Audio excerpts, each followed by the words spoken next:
One day a legend began to circulate around the world that in ancient times the world of people was ruled by a single king. But be that as it may, the name of this divine figure drowned in the sands of time. But he inherited only 12 treasures. These divine gifts symbolize power, and among people they are called treasures. Each gift is hidden in the depths of a giant tree, and the one who collects the treasures together will become the king of treasures, and he will also be able to fulfill his cherished desires. Two children were talking about this legend one day, and the older one constantly told the younger one about it. She constantly mentioned that one day they would find all the treasures and then they would be able to fulfill their deepest desire. All they both wanted was to return home and meet their mother at least one more time. They were confident that one day they would succeed. But all these ideological actions took place in Arin's childhood, and now everything was a little different. He was working in a cave, and at one point he lost his vigilance due to the fact that he began to remember his childhood, and because of this he lost his stance. Lowering his head, he saw how those with whom he had been working for a long time were falling down and screaming, trying to attract attention to themselves and get help. While the guy had no chance to help them, and all he could do was watch them quickly fall down. Arin himself managed to grab hold at the last moment with his fingers, which during his time working in the mine had already become like hooks. Despite the fact that this was not the first time in his life that such a situation had happened, he was still a little scared. Without making a single sound, he continued to hang on 2 stones and try to look around in order to assess the situation. Looking to the side, he attracted the attention of other workers who by that time had already witnessed the death of their colleagues. First, they took a roll call in order to understand that everyone else was still alive, and then one of them noticed that danger was approaching from the other side. These were manta rays, ancient flying creatures that from time to time attacked the mine workers. They looked really very menacing and had a large mouth with a huge number of teeth and an impressive speed of movement. One of these monsters began to fly closer to the worker, who was a short distance from all his friends. This man immediately noticed the approaching danger and shouted to his assistant upstairs to get him out quickly. But this did not help him, and the beast launched an attack, thereby eliminating him and biting off a small piece of him. Arin meanwhile pressed himself very tightly against the rock in order not to attract attention to himself and to survive after this attack. Meanwhile, the monster ate people one after another, and none of the workers could help either themselves or their comrades. All this continued until the smell of something burning was heard in the air, and a shot was also heard. Still, some unknown force was able to pierce the body of this monster and scare everyone else. It turned out that the workers who work in this cave are protected by guards who have long-range rifles that shoot energy streams. The guards were divided into squads, and each squad had its own commander who gave the order when to open fire on the monsters. Literally, one eliminated manta ray was enough for them to fly away and try to dodge shots. When the attack was repulsed, the guard approached the rope on which the surviving workers were still hanging and ordered them to go upstairs since nothing critical had happened. Also, one of these guards approached Arin and also ordered him to climb up and stop messing around. Having heard no answer, he told the worker that he didn't care whether he lived or died on the spot, but he had to climb up now. Then Arin once again realized that he was not in a winning situation and he would have to obey. With the last of his strength, he began to climb up without any insurance and practically without strength. The path was long, but he had no other choice but to overcome his fatigue and fight for his life. This cave was really very huge in scale, and a very large number of people worked there. Each of the workers had a special knife which they used to do the work. It consisted in the fact that it was necessary to mine precious stones. The conditions were simply inhuman, since during the entire working day, which lasted incredibly long, it was possible to straighten the knees only once. And now was just the time to do this, since the commander of all the detachments blew his whistle. This meant that the workers would now have a small lunch, after which they would continue working again. Of course, it was foolish to hope that their lunch would consist of good food and plenty of time to relax. They mainly ate insects which lived in this cave and tasted terrible, but they contained a large amount of protein. From the moment the first worker climbed up, the 15-minute break had already begun, and the commander shouted what kind of non-compliance with the standards his subordinates will be left without food. Looking around, Arena at some point noticed that there was a small group of workers who did not receive food for bad behavior. There were 2 of them, and from their faces one could understand that they were very young, and in a short time they had already become very tired. For this reason, Arin made his choice and silently handed over his plate of food to them. I didn't even answer anything, but just took the plate and quickly began to consume all its contents.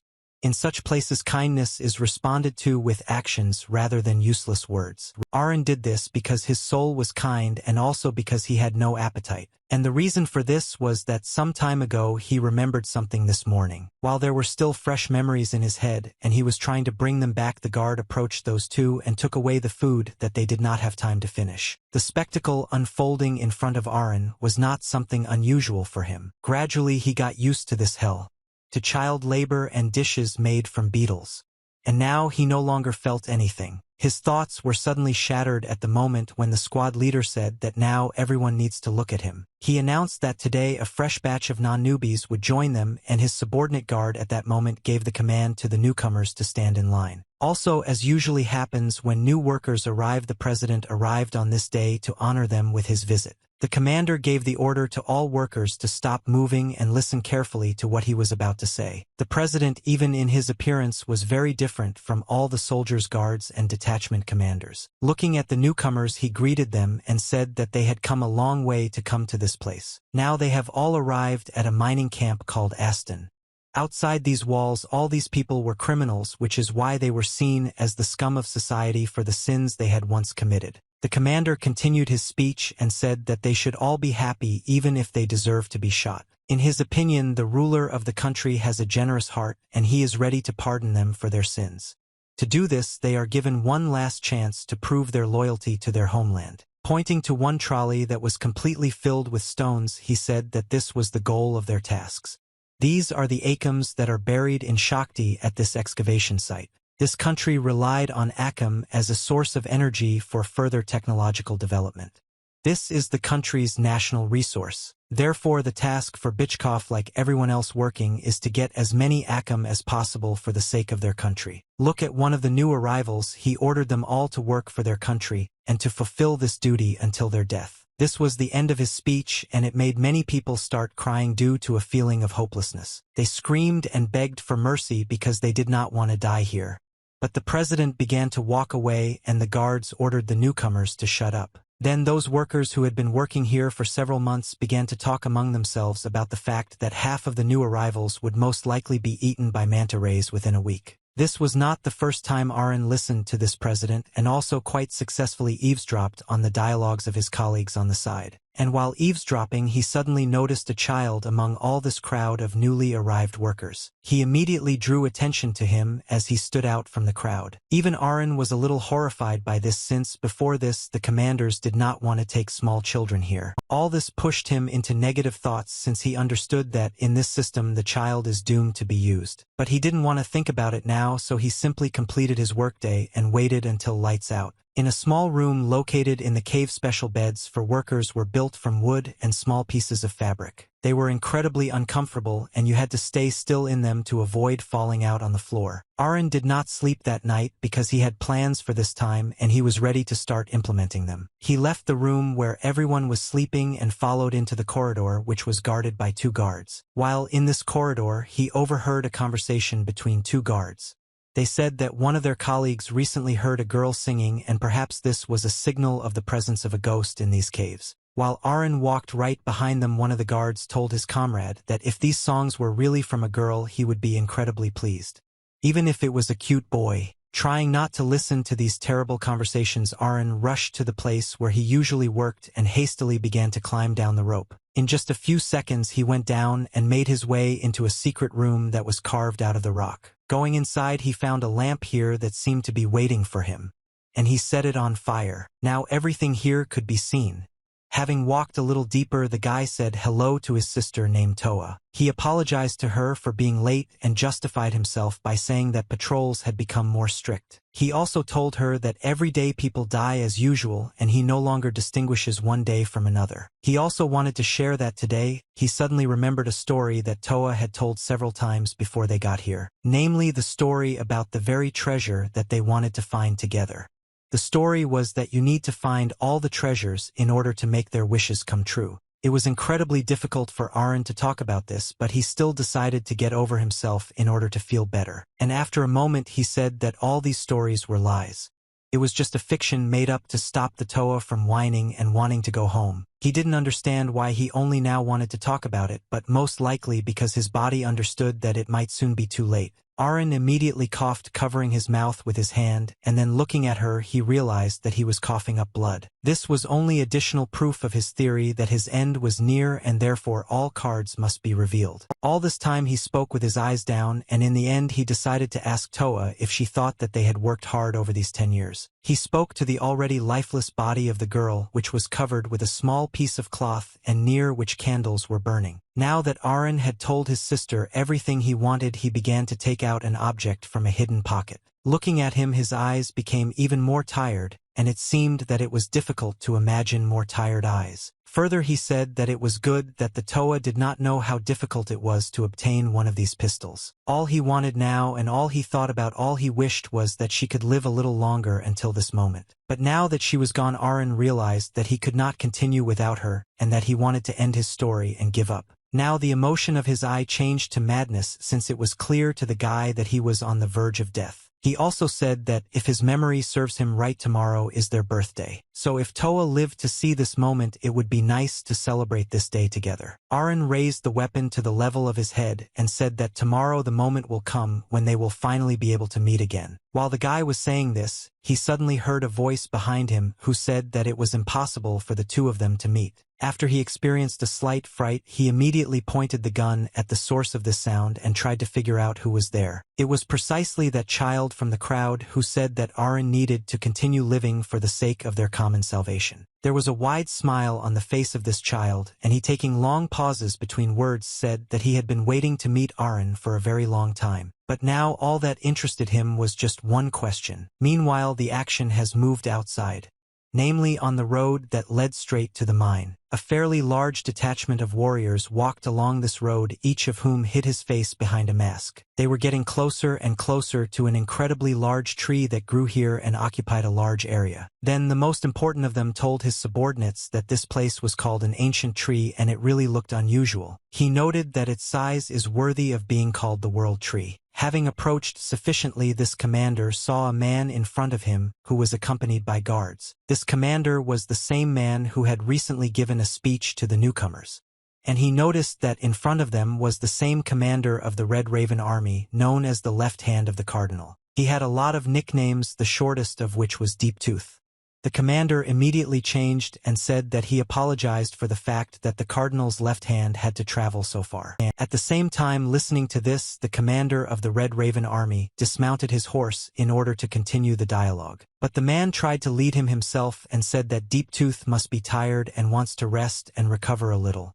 But he replied that he did not want this, because in fact he is here to check what was reported to him by letter. Varden, that was the name of the guard's commander, said that he was definitely confident that this was exactly what the Red Crows were looking for, namely the Gate of the Ancients. While all these dialogues were taking place somewhere outside in a cave, namely near the burial place of the Toa, there was now an interesting situation. Arin pointed his gun at the little girl who scared him and who smiled right in front of the barrel of the gun. And the guy in turn did not understand who she was until several seconds of thought had passed. Then, after this time, images that he remembered during his last lunch began to appear in his head. It was then that he first saw that little girl and realized that she was among the new arrivals. He was interested, and so he directly asked the girl how she found this place and whether she followed him on his heels. But she did not answer this in any way, but only lowered her gaze down towards the Toa's body. Then she began to approach her body and did it as silently and slowly as possible. The guy still held the gun to her head because he didn't understand whether she was an enemy or a friend. But he was very angry at the moment when this girl gently stroked the head of the deceased sister Arin. So he moved closer to her and ordered this girl not to touch his sister. Now the smile from the girl's face disappeared, and she noticed that this was all very annoying, and they would probably get along with Toa. She also noted that most likely losing someone so dear is really very difficult. Turning to the guy, she noticed that losing her own sister was apparently even harder, since she seemed to be more than just family. After these words, Arin could no longer stand it and released a stream of energy directly into the little girl's head. But what happened next surprised him greatly, because after this happened, the little girl's body turned into a light breeze. A second later, he heard her voice behind him, which said that the two of them were on the same side. The guy didn't understand how this could happen if he hit her clearly in the head. The girl, meanwhile, said that it was her fault that she had not yet introduced herself. Extending her hand, she said that his name was Dilly Drata, but Arin can simply call her Dilly. But in fact, the guy didn't even really want to listen to it, and so he turned around sharply and pointed his gun at the girl. Another shot was fired, but the girl moved again, and from the other end of the cave said that Toa told her the guy's name since they were very close. The guy became even more aggressive and ordered the girl not to talk nonsense since he saw with his own eyes how she arrived here with the others this afternoon. The girl only answered him that she appeared today only to find Arin. But in fact she was here even longer than the guy himself. The hero incredibly disliked all this nonsense, and for this reason he shot at the place where the girl was now. But she evaporated again and turned into a voice that was simply coming from the cave. She said that the guy really has trust issues, and then she began to ask Arin if he wanted to see Toa one more time since she knew a good way to save her. Arin clenched his fist very tightly due to the fact that his body was now filled with rage and the desire to kill. Gritting his teeth, he told the girl that it was impossible to bring the dead back to life. Dilly did not agree with this and told him that there was one way, and the name of this method is the King's Treasure. Dilly said that you just need to find 12 treasures scattered around the world and connect them together. By doing this, the guy will gain the power of the gods and will be able to revive the Toa. The guy didn't like this, and he informed the girl that he didn't understand why she was telling him all these fairy tales, and she probably just came here to mock her grieving brother. But Dilly still tried to convince the guy that this was not a stupid story but that treasures really existed and one of them was in this cave. She also promised that if he decided to help her they could gain that power together. Dilly advised him to cast aside doubts since this is the only way for him to bring his beloved sister back to life. While Arina listened to her words, he looked around and at one moment noticed that the girl had stopped moving around the cave. Moreover, she acquired a physical shell which gave the guy the opportunity to grab her by the neck. Now he said that she won't be able to escape, and so he orders her to stop talking nonsense. Well, he was very annoyed by the fact that even when this girl was in a hopeless situation there was still a smile on her face. She also said that Arin was thrown into the deep end, but now his face looks much hipper than it did before. It was worth noting that Arin had no choice but to cling to this lie because he still had no more options. The girl tried to explain to him that only by believing in these words would he have a reason to live on. But at that moment Arin was at that part of his life in which he no longer wanted to believe in absolutely nothing. Therefore he fired another pistol shot directly into the head, but the girl again disappeared somewhere. Now she was near the exit from the cave and watched as the guy tried to find her again. Dilly noticed that he had already got her, and so she leaves. But finally he asks you to remember something. She wanted the guy to remember that blood would soon be shed in this place. And fate also has something in store for Arin, and he won't be able to get away from it. And most likely the last chance to make the right choice. The girl hoped that the next time they met his answer would be different from the current one. Looking again at the lifeless body of his sister, Arin actually began to think that he might have something worth living for. Meanwhile, a delegation of red ravens arrived at the gate, which was discovered by Varden's team. While here, the Deep Tooth thanked his master for the fact that thanks to his guidance they found the way here. All this time he addressed the gates and called them a gentleman named Forgotten. The commander of the guards did not understand what was happening at all, and therefore decided to ask someone who clearly understood. He turned to Deep Tooth to ask what was buried behind these gates. In response, the commander of the Red Crows only asked Varden if he knew why the excavations were being carried out here. In fact, this is not for mining by anyone, although it has long been confirmed that rich deposits were discovered under the ancient tree. However, something rarer is hidden in the depths of the tree. It was an object that towers above all Akam. An inexhaustible talisman that is a gift from the gods. Touching the gate, the Deep Tooth said that this item was one of the 12 treasures. The mine was just a distraction because the main goal was to discover the gate.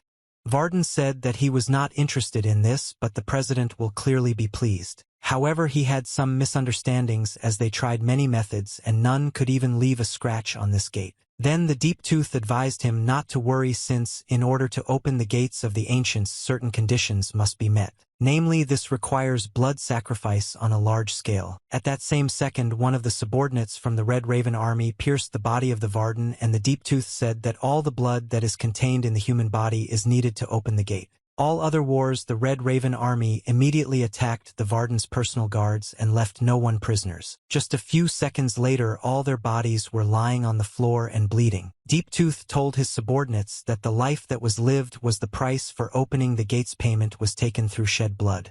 For the sake of the great goal, such sacrifices are inevitable. However, it turned out that the Varden guards would not be enough to open these gates. Therefore, it turns out that they will need to sacrifice everyone currently present in these mines. Deeptooth sincerely believed that the time had come to sacrifice the lambs on this sacred ground as sacrifices for the sake of their master. Some time passed, and a large line of people working in the cave lined up near the doors. They hit them very loudly in order to attract attention to themselves, which they rarely did. That worked. The one who fought the hardest began to ask at the door if they were mocking them by not giving food for such a long time. Some people stood behind this guy and advised him on how to beat better and what to ask from the guards. But that guy was incredibly angry because he understood that it would be quite stupid to rot in such a place, and they also didn't even give them insects. And at some point, the lamp that was supposed to show whether the door was open or closed turned blue, which meant that they would now open. Literally a few seconds later, these doors slowly began to open, and now in front of the guy who knocked on them there was only darkness. He tried to look into it in order to understand what was stored there, but all he experienced was only fear. At some point right out of that darkness, something jumped out at high speed and began to roll towards the man's feet.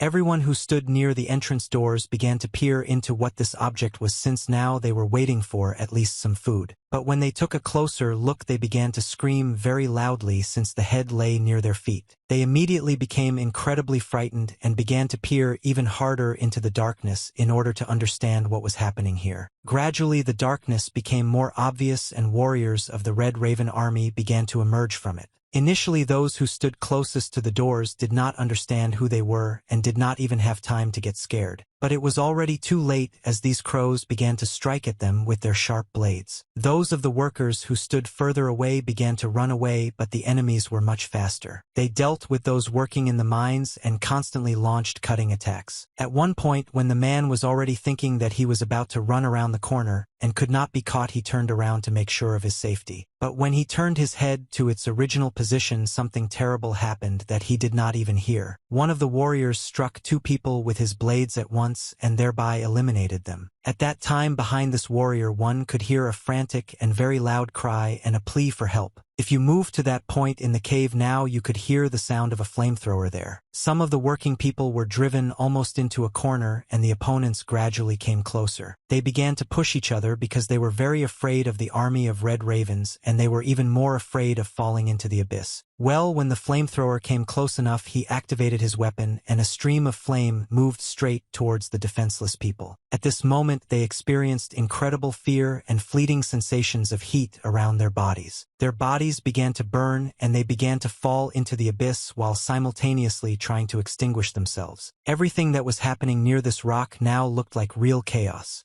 At least one person was killed every second. This happened for a very long time, right up until almost everyone was eliminated. The blood that came out of their bodies was immediately absorbed into the ground and seemed to seep through the soil of the cave. A small detachment of flamethrowers began to go to the barracks in order to eliminate absolutely all the workers. They walked along the corridors and at the same time eliminated everyone and also burned out entire rooms. At some point, one of them noticed that they had gone through all the rooms except one. This room seemed incredibly suspicious to him, and so he decided to check it too in order to make sure that no one was there. In this very room now sat two very young guys, one of whom was the eldest and therefore closed his mouth to his younger brother. Now the main thing that needed to be done was not to make any sounds, and the younger brother succeeded. But everything was corrected the moment they saw the flamethrower and then the warrior who went inside, who did not even need a few seconds to discover the hiding children, and he immediately began to fulfill his duty. He pulled the trigger on the flamethrower and it began to heat up and prepare to spit out a stream of flame. But literally half a second before this was supposed to happen, a small explosion occurred and a stream of energy passed right through the head of this Red Raven warrior.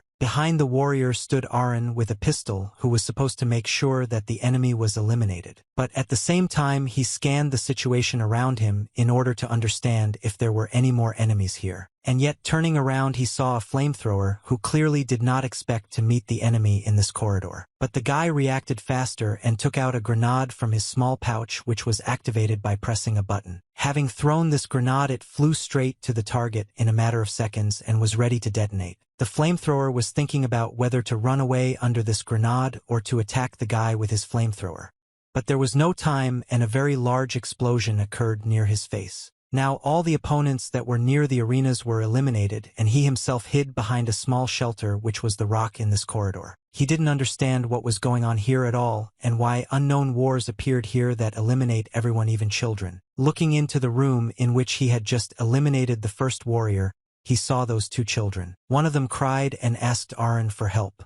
And the second one was so traumatized that he was only afraid, but he could not say anything. At that moment the guy remembered the girl's words when she said that a lot of blood would soon be shed and the guy would face a fate that he could not avoid. Therefore all that Arin could do now was to continue to fight and try to survive in this meat grinder. Meanwhile he was deep right next to the entrance to the gate and watched as the walls were soaked in blood. He spoke to his master and asked if God could hear their dying cries and if he could see their disappearing souls. The guy tried to hide, and while running away with those children he desperately fired back with his pistol. There was still enough energy in the stone, but this weapon could not fire often, so he tried to maneuver so that the warriors would not hit him or the children. Deep Tooth continued to talk to God and asked him to take part in the banquet that his humble servant gave him. Arin had a different way of achieving his goals and pulled out a few more grenades from his pouch. When he threw them, several explosions occurred right behind this small group, which were supposed to delay the opponents. Well, literally a second later, from the smoke that now appeared on one side, one of the Red Crow warriors was visible. At first only Arin noticed them, but he was scared, and because of this he could not warn the children. At the last second he only managed to shout to them that the enemy was nearby and at the same time make a dash in their direction. The left hand of the cardinal asked God to illuminate their path with divine light and to perform the miracle of the Lord here. A whole pool of blood, literally half a second later, was already under Arin's feet.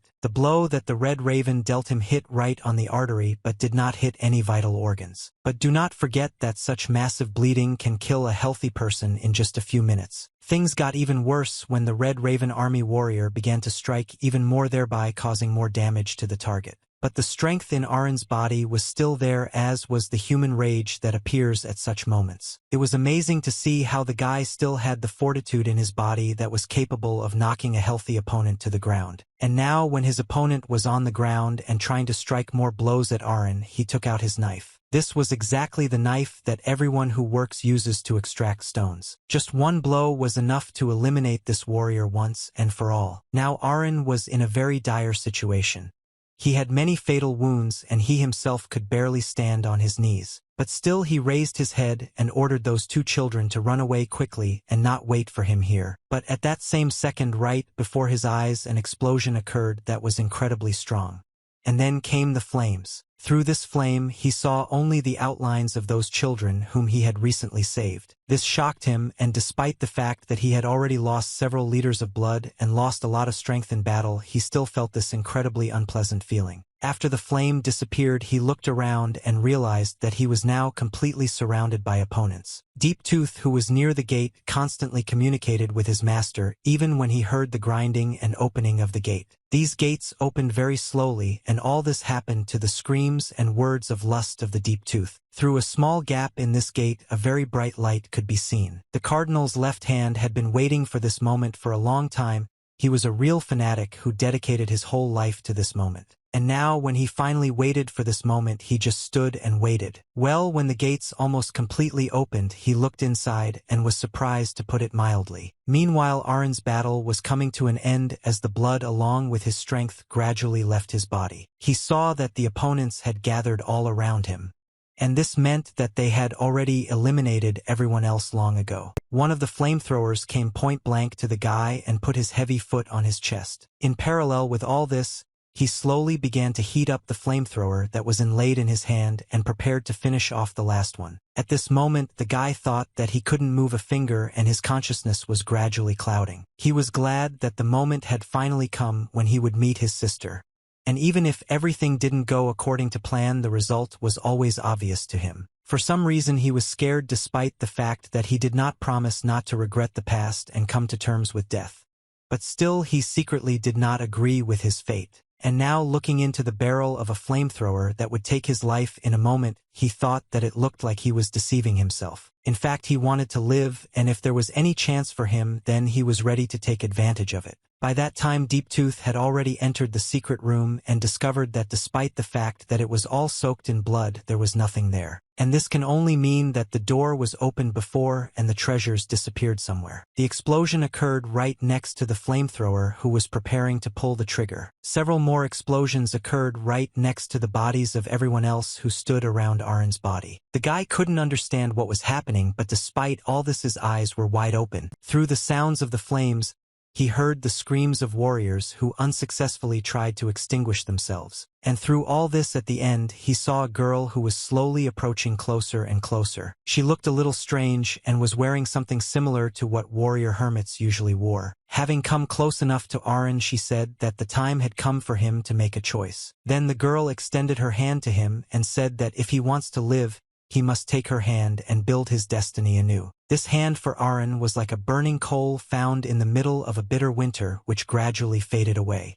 The last memory that came to mind then was not a pleasant one. Namely, this memory was a very strong blow to the guy's head from which he fell to the ground. When this happened, he heard the cry of the crowd, which repeated many words but one more often than the rest. Arin tried to stand on his feet despite the fact that his body was signaling to give up and fall to the ground. All this happened about 2 weeks ago, and amid the screams of the crowd, the guy tried to stay conscious and continue the battle. But his stance spoke volumes, such as the fact that no matter how much strength he lost, he would still continue to fight. His opponent, despite carrying out a fairly successful counterattack, also spent a large amount of his forces. But nevertheless, he was not ready to give up either and therefore began to run towards the arenas to launch another attack. Strike followed strike, and after a combination of 3 dolls, the enemy realized that it was not so easy to hit the enemy now. At some point, the guy even quite quickly dodged the last blow and ended up on the flank. Now he had a good opportunity to punch his enemy right in the face. It was not a particularly strong attack, but it was still able to destabilize the enemy and make him hesitate.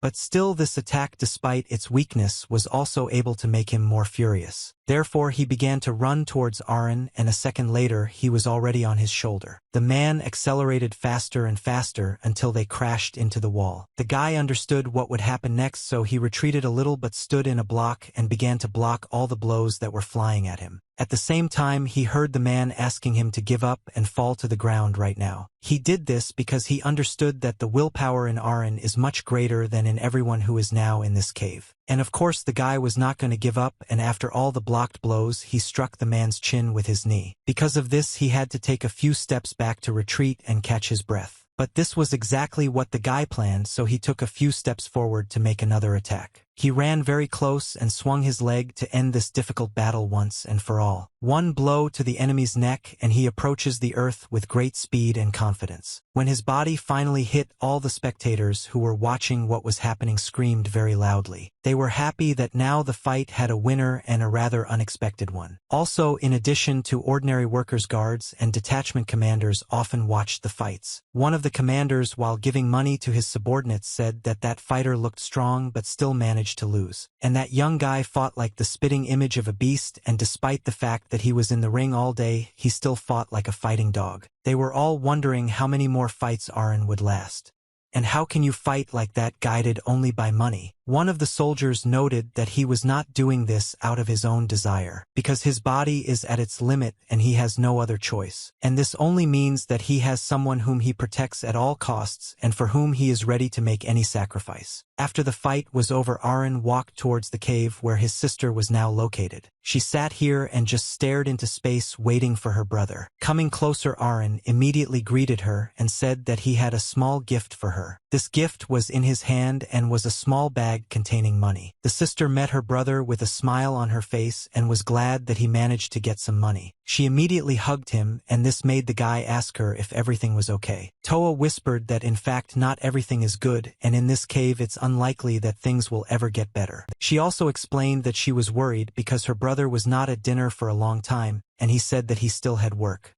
Toa suspected that he was engaged in fighting, but his brother denied everything. At some point several people approached my brother right from behind and made fun of him and his attitude towards his sister. It was clear from his face that he was not happy to see them, but his opinion changed slightly when he realized that they were looking after the Toa while he was away. He also became more tense when these strangers began to hint that he seemed to have received a large reward for conducting battles. When they asked for some food, he told them that there was nothing for them, and if they wanted something they had to get it themselves. Of course they didn't like the layout of such matters since it seemed unfair to them that this rule did not apply to Toa. Then the guy replied that his sister is an exception since he is obliged to take care of her, and this is obvious. This phrase only made the guys joke more about the fact that Arin clearly has more feelings for her than just her sister. All these words made him furious, and he constantly called these people idiots who couldn't even find something to eat. He was incredibly angry during all of this and remained just as angry until they left. Toa in turn could only listen to this and changed the topic of dialogue when she looked at her brother's hair. She noticed that his hair had grown and it needed to be removed so that it would not get in the way. My brother didn't particularly like this because he didn't want to look like a hedgehog, but his sister was more persistent than his prejudice. Taking advantage of this, the guys took food from the family and slowly began to move away. Now Arin's hair was fine, but he still didn't feel very comfortable. Moreover, he told Toa that it was uncomfortable for him to walk like that, but she explained that her stubbornness would not allow him to change his hairstyle. But at the same time as all this, the sister also wanted to hear from her brother that he liked the way his hair looked now. Looking at her, he thought for a while what to answer because he didn't want to lie, but he also didn't want to upset his little sister. His emotions suddenly turned to rage when the two approached him again and asked him why he blushed when he looked at the Toa. He again began to shout at them and threaten them while they still continued to make fun of him. Several hours passed and they all moved to the barracks where they needed to sleep in order to prepare their strength for the new day. While in nearby sleeping areas, the Toa asked her brother if he was going to do this anymore. Namely, she was interested in whether he would participate in further battles.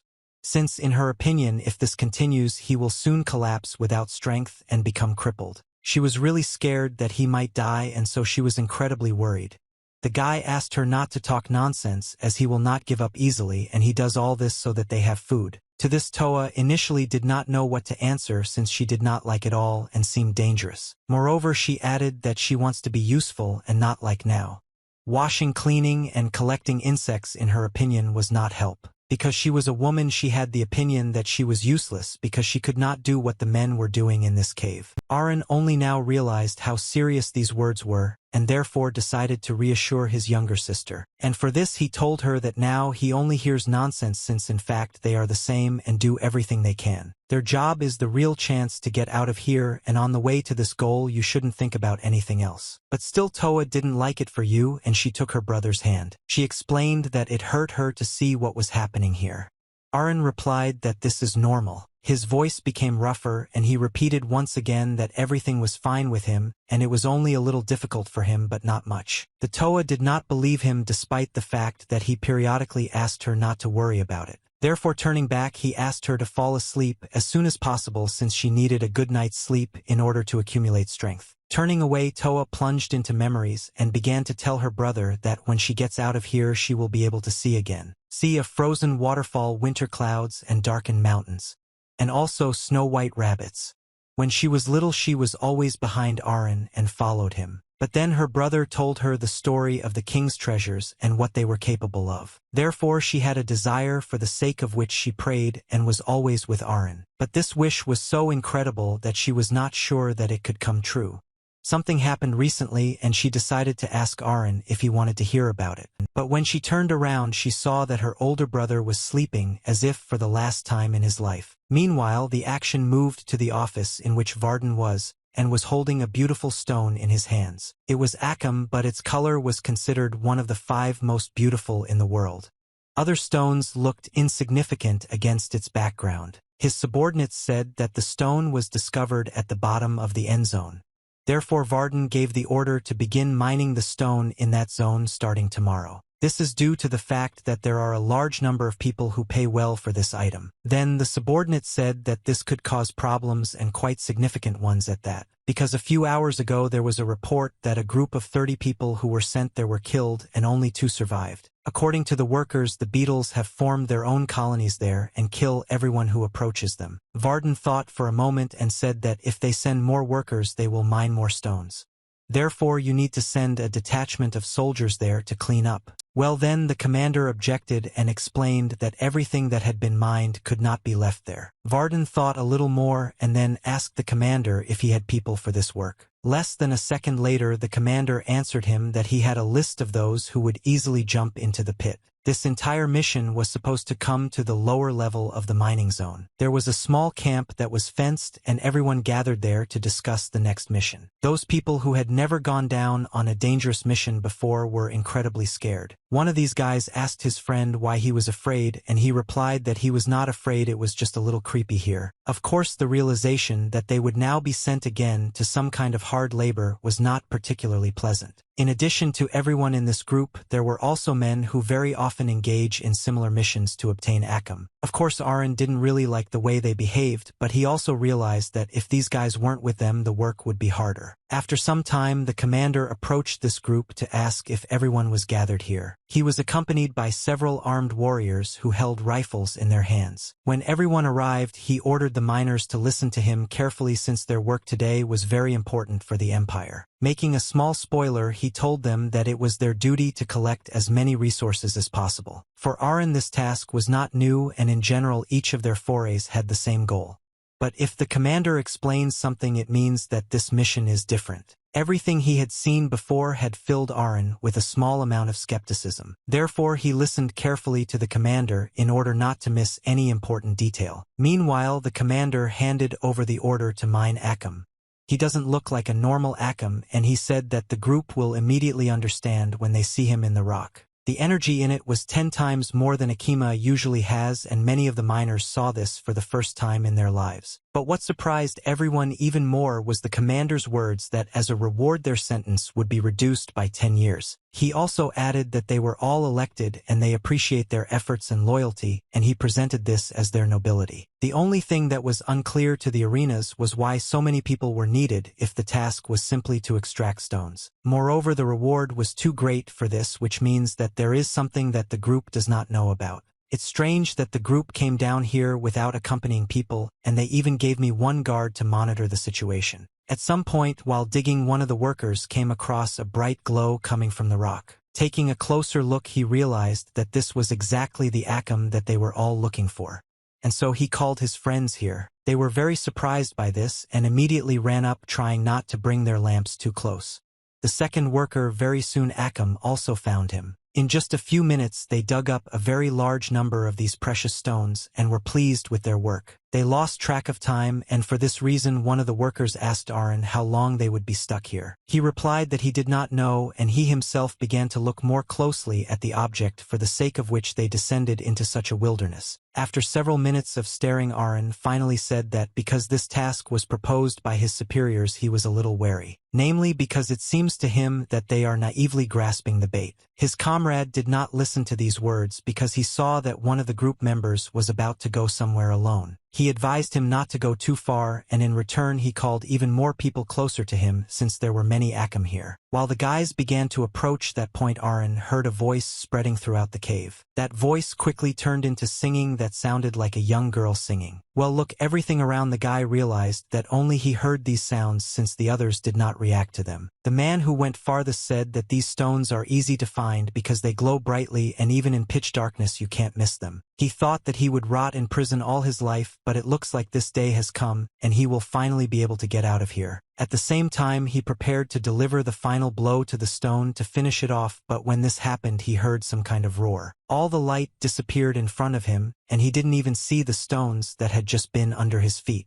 At the same time, something splashed into his eyes, and this prevented him from seeing anything ahead. Therefore, he slowly wiped the dirt from his eyes and turned his flashlight forward to see what was there. In front of him were huge insects that had a large number of eyes and an incredibly large genus that was the size of their entire belly. Arin, together with his comrade, seconds later, they heard a very loud scream and a plea for help. All the workers very quickly realized that they were in danger when they saw a large number of these insects on the walls of the cave. Meanwhile, a group consisting of Arin and his acquaintance moved in the direction of their comrade to help him. Coming closer, one of them asked Yam what just happened and where he was injured. When Arin came as close as possible to him, he saw madness in his eyes and heard his trembling voice. This voice warned that there was something inside and that something was simply terrible. His voice became even quieter and hoarse, and he advised to run away now. A second later, some tentacle grabbed his leg and pulled him towards himself, thereby taking Yam away. Arin's friend was very scared, but he tried to do something to save him. Meanwhile, the guy looked around and saw another worker who separated from the group. By that time, he was already completely surrounded by insects, and there was no way to save him. Now the screams were all around Arin, and he stood back to back with his comrade, contemplating his next steps. The situation was not easy. At that moment, Toa felt something very strange. She just stood and looked into emptiness, and the girls who were also washing clothes asked what happened to her. She replied that there wasn't much time left and she just wanted Arin to come quickly.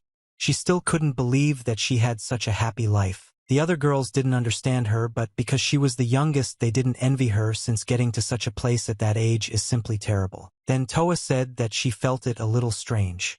Recently her chest had been very sad and restless. This gave her only one thought.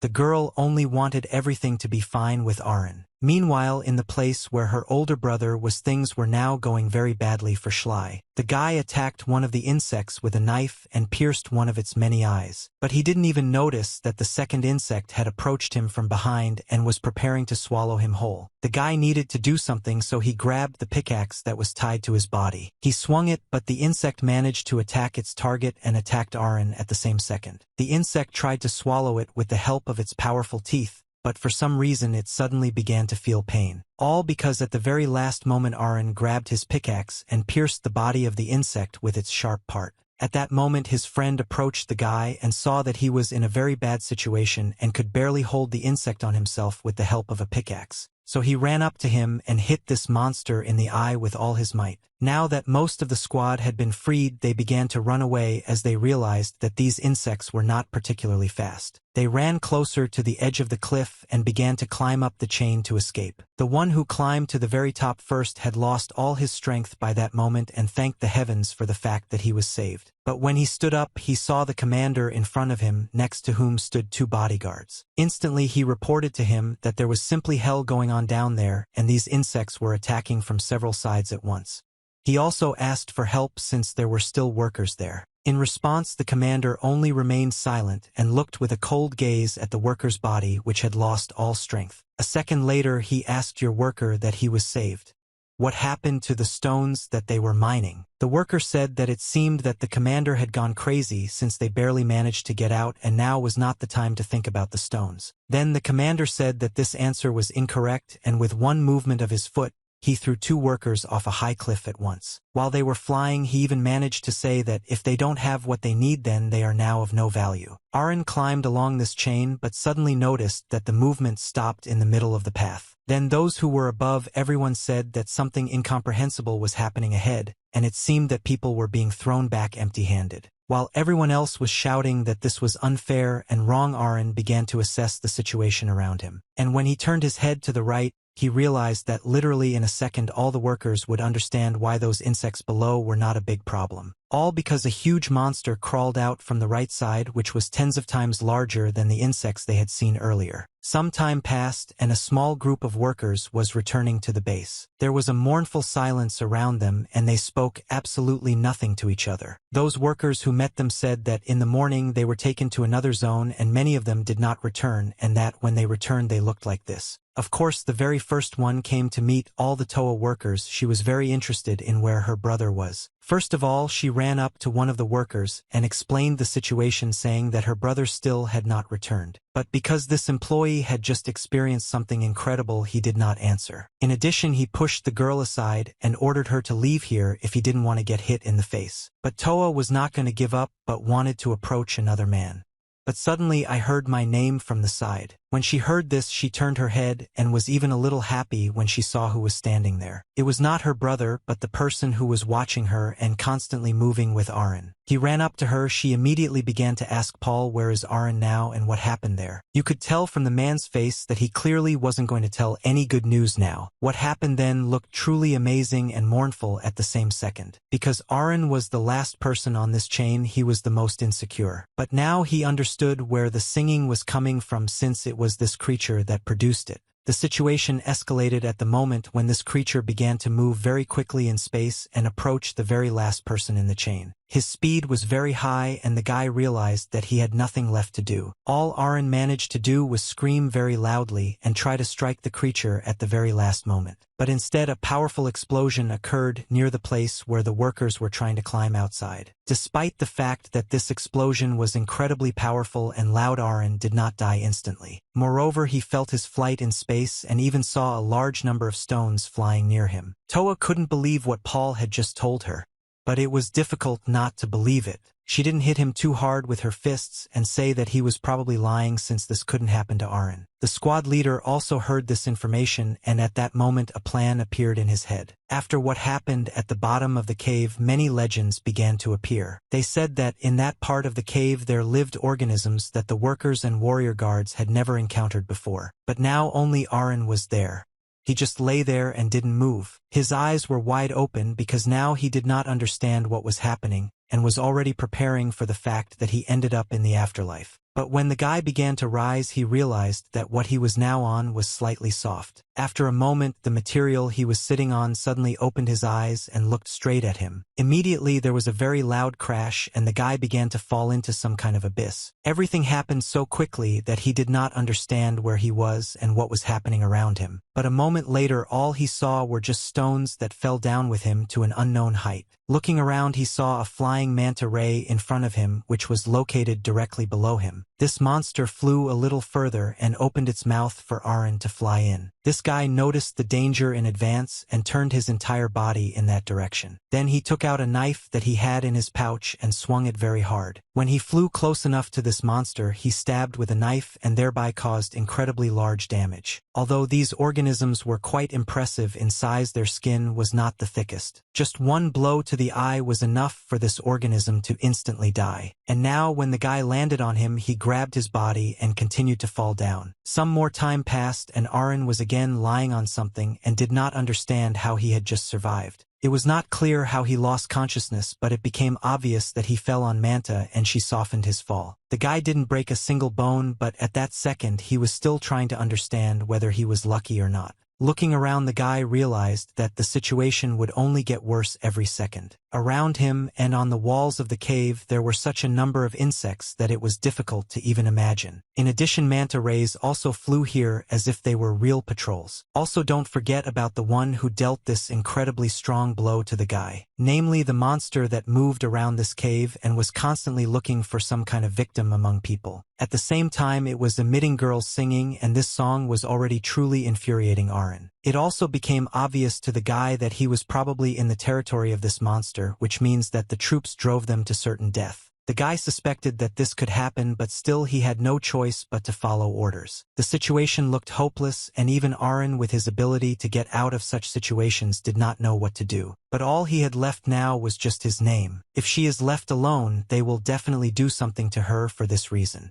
The mere thought of this made him incredibly angry, and this thought became his motivation to act. He approached the wall where workers had recently climbed, as they had been evacuated by the military. If you look high, you could see broken chains there, but they were at a very impressive height. Arin realized that if he managed to climb to these chains, then it would be easier to climb further. But also, we must not forget that we must not be rash, otherwise these creatures will notice him.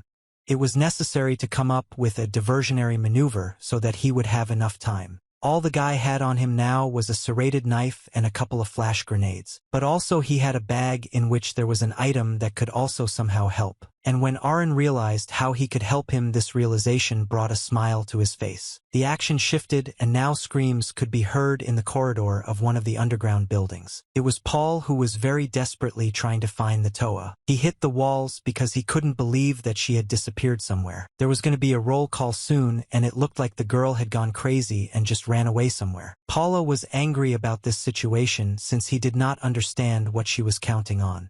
Does she really think that if all the tears are paid, then Arin will return from the dead? He spat and began to go to roll call so that they wouldn't kill him because of this. In his opinion, you just had to come to terms with it, since in this place anything can happen to anyone. This place was indeed very dangerous, and if we also take into account the orders of the paramilitary guards, then the probability of dying here before reaching old age is 100%. In fact, the Toa was now in the place where they met Arin very often. Sitting here, she asked the candles why she did not hear the voice from her brother, but she felt that he heard her voice. She felt him and was definitely sure that her brother was still alive. All she wanted now was for someone to save him and for him to come here. But the squad leader entered the room. He said that it was already late and asked the girl why she was all alone in this room. From the look of this girl, one could understand that she was very scared and clearly not happy about this meeting. The commander began to come closer and asked the girl not to be afraid, since he was not going to punish her for violating the curfew. Approaching even more, he suddenly stopped at arm's length and said that he just wanted to talk to her a little. The girl tried to do everything just to avoid looking into the eyes of the squad leader. The man suggested that it was hard for her since what happened to her brother was truly terrible. He was sure that nothing he said could console her. He also added that he knows what it's like to lose a family. But the girl must now not want to listen to what the commander was saying, as he guessed. Of course, he advised her not to think too badly of him, since everyone has their own role. And he still has things to do, just like her brother did. Among other things, he also told the girl that he was very sorry for her because of the situation that happened. Then he came closer to her and said that probably after everything that had happened, it was difficult for her to be alone, and she was looking for someone she could rely on. Because in his opinion, girls like her would never survive in a place like this. He even said that she would not last a day among these vile and vulgar men. After all these words, he grabbed her by the waist with his hand and told Toa that he would be her brother and would become her family. He hugged her. He promised that he would not allow anyone to touch her. And all the girls need to do in return is just to be in his arms. The commander also added that at first it might be unusual for her, but after a short period of time she would get used to it. Toa told him that Arin was her only family, and quietly taking a stone from her pocket, she hit the commander in the face. Now the situation was incredibly difficult for the girl, and she began to run away towards the exit while listening to the screams of the commander. She ran as close to the door as possible and frantically began to try to open it. But the problem was that the door was locked. Then she began to scream and call someone for help. But on the other side of the door stood only one of the commander's subordinates, who was responsible for ensuring that no one entered this room. By that time, the commander had already approached the girl's back and knocked her to the ground. At the same time, removing a layer of his jacket, he notified the girl that she reminded him of the past. He also had a sister about the same age as Toa. He continued saying that she was beautiful like a flower and was always only in his possession. He Khalil and cherished her like Arin, his sister. But then one day she began to look at him differently, and with this infuriating look for the commanders, he felt like some kind of monster. After this phrase, the commanders fell silent for a while and grabbed Toa by the hair, thereby slightly lifting her body. And then he said that, in the end, he made sure that she would never look at him that way again. A smile appeared on his face, and he informed the Toa that he hoped she would not reject his love. Meanwhile, the plan that Arin liked so much had already begun to carry itself out. The long fuse which miners usually used to break new paths was now being used for a different purpose. This long wick led to 2 huge bags containing red Akams. And when the wick reached its target, an incredibly large explosion occurred which released a large amount of energy. By that time, the guy had already run a long distance because he understood that this explosion would most likely not be very weak. But it turned out that it happened on a much larger scale and stronger, since even the people at the base felt the vibrations. In addition to the vibration, they also ran out of the rooms and concluded that something like an earthquake had started. Only Paul remained in place since one of the workers said that it was coming from the mine in Zone H and they needed to move out in order to eliminate the consequences. The explosion was so loud and powerful that even in the room where Toa and the commander were now located it could be heard. The commander, despite the fact that he had been a military man for a long time, felt this roar and saw small stones falling from the ceiling. A subordinate ran into this room, asked for forgiveness, and then notified the commander that something very strange was happening. According to his information, a very powerful explosion occurred somewhere. Then the commander gave him the order to call the rest of the officers and gather the soldiers to find out what was happening. Right near the epicenter of this very explosion there was now a real hell, and the air temperature was incredibly high. A large number of insects were not very far from these bags of Akam, and of course they were eliminated. At that moment Arin was holding onto the edge of the rock and was breathing very heavily as he was running faster than planned. All due to the fact that the force of the explosion and the temperature that almost reached his body were much greater than he could have predicted. It was difficult for the guy to turn back, and this unknown even scared him a little. What was even worse was that every second he became hotter as the flames almost reached his body. Only now did he understand why those soldiers recommended that they be careful with this Akamami. While he was thinking about this, just a few tens of meters away from him several more explosions occurred right in the rock. The news was not good since it now became clear that even those red Akams that were still in the rock were also exploding. This only prompted the thought that most likely it was only a matter of time before everything here would fall apart into small pebbles. The guy was trying to climb up when suddenly he heard an ominous sound behind him. It was the same monster he had seen before, and now it was incredibly angry due to all the fire and multiple explosions. It made such a loud sound that it was difficult for Arin to ignore it, although everything had to be done to not notice the danger. The chain was already at a very short distance from the arena, and all that could be done was just to cling to it with your hand. But the guy already had very little strength, and this jerk had to be made very precise and strong. The target was so close that Arin was even a little scared, because if he didn't reach it he would fly down straight into the flames. She was so close and yet so far away at the same time. Today his salvation was separated by several centimeters. But Arin also did not lose his vigilance, and this saved him. Because at that very moment stones flew from above. The guy immediately noticed the danger ahead and therefore stopped reaching for the chain and shifted his body a little closer to the rock. There were more and more of these towards me, but due to the fact that they were flying from the edge of this rock, they passed at a short distance from the wall. And thanks to this, Arin managed to dodge all those big rocks without much effort. Besides all this, what just happened was also like a red rag to the bull for the monster. At incredibly high speed, he began to move closer and closer to Arin. And the guy noticed this. The situation looked as if there was no way out of it. In his eyes one could see the real fear of death, since now Arin doesn't even have the opportunity to step aside. The monster's mouth was getting closer, but the guy still had no plans in his head. This monster was approaching incredibly fast, and it seemed that the flames and the temperature that was nearby were not any problem at all. Arin realized that the enemy was too fast and therefore he could not climb. Something had to be done. It's good that he still has one granada left in his pouch, which he saved for such a situation. He turned his head and waited for the moment until the monster came even closer. And when I was already very close to getting there, he threw this grenade right into the open mouth of the monster. Another explosion occurred from which the guy could not hide, and all he could do was just bend his head a little closer to the skeleton. Because of the flames it was difficult to see where the monster had disappeared, but it seems that for some time he will not pose any danger. Several additional explosions occurred, and everything in the cave began to collapse even faster.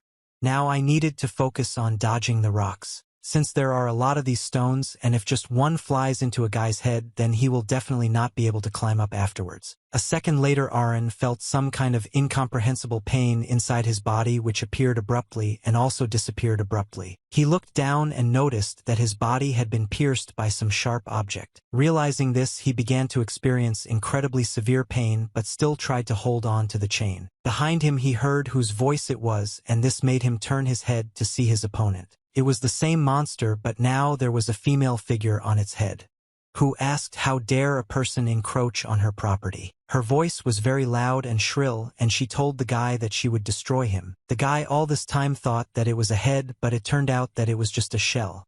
Who knew that this monster was really like this? The girl who was the main part of that monster did not wait long, and sent another energy attack towards her opponent. Arin could not avoid it in any way, and so his body simply took all this damage. The pain was simply hellish, and the monster enjoyed what he now saw. Further, the girl said that the guy could not move because a paralytic poison was hidden in her nails, which is effective against almost all organisms. She didn't want to kill the arenas now. She preferred to leave him here hanging and writhing in pain until he was cast down into the depths of hell. Despite all his efforts, the guy really couldn't move and simply consumed all this damage that the girl directed into his body. Although the poison was paralytic, he still felt all the pain in full. But still, this poison also did not react to consciousness in any way, and the guy promised that he would never fall even after hundreds more such attacks. He didn't want to die in this place.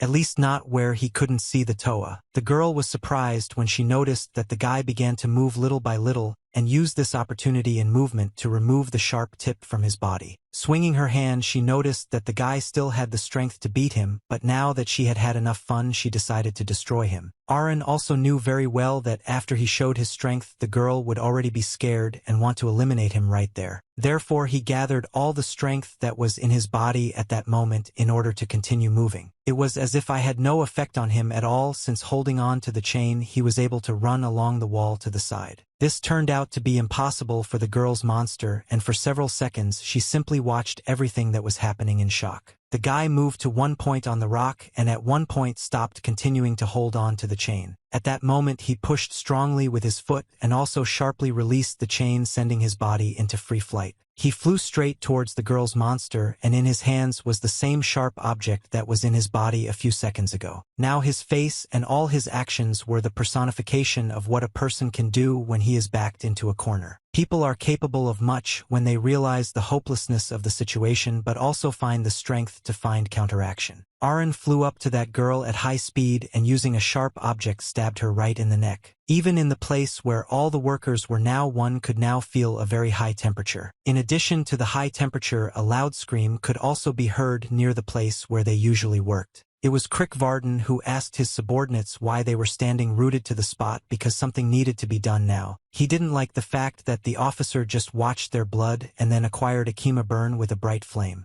But the commander told him that while the explosions continued, they could not go there. By that time, Commander Pis, who still did not know what was happening, ran up to them. The officer meanwhile said that it might be worth waiting until all the Akams burn out. When Commander Pis ran up to the general, he felt this malicious gaze on himself. The general began to shout even louder and ask him where he had been and how he was going to explain all this, since it was he who had to keep order. Then Pitts said that they would immediately take control of the situation, but the general did not trust such an incompetent commander with this operation. He took one of the officers with him and began to take him aside to discuss all the details. And when leaving, he told the commander that he was disappointed with him, and after all this was over, punishment awaited him. The general then gave the order to gather the prisoners and give them the opportunity to put out the fire so that the explosions would stop. The goal was to save as much red Akima as possible. Then the subordinates began to come closer and closer to the edge of the rock and held buckets in their hands to pour them into the fire. Conversations among themselves were constantly only about the fact that the general was simply crazy, since even a ton of water would not be enough to put out such a fire. Paul also didn't understand why they were doing this, but he didn't reveal it in the conversation.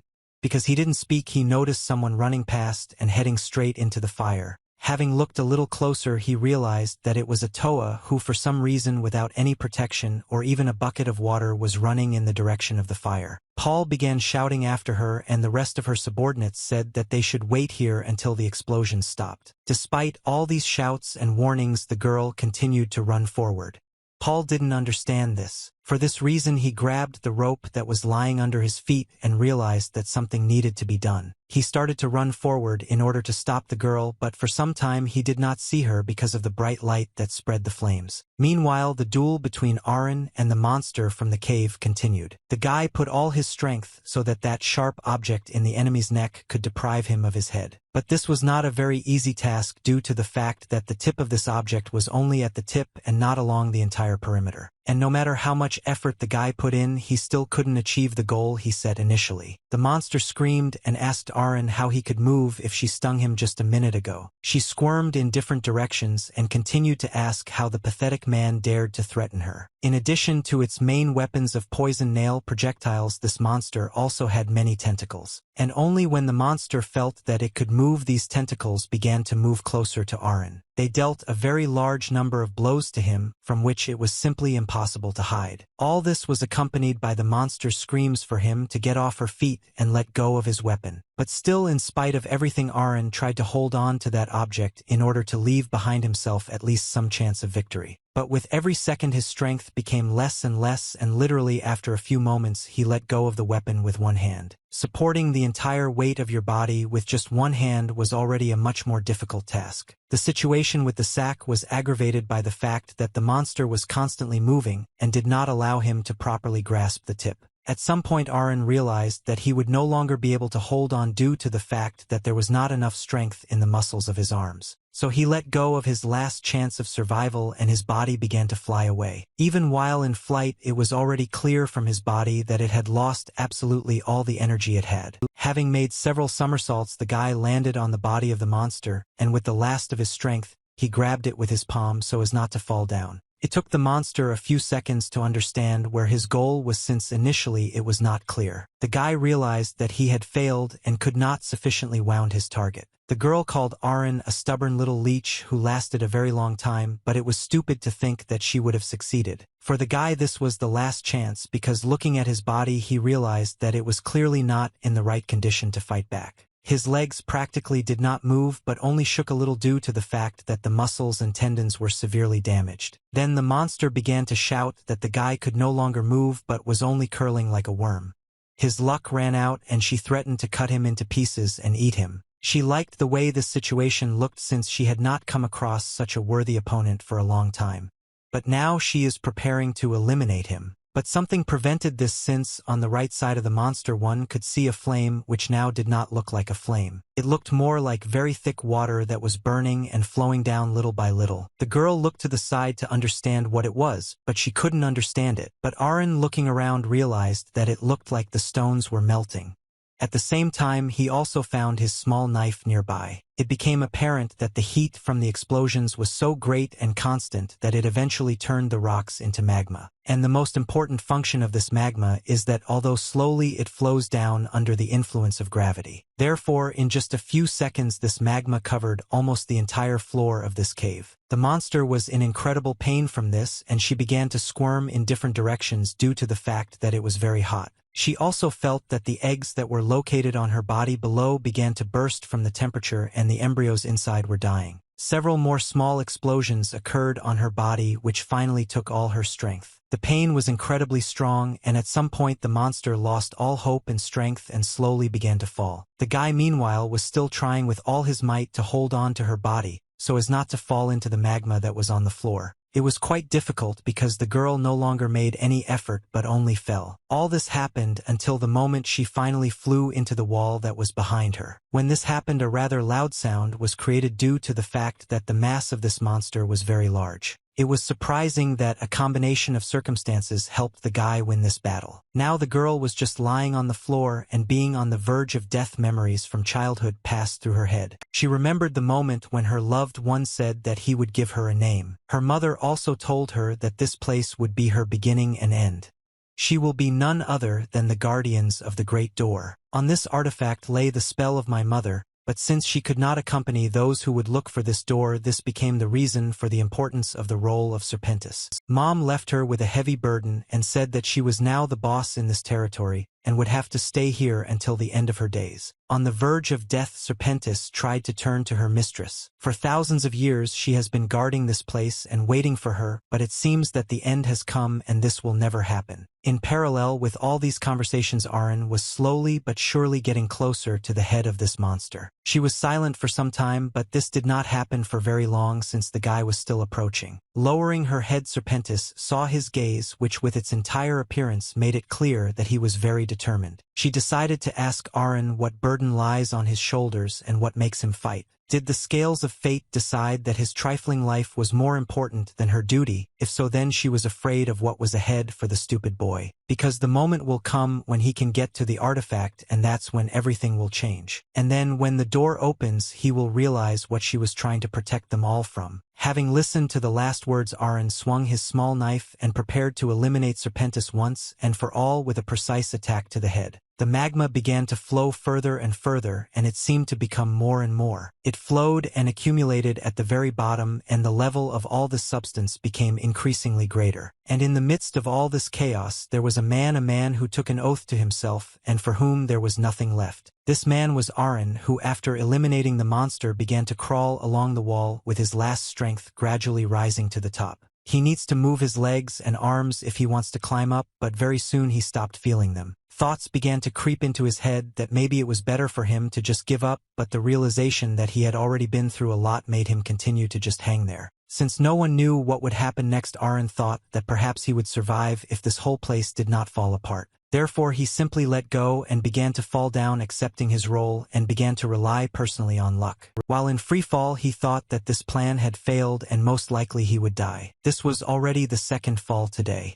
At some point a smile appeared on his face, and he could not explain to himself the reason for its occurrence. Suddenly someone grabbed his hand, and the guy stopped falling and now held on tightly. It was Toa, who with a very wide smile on her face said that she was glad that she managed to catch Arin. The surprise on the guy's face was so noticeable that he couldn't even say anything. The girl held her brother and noticed that there were wounds on his body, as if he had just fought with a huge bear. She also said that her brother always tells her not to worry, but if she had not appeared here now, then everything would have ended in tears. Looking at his sister, the guy still couldn't say anything but was only trying to figure out whether it was a dream or whether he had already died. But still he continued to listen to his sister, who said that she saw that Arin could not move and therefore she would somehow lift the two of them upstairs. Her arm looked weak, but now she was already capable of holding a body twice as heavy as herself. The guy didn't understand what this idiot was doing and what she thought about herself. It seems that she thinks that she can lift them together while she herself was just barely holding on to the rope. Only at that moment Arin came to his senses and began to shout to his sister that she was stupid, and then began to ask if she was trying to die in this way. He began to talk about how he could get out without her help, and her hands were shaking, so she definitely wouldn't be able to drag the two of them upstairs. Toa in turn replied that she knew that the guy was glad to see her, but he was too far away, and it did not hear his words at all. At some point a portion of stones fell from the rock and one of them hit the Toa on the head. Arin was very scared when this happened and asked his sister how she was feeling. She just turned to him and smiled at the same time and said that he was fine and it was just a small scratch. Her entire appearance radiated optimism despite the fact that holding someone was much more difficult than she could have imagined. She tried to explain to her brother that they could handle it and the main thing for them was to hold out a little longer. The temperature around became increasingly higher over time, as did the level of magma. The rope was also very tense due to the fact that a very large weight was now acting on it, and it was also rotting while it lay in the damp cave. It was very difficult for the girl to even just hang on this rope, let alone lift her brother with her. Arin tried to analyze the situation and realized that nothing would work since this task was simply impossible. If this continues, the situation will end up so that the two of them will die. Therefore the guy decided to somehow convince his sister so that she would let him go. He asked Toa not to be stubborn, as she knows that this situation will lead nowhere. At this rate, they will both die from an explosion or a fall. In his opinion, this is the only one who can get out of here, and trying to help Arin get out of here is suicide. So he has one last request. The girl didn't even listen to her but just told him to shut up and just check. Then she added that she was not going to listen to anything like that. Also Toa said that her brother always figures things out on his own, as if he is a master problem solver. Every day he returns with such a shabby look and they don't even notice how Toa feels. She began to tremble and asked Arin who asked him to do this, since she clearly did not want it and he simply always did it his own way, having no idea what was really important. For this reason she said that she could no longer afford it and today she would do it her way. Arin really didn't like this whole formulation and he understood what his younger sister was driving at now. Her body became more relaxed and she barely held her brother's hand, and also said that she asked him not to say anything and just accept her decision. Arin could not believe that after all the efforts he had made now everything would happen in a way that he absolutely did not want. But at some point these two heard someone's voice from the side who asked what they were doing. It was Paul, who also climbed down the rock on a rope and watched everything that happened. He said that he was not going to say anything about it, but he no longer had the strength to endure such a tearful tragedy. Toa and Arin simply looked at him dumbly, which made him scream and give the order to climb up. The rocks behind this small group continued to fall and the magma still continued to rise higher. But still, almost at the very last moment, they managed to avoid death and crawl out. The flames behind them sounded terrifying and spread an even more terrifying temperature around them. Looking back, Paolo said that he could not believe that he decided to go into this cave again, and he must really be crazy. He also decided to ask Arin what happened there, since the guy practically destroyed that place in just a few minutes. The guy didn't have the strength to answer, so Toa said that this was not her brother's first mistake, so Paul can only imagine how difficult it is to deal with him. Arin, meanwhile, he just listened to what was happening around him and thought about the fact that he had never relied on Toa like that. But still, after a while, he decided to thank Paul for saving him and also added that thanks to him he is alive. Paul couldn't believe his ears. He didn't understand what the point was in this situation. He was sure that Arin was dead, although it was worth making sure just in case. He could not believe that he actually survived. What was even more incomprehensible was how the Toa was so confident in this, as if she knew what happened at the excavation site. This prompted him to think that perhaps there really was something supernatural in their relationship. But Paul himself is crazy, since he went into this cave a second time. There was a quiet explosion and 2 energy points from the energy pistol appeared in Paul's body. Arin was the first to notice this, and in a panic he did not understand what had just happened and was in permanent fear. His comrade's body immediately fell to the ground and he bent down to somehow help him. In front of them stood the pizza commander, who said that it seemed like he was aiming at Arin, but in fact his friend shouldn't have stood at gunpoint either. Pitts also said that even now he doesn't know who to shoot next. For the bratty girl who rejected his kindness, or the parasite who burned the mine to ashes and made him look like a fool. His face was filled with rage and self-confidence. Commander Pizza called the Toa and Arin mere scum and aimed his weapon at them. One day the day came when a real massacre took place in one room.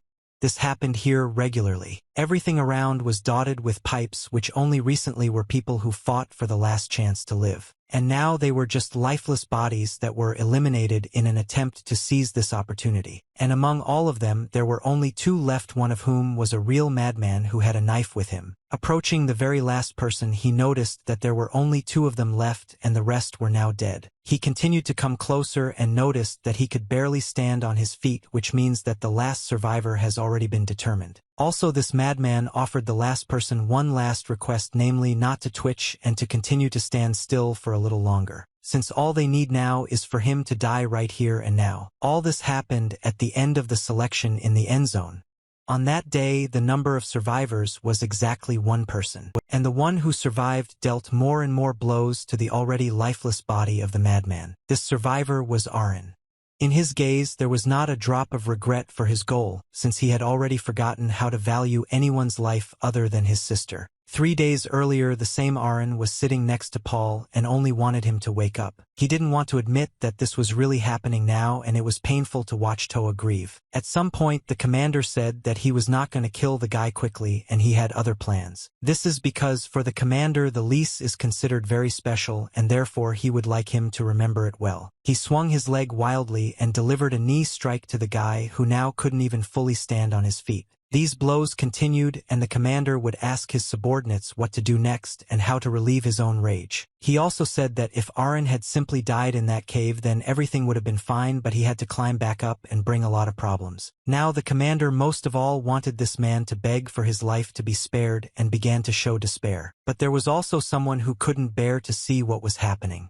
The Toa asked the commander to stop touching her brother and beat her instead. Pis dealt another blow with his hand to his brother and then turned towards the girl. He took her by the hair and lifted her slightly up, making sure that his brother could clearly see everything that was happening. Pis said that he was glad that the girl finally moved, since he definitely liked her facial expression and the weakness that it represents. In his opinion, he should have started with her, since perhaps she had already changed her mind and they should start all over again. At some point, the general approached them and asked what the commotion was and what was going on. The commander had prepared in advance everything that needed to be answered in such a situation, and was not surprised by the appearance of the general. On the contrary, he said that he came just in time since he had just caught the criminal who destroyed his precious mineral deposits not so long ago. By that time, the general did not understand anything yet and decided to ask the commander what he meant when he said this. But before he heard the answer, all he saw now was the body of the eliminated Paul. And also he turned his head to the side and saw a guy who looked at everything that was happening as if he was about to cut everyone off with his bare hands. Pis reported that one of the prisoners who was sent yesterday for extraction was now lying on the floor. He stayed there, and that's why everyone thought he was dead. But he got out of there immediately after the explosion. There was no doubt that he was the cause of everything that was happening. Pitts also promised that he could get a confession out of him if necessary. But it was clear from the general's face that now he saw something that would change the course of events. All because the guy was holding a small piece of Akam in his hand, and with a smile on his face, he told everyone that he was sure that everyone who was standing here knew what this sparkle was capable of. At that very second, the soldiers pointed their guns at him but relaxed when the guy said that with this small piece he could send everyone straight to hell in just a moment. Of course, the general did not believe in this bluff at first, but when he saw that the guy had a couple more kilograms of these stones in his bag, he realized that the explosion would indeed be incredibly strong. He didn't like this situation, and he was waiting for the moment when Arin would say what he needed. He, continuing to lie on the floor, ordered the Toa to be released and to move back a few hundred meters. He invited that if you think for a long time, he will set this stone on fire, which will cause a very big explosion here. The general remaining in the place where he was said that in front of him, he would come out with a rat driven into a corner showing its teeth. The guy couldn't even move, but he still dared to threaten. The general asked that let's say that they released the girl, but what will happen next? He asked if Arin had some kind of plan or if he thought that he could escape only thanks to this bluff. Obviously, this is impossible. After all, his term is so long that while it lasts, the guy can die 100 times. The general also added that there is no future in which he and this girl remain alive. It was also not clear what would happen first. The guy's head will be blown apart by the movement of the general's fingers, or he will set this pebble on fire. Such words made Arin realize that he was not in control of the situation, and now he needed to compromise. He tried to think and imagine a situation in which the outcome would be beneficial for him and Toa would be able to survive. The general continued and said that in any case he did not want to take risks, and therefore he had an interesting proposal. And he asked the guy what he would do if the general said that he could only leave one of them alive. He suggested that if Arin released the red Akima, he would give him the opportunity to participate in the arena. The arena is a royal battle between prisoners from absolutely all zones in the cave. The last survivor is released. Some time passed, and while near the arena, the newcomer asked Pis why they were holding this battle if it was more effective to simply execute everyone. The commander replied that this is how he keeps everything under control. When the number of problem prisoners increases, he arranges to deal with them all at once. In his opinion, it is easier to let them kill each other than to leave it to the military. And the most interesting thing was that no one ever forced them to participate in this battle. Everyone chose it themselves. Their longing for the outside world exceeded the incredibly strong fear of death. The commander considered everyone who took part in battles to be idiots. He was also sure that Arin would not be able to qualify, since he may be the strongest in his zone, but he clearly won't survive tomorrow's final. He was happy that he would finally be able to see the death of this pitiful family. Meanwhile, the action moved to a cave which was not so far from the battle site. It was even better hidden than any other building in this cave. A prison was organized there in which Arin was now and was trying to analyze his condition. He constantly had a cough which was accompanied by blood and which frightened him. It seemed that it was an unusual poison, and because of such overexertion the pain never left the body. He was cold, and at the same time he wondered how long he had left to live and when it would all be over. But now it didn't matter, because anyway he was not the one who would continue life. He looked towards the cell in which his younger sister was in order to ask why she was still not sleeping. At first the girl did not answer anything, and then she decided to ask her brother what interested her. Namely, she wanted to find out what was happening outside, since recently she had heard a lot of noise. At first Toa heard many different voices that screamed and wished each other death. And then there came a moment when all the voices disappeared one by one, and there was deep silence. This silence lasted a very long time, and after all the screams that had come before it, it turned out to be incredibly loud. The girl added that she didn't hear anything else after those screams, and it sounded as if something terrible was happening there. Arin understood very well what was happening there since he had already participated in death matches, and of course he had heard about the arena. But he told his sister that nothing happened there. Of course Toa didn't believe it and added that she could smell blood. She also wondered what really happened after she lost consciousness. Paul died and she thought that they would die too. But for some reason they are still alive. Of course the guy wasn't going to talk about it, and as always he was going to say that the girl should be grateful that they were still breathing. He was about to really say this, but a sound he heard very close stopped him. It was the sound of his younger sister, whom I began to hit the iron bars with all my strength with my hands. The guy immediately asked what she was doing and what she wanted to achieve with all this, at the same time ordering her to stop. Then Toa stopped and blood began to flow from her hands in thin streams. She told her brother that she did not have enough strength to bend one of these rods for me. She didn't even have enough strength to drag her older brother upstairs. And yet Arin still commits thoughtless acts where she does not see him. Arin was constantly covered in blood for the sake of her, in her opinion, useless existence. She said that until she died she believed that there was only one thing she could do for him. Tomorrow was supposed to be a fateful day. The day when the arena begins, leaving only one winner behind. When enough time has passed, most of all the magma has gone into stone or petrified. The group discovered an artifact that was of great interest to the entire leadership of this cave. The general stood right next to this artifact and said that he thought that after all these explosions there would not be a single stone left in this place. Of course, it was unimaginable to understand that something like this would end up in this place. He asked his subordinate to once again read the response they received from the higher management. It was written there regarding a famous object discovered by the troops.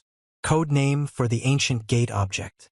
According to facility protocol, their first priority should be to protect the artifact. First, they were ordered to eliminate all interference and obstacles around the object without thinking about possible losses. Further action must remain secret, as the blood crows will be immediately sent to them to take control of the situation. All this seemed very strange to the general since he had never heard such reactions from the leadership. The answer came in just a day, and at least from the deputy head of the fraternity. No one could have thought that after all the explosions there would be just a door here. He was a little worried that everyone assumed there might be some kind of interference. So far they haven't had any problems. And these gates were also guarded by nothing and no one. The general concluded that most likely the underground world has many secrets that even he does not know. He ordered his subordinate to write a response letter in which it would be written that the gate was protected. The general could only hope that they would turn out to be Akima, who was destroyed here. While they were talking, the arena had been going on for about an hour, and there was truly incredible extreme cruelty going on there. Toa was in her cell and tried to listen to the sounds to understand what was happening there. She heard a voice, and this voice was as familiar to her as one could imagine. It was Arin's voice. Some time passed and events approached the finale of the arena, and there now an interesting fight was taking place between two rivals who were very different in fighting style. One of the warriors was a girl who was incredibly agile and fast, which is why she was good at dodging blows. During one of her enemy's attacks, she threw her body up, thereby preventing him from causing damage. While still in the air, she did a somersault and thus ended up behind him. All you had to do was take the knife out of your sheath and strike his right shoulder. When the girl landed on the ground, the first thing she looked at was her opponent, whose gaze was incredibly angry. He really didn't like the fact that this sneaky rat was trying to kill him despite the fact that he was weaker. But this girl moved fast enough to dodge any enemy attack and at the same time deliver her own blows. None of them were fatal, but because they happened so often the damage was simply unimaginable. One day she retreated a little and at the same time twirling the daggers in her hand asked whether her opponent really had nothing but muscles. It seemed strange to her that the man's face contorted as if he had already seen death with his own eyes. And so it turned out, because a second later his body fell to the ground and an arrow was sticking out of his back. The man who stood behind him with a bow did not see that there was a girl in front of him, because when he crawled out of cover he saw only the back of that enemy. The girl looked very confident despite the fact that she was now at a very great distance from the archer. She grabbed her dagger and began to run forward, so that the archer would not have time to shoot at her. But it looks like that man will have enough time to fire at least one arrow at the enemy. While he was pulling the bowstring, he thought that the girl was rushing at him only with a knife, and only an idiot would lead you like that, since against the arrow there is no opposition at such a long distance. He released the bowstring. It began to fly at very high speed towards its target. But at the very last moment the girl turned to the side at the gate, and thus the arrow flew past. A moment later she was already near the body of the man who fired this arrow, and who did not have time to understand anything. The dagger was right next to his neck. Everything happened so quickly that he didn't even have time to blink an eye. This blow was incredibly strong and lightning fast. It was eliminated in the blink of an eye. A small device that was located on this girl's body began to beep after the target was eliminated. Looking at him, the girl called him a fool who was too sure that he had an advantage only because of distance. In her opinion, he was counting on this because he was not confident in his victory. A voice from the side told the girl that she had just read all his thoughts. There stood a man who held someone's head in his hands and smiled. He threw this object aside, and he slowly began to approach the girl, who in turn, noticing the danger, noticed that she thought that everyone was hiding, but it seems that there are still idiots who are looking for trouble. In response to all these words, the unfamiliar man only asked her one question that interested him most. He wondered how many people this girl had already killed during all this time. She replied that her blade had killed 4 people, but now this stranger should not be interested in this. The man slowly began to count something, bending his fingers, and then said that they have only 26 zones. For now he's gotten rid of the 9th, so if he kills the girl he'll have about 12 left. The girl was not happy with what he just said, since it sounded as if he was already completely confident in his victory. So she drew her dagger and asked what he was muttering about, since the job was not yet done. Meanwhile, the action moved to the opposite side of the western sector. There 2 people were constantly being eliminated, and there was someone standing near one of them. This person was Arin, who already realized that compared to yesterday these guys were at different levels. They are still as good as him, and in some cases even better. I caused pain in his body, but what was more dangerous was that the body moved much more slowly. The guy will be at a disadvantage if the battle drags on for a long time. While he was thinking about this, the thought came into his head that he needed to remove the others as soon as possible. But what he saw with his own eyes will prevent this. In another sector, a stranger spoke in a quiet voice and said that he wanted to play a little longer. His opponent was eliminated with particular cruelty, and the man himself was dissatisfied that he had barely touched the target before it was no longer able to fight. But this did not last long, and he stood up thinking about where to go next. The stranger was sure that he could find the strongest in this place. Initially he thought that this place would be boring as hell. But now it seemed much better to him than even spending time outside. It was already approximately 4 p.m. and a small group of troops were watching what was happening in the arena. There were a large number of indicators that notified them which sectors were still alive. By that time, approximately 13 teams remained, which meant that the arena would move on to the second round. One of the soldiers asked the commander if he thought that all this would be over by midnight. But having heard no answer, this warrior was very surprised and asked his question again. The commander did not answer, as he was now immersed in his own thoughts, since he did not understand how long the target would make him wait. The action moved to the arena, where a girl was now sitting on one high rock. She watched very closely and with great interest Arin, who stood behind the shelter and spat blood. He was very ill, and he made a lot of sounds, attracting attention to himself. The blood from his mouth continued to flow in a stream, and he was clearly not getting better with time. During this time, 2 men managed to detect the target and took up their initial positions before the attack. They tried to communicate with each other using gestures in order not to attract the attention of the enemy. With the help of several gestures, they agreed that they needed to attack from different sides and use the moment of surprise to eliminate him. They did so, and in a few seconds they were already a few meters from the arena. The situation was tense, despite the fact that all they had to do was simply eliminate the half-dead enemy. Well then, when they wanted to start their attack, the guy disappeared somewhere and seemed to evaporate. Now the men looked at each other and tried to understand what had just happened. It turned out that he had taken a big leap and was now hanging on a cliff, watching his killers from above. At some point he deliberately weakened his hand and thereby began to fly down from this cliff. It landed directly on the head of one of these men, and with its weight it forced him to fall to the ground. Now this enemy was eliminated, and only one man remained who had a long weapon like a spear. Due to the fact that this man was incredibly angry since his comrade was just like he immediately began to attack. Dodge them without much effort. He constantly moved in different directions, and during one of his dodges he directed his opponent's spear into the ground. Because of this he now had no way to hold a block, so the weapon had to be raised as quickly as possible. At the very last second the man raised his spear and thereby saved himself for some time, and the sword did not reach his neck. But the spear shaft was of course made of wood and could not block a metal sword. The guy's gaze was as focused as possible because now he had set a goal for himself and he was ready to do anything to achieve this goal. Therefore he resorted to plan B and grabbed his opponent by the left shoulder with his bare hand, which of course the man was not watching. Then he began to run and thereby took the body of the enemy with him, heading towards the cliff. At this moment it was important to focus a large amount of internal energy within yourself so that the attack would be as effective as possible. The running speed was so high that when the man crashed into this rock his spine immediately broke since a large number of individual stones were sticking out of the rock. Now all the wars had been eliminated by Arin, and he had little time to rest. He leaned his elbows on one of the rocks and noticed that these guys were making too much noise while they were punishing him. Moreover, they didn't seem to know that everyone here stands for himself, and this worthless attempt to work as a team only ruined them. Most of all now Arin was wondering what zones they were from. To do this he got down on one knee and decided to check what inscription was on the back of the enemy whom he eliminated at the beginning. There was an H that could only stand for one thing. This means that the enemy was from the same group that Arin himself was from. Until this moment he thought that a participant was taken from each zone.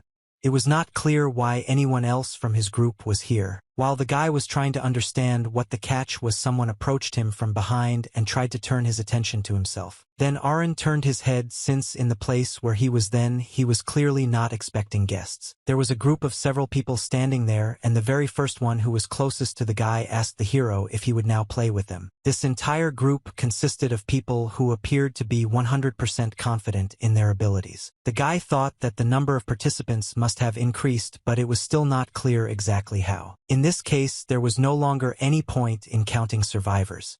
And since the only way to finish this game is to get rid of all the extra ones, then you need to move on to doing this. The commander meanwhile was still sitting in his place and was thinking about whether Arin would like the dish he had prepared.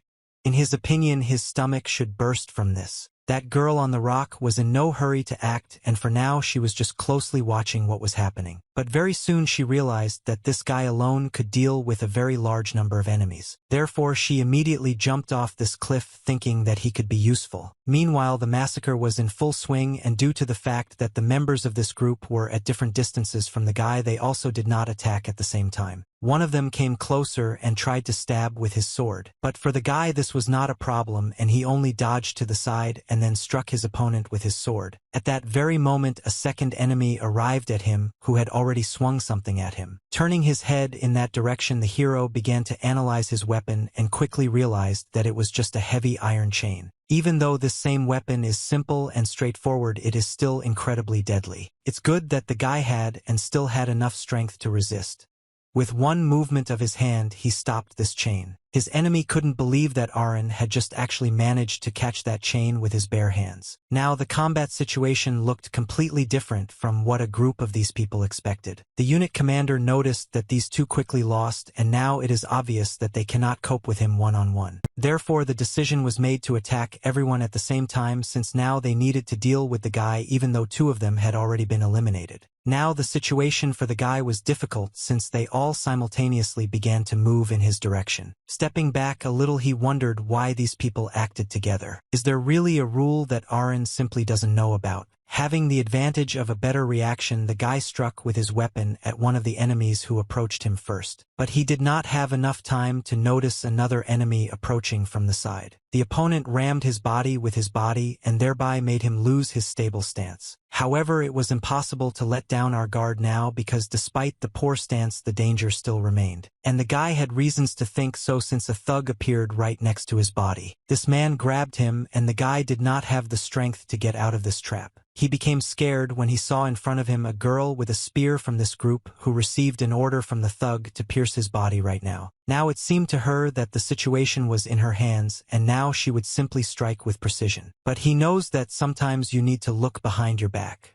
Because it was at that moment that the girl from the cliff jumped onto her. The penultimate member of the team had been eliminated and was now lying on the ground, and now only the thug remained. Due to the fact that all his allies were now dead, he did not know what to do, and for a few seconds he also loosened his grip. This weakness was enough for Arin to give him a fatal blow with a sword. Now this girl stood in front of the guy smiling and just silently looking at him. This was very strange considering that he had just been rescued and Arin didn't even know her name. The girl said that she watched the hero for a long time and realized that he was quite a strong warrior with a lot of experience. She also admitted that she couldn't sit still when those uninvited guests started interfering. Not that she expected there to be any rules here, but in her opinion it was necessary to at least stick to the basics. Stepping aside, the guy said that if you want him to thank her, then this won't happen, since the girl and everyone else are now just enemies. The girl advised him to understand what was happening before throwing around such words. She said that they had just eliminated a group that consisted of more than just second-rate thugs. This was a cleanup team that was constantly trained to hunt arena members. This information was very strange, and so the guy asked the girl how she knew all this. She replied that quite recently through torture she forced them to give out information to her, and now she has a conclusion, which is that the battle will not end until they finish off these guys too. The guy's fears became a reality because he realized that he was simply participating in the game of the general and the commander despite the fact that all the odds were against him. He found it hard to believe that he was so naive, and because of his naivety he put the Toa in danger. Through all these thoughts he heard that an unfamiliar girl invited him to join forces. She explained this by saying that they were all working together and therefore it was better for them to do the same. Arin understood what was moving this girl when she made a decision. He pointed his sword at her and thanked her for saving him, but also added that he would take pity on her this time, so let her better run away. At that moment a pause was created between them, which the girl destroyed by saying that she also initially thought that she could handle it herself. But that was before she entered the eastern sector and saw what was happening in that section of the arena. She was horrified when she found out that there was a butcher walking there. A monster that doesn't compare to other clearing teams. A short amount of time passed and the action moved to a location that served as a connection between the two parts of the arena. There was a small bridge here and the girls climbed onto a high rock in order to inspect everything that was happening in the distance. She shouted to the guy, notifying him that there was nothing more for them to do in the western zone. But it seemed that Arin wasn't even listening to her, since now he was looking at the guy's lifeless body and crawled up to him. This non-tenant crawled up to him having crossed all the way from the other side of the bridge. He was missing 2 legs and was covered in blood. Arin thought that perhaps when it was all over he too would be a pile of meat lying somewhere nearby. This is how this system worked. By killing someone you yourself become one step closer to death. While examining his body, the guy suddenly noticed something interesting and surprising at the same time. At that moment a girl approached him and asked what he was going to do with this corpse. She came even closer and added to her phrase that most likely that butcher killed him and the victim managed to crawl here. In turn Arin turned his head in her direction and looked at her with a very frightening look. The girl got scared when this happened and asked the guy if he remembered that they were fighting on the same side. At the same time pushing the body into the abyss, the guy said that he forgot what he wanted to say.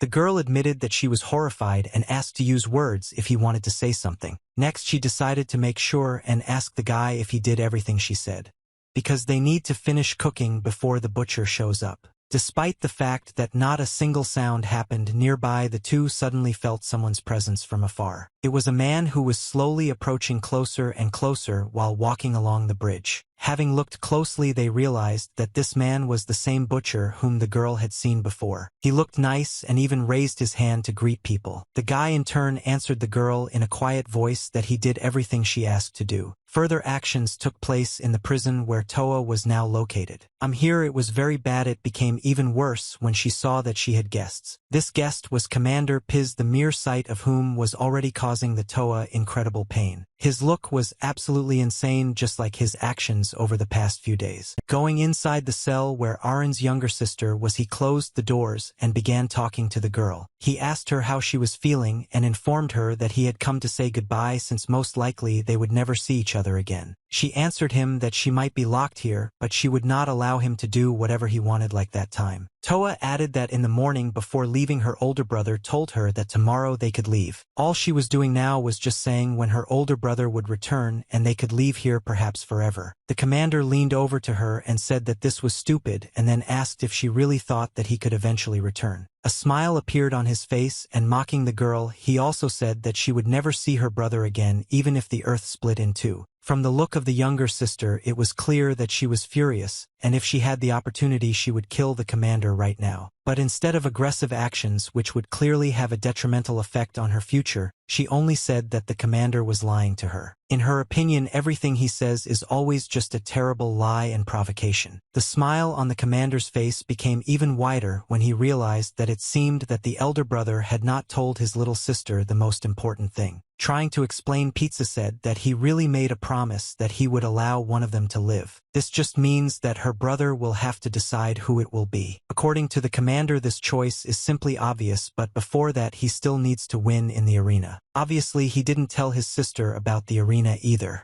Next, Pis began to explain that this is a game in which in order to win you need to kill all the participants. He tried to appeal to the fact that it was completely unprofitable for him to lie in this situation and he would not do it. Why, he asked the little girl if she remembered the smell that she felt last night. The elusive smell of human blood. Toa imperceptibly began to cry and asked herself in her head the question why he didn't tell her. Really, despite all the conversations that they had previously, he again began to do everything for her good. He was going to disappear, carrying everything on himself all the time. The commander admitted that his heart hurts from how much the guy devoted himself to his younger sister. But still he had a question that tormented him all this time, and the answer to which he never found. Why Arin needs Toa so much? Why is it needed, since this is simply a waste of air in the opinion of the commander himself? He started screaming and proving to the girl that they are staring at the wall and waiting for your brother to save you. It's just sad and shameful. And so he thought that he wanted to influence this situation a little. The commander pulled the knife out of his sleeve and began to bring it closer and closer to the girl's body. At the very last moment he said that it was time for the Toa to understand how it felt to feel unbearable pain. Literally a moment, and there was a very strong blow which was aimed at hitting the target and causing her pain. Well, this blow missed, since Arin was not as fast a warrior as the butcher. The hero tried to keep track of his opponent, and he was very annoyed by the smile that never disappeared from his face. He was constantly smiling, which gave an unjustified impression of how easy it was for him to fight. The hero dealt blow after blow, trying to try combinations that he had used in battle before, but the butcher dodged. At some point in the battle, he was agile enough to grab Arin's sword and hold it in that position for some time. At the same time, he looked the guy in the eyes and did absolutely nothing for a few more seconds. And then, with the help of his second hand,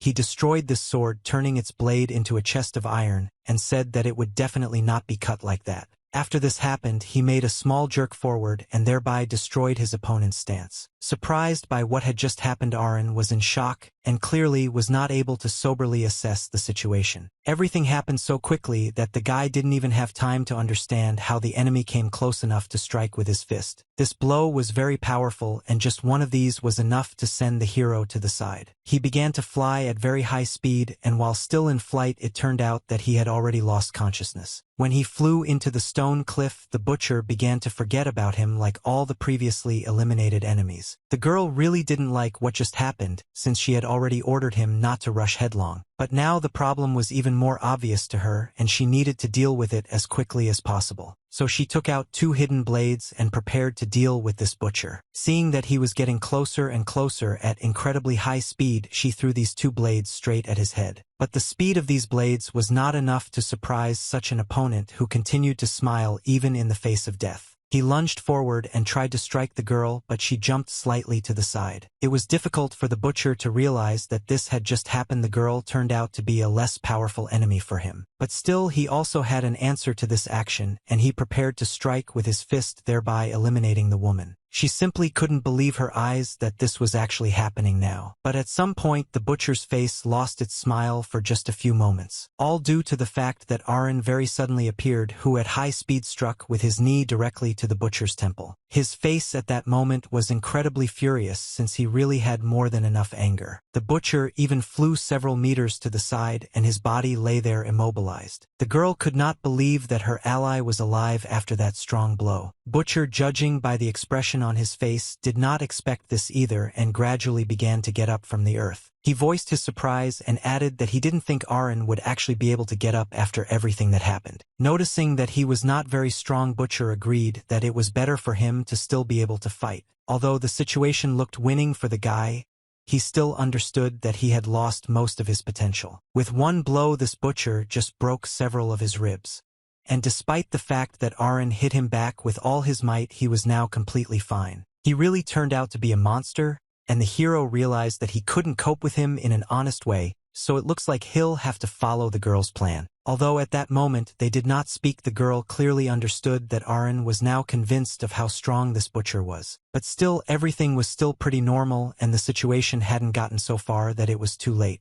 Now it was their turn to attack. The butcher also had his own plans for these battles, as he quickly began to move closer and closer to the girl. As he approached the target not far from here, one could see someone cutting a thick rope with his ball. The butcher was getting closer and closer, and because of this the girls were becoming more and more scared. A moment later the rope cracked due to the fact that the one who cut it dealt another strong blow. By the time this happened, the butcher had already gotten almost close to the girl, who didn't even have time to notice how he ended up here. At that moment, at a short distance from the battle site, a large pile of weapons began to fall, which were tied with the same rope. The girls were incredibly scared, since the butcher's hands were already near his throat.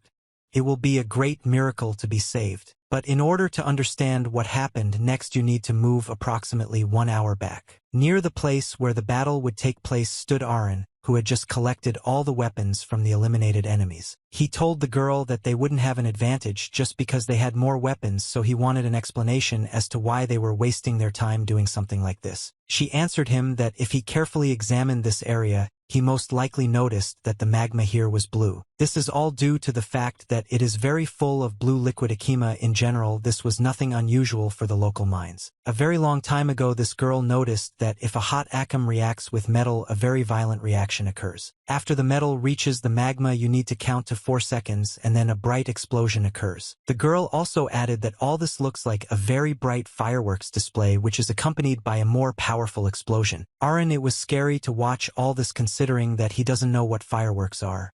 The girl was also surprised and asked what kind of wilderness the guy lived in, if he had never even heard of fireworks. Of course he didn't want to not answer this in any way, so he simply decided to directly ask how it would help them. Yes, she answered him that if a small piece of iron gives such an effect, then if they throw off a whole mountain of metal, the effect will also be more significant. That is why in her plan she used this very place to conduct the battle. Now moving to the moment when the butcher was a short distance from his victim, everything will become clearer. He did not understand what had happened, because for a moment it seemed to him as if something had exploded, and then he suddenly lost his vision. Even the girl from a short distance noticed that blood began to flow from his eyes, and in general they turned very red. She thought about the fact that now the enemy could not see.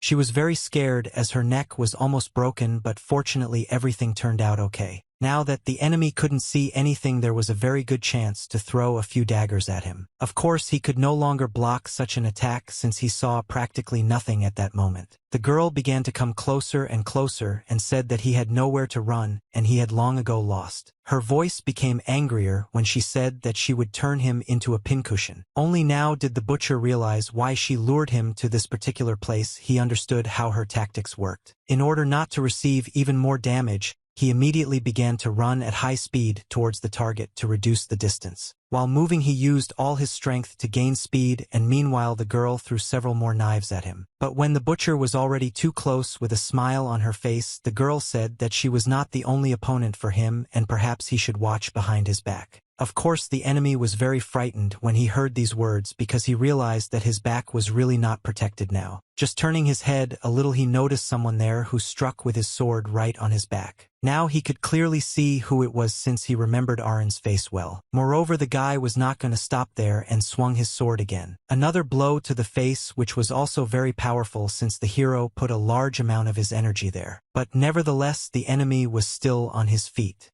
The blade entered him. This gave the guy the idea that his hands are the only place that cannot be cut through. If his whole body had been like this, then he would have had no reason to dodge the balls that time.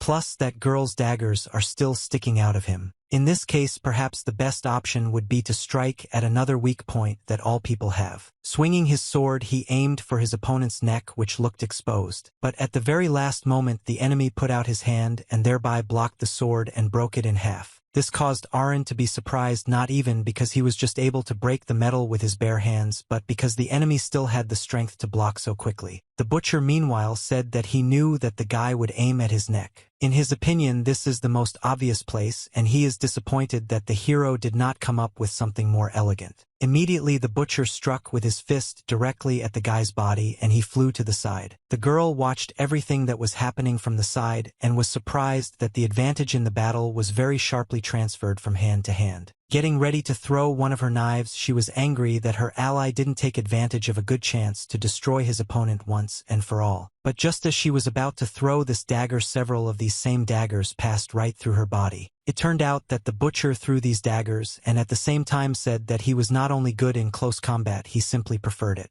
Next he turned his head to the guy and said that initially he did not want to show them his other ugly eye which he hates. Everything he said next was like a monologue before he kills someone, since he said that his hands are special and he can pierce through a human body. He started laughing and saying that the girl essentially gave him a loaded rifle.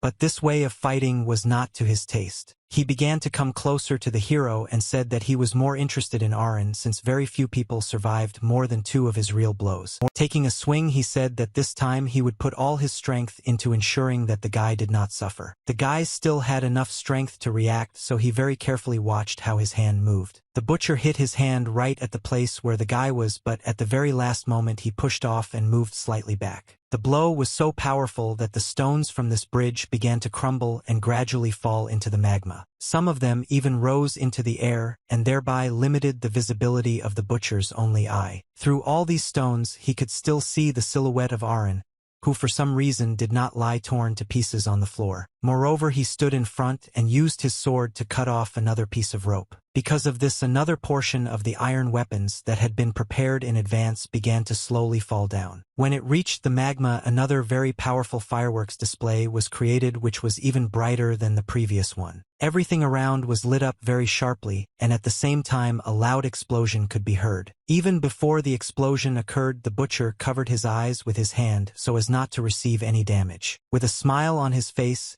he thought that he knew that the enemy would resort to the same trick again. This time he was not blinded and realized that these fireworks were not particularly harmful since they were so disorderly. Looking down, Butcher saw a guy holding on to the second edge of the bridge with his last strength. A smile appeared on his face as he realized that most likely Arin did not have time to close his eyes, and because of this he lost coordination. Approaching closer, he asked why he was hanging there, since it seemed that he had run out of ideas and was trying to escape by running away. He pushed off the ground and began flying at high speed towards the guy, shouting that he was tired of seeing the same thing over and over again. At the very last moment, when the butcher was just above the abyss, Arin turned his head, and it became clear that there was another rope in his teeth. This greatly frightened and tensed the butcher, who noticed it only now since the guy's back was to him all the time. There was a very large and incredibly bright surge of energy and light which spread directly from under the magma. The realization that the enemy had deliberately lured him here made the butcher panic. The surge of this energy was so great that he was easily able to lift this man's body to a very great height.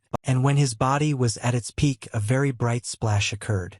It became obvious that for this trap Arin used the largest number of metal weapons. Looking at all this, he said that in the world outside, fireworks must look beautiful. This whole undertaking was very risky, since if he had miscalculated the timing even a little, the last prepared attack would have missed. The guy had to admit that if it weren't for that girl's idea, he would never have been able to cope with such a strong opponent. At that moment, that same girl approached the edge of the ledge that Arin was now holding on to, being above a large chasm with magma. In the room in which dialogues were now taking place about what would happen next, everyone had already prepared for the finale. The subordinate gave the pizza commander a pistol and said that it looked like the end was near and they should go down. The commander took the pistol and thanked his subordinate for providing the weapon, since they still don't know who will survive. Also wearing clothes, the subordinate, who was new, said that he believed that the outcome of this arena this time was incredibly obvious. In his opinion, the pizza commander should be the one who will mark the end of the arena. The group moved to the place where the most recent battle in this arena took place. The cleaners, that's what they called themselves in this arena. They are the same ordinary prisoners, but as soon as the arena begins they are tasked with getting rid of all the participants. This time was no exception, and a group of them was sent here, but most were killed by that monster. Almost the last of all who survived was the same girl who joined forces with Arin. She was very scared initially, and she could not believe that the hunters themselves had become the prey. Now the guy understood why she told him that those guys were part of the cleanup team.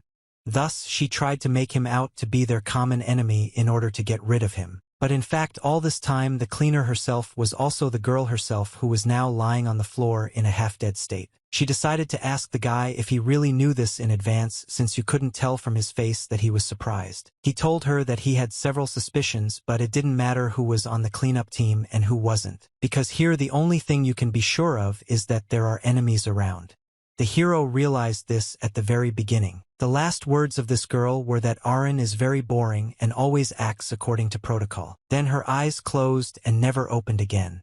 Finally, the girl found peace after many years of suffering in the cave. Well, next to her was still sitting the one who was doomed to suffer and fight. And this man suddenly heard some claps behind him, which immediately attracted his attention. It turned out that it was the pizza commander who was approaching him from behind. There was a smile on his face, and he said that he congratulated the guy for being the last one standing, which means that the arena now has a winner. The commander came here with a new subordinate and a small group of guards. Approaching the guy, he said that he didn't expect this and understood that the guy would give it his all, but he didn't expect him to cope. Next, he pulled out his gun and notified the guy that he couldn't imagine how his sister would feel after losing such a wonderful brother. The smile on his face at that moment became more obvious when he said that it was unlikely that Toa would ever be able to feel anything. The guy's face became angry, and he directly asked the commander what he had done to his younger sister. The commander did not decide to answer this, but only said that the hero's eyes are like that now, probably due to the fact that he just killed a whole bunch of people. Arin began to shout that the commander promised that he would not lay a finger on the Toa. That was the agreement.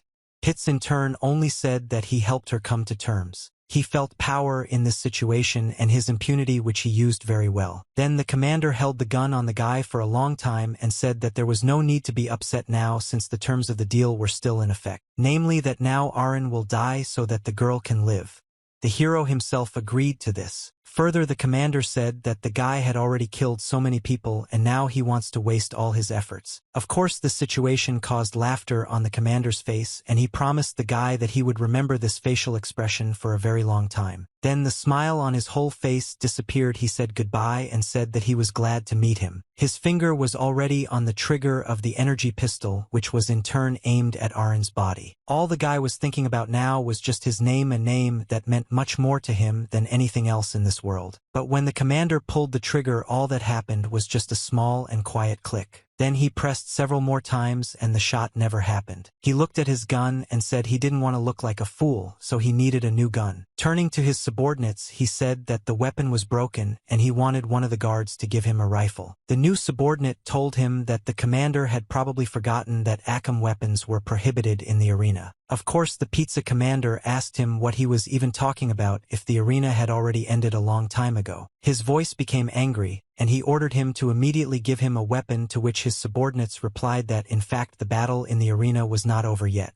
He pointed his finger at the person in front of him and shouted that there was one more participant left. Of course, he meant that this participant was the commander himself, who now did not understand what was happening at all. It was clear from his look that he was incredibly scared and was trying to come up with something to solve this situation. The newcomer also added that now he is interested in seeing who will be the winner. The commander was incredibly angry and began shouting at everyone around him, asking what he was talking about. At this moment he tried to think and could not understand how he had not been able to understand before that this newcomer was an enemy for him, and all these phrases about how the commander should mark the end of the arena were hints. All these thoughts of course were not pleasant, so he shouted to the new guy that he did not have the right to do this and began to walk in his direction. At the same time he asked him if he had really gone crazy, if he wanted now to really do what he was talking about. While the commander was approaching, the new guy shot her with his pistol right at his feet. And then he said that if he takes even one more step in their direction he will shoot him, since the pistol that is in his hands has been removed from the safety. He came up with a brilliant plan. The pizza commander gave the order to the guards to grab this bastard and take him out of here, since this is an order from a senior in rank. None of the guards said anything but only continued to look at the commander, as if at a person whom they were seeing for the first time in their lives. Commander Pis told the new guy that he had only recently appeared here and was already stabbing the senior commander in the back. But in response the new guy only said that he would never rebel against the command, since he is not stupid. Because in reality he was just following orders and had no choice.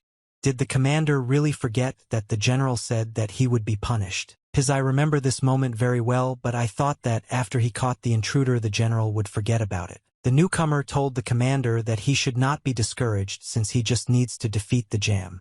And if he can, then they will all come out of here alive except Arin. At this very moment he advised the commander to turn around, since the danger was not in the direction in which he was looking now. And when the commander turned his head, he was more horrified than he had been in his entire life. In front of him was Arin, whose gaze made it very clear that he was now eliminating this commander in less than a second. The commander began to scream because he believed that all this should have ended completely differently. Literally a moment later the fight in the arena was over and the body of the loser lay on the floor right on the edge of the bridge. The subordinate who was new approached the lifeless body of the commander and bent down a little to say something. He said that no one should ever wag their tongue like the commander did Pis. Then he stood up and looked towards the real winner and prepared to tell him what he had been preparing to say for a long time. Of course the new guy congratulated the winner and said that it was time to help him out with the prize. As far as he remembered, Arin had a choice between her life and the life of her little sister. Instead of answering this, the hero simply silently began to approach closer and closer to the new guy, who for some reason had managed to get scared. Then he took the barrel of this soldier's pistol and pointed it straight at his heart. Then he said that the new guy should pull the trigger right now, since now his mission is completed. Long before the start of this vile game, the guy decided to save the life of his sister. Therefore now he orders him to fulfill his promise if the new guy is not the same trash that is now lying on the floor in a puddle of his own urine and blood.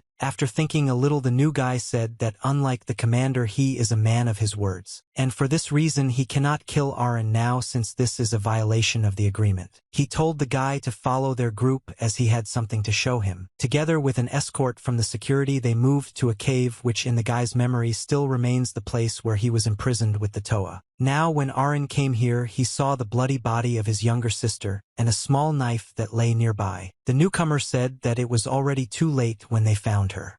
His theory was that Commander Pis did this to her. That is why, according to the newcomer, now the guy has no opportunity to choose and nothing can be done about it. He patted him on the shoulder and said that he congratulated him, since he would be able to return to work very soon. And thanks to the efforts he made, he will continue to serve his country. Arin did not hear all these words because now he was looking at the lifeless body of his beloved sister.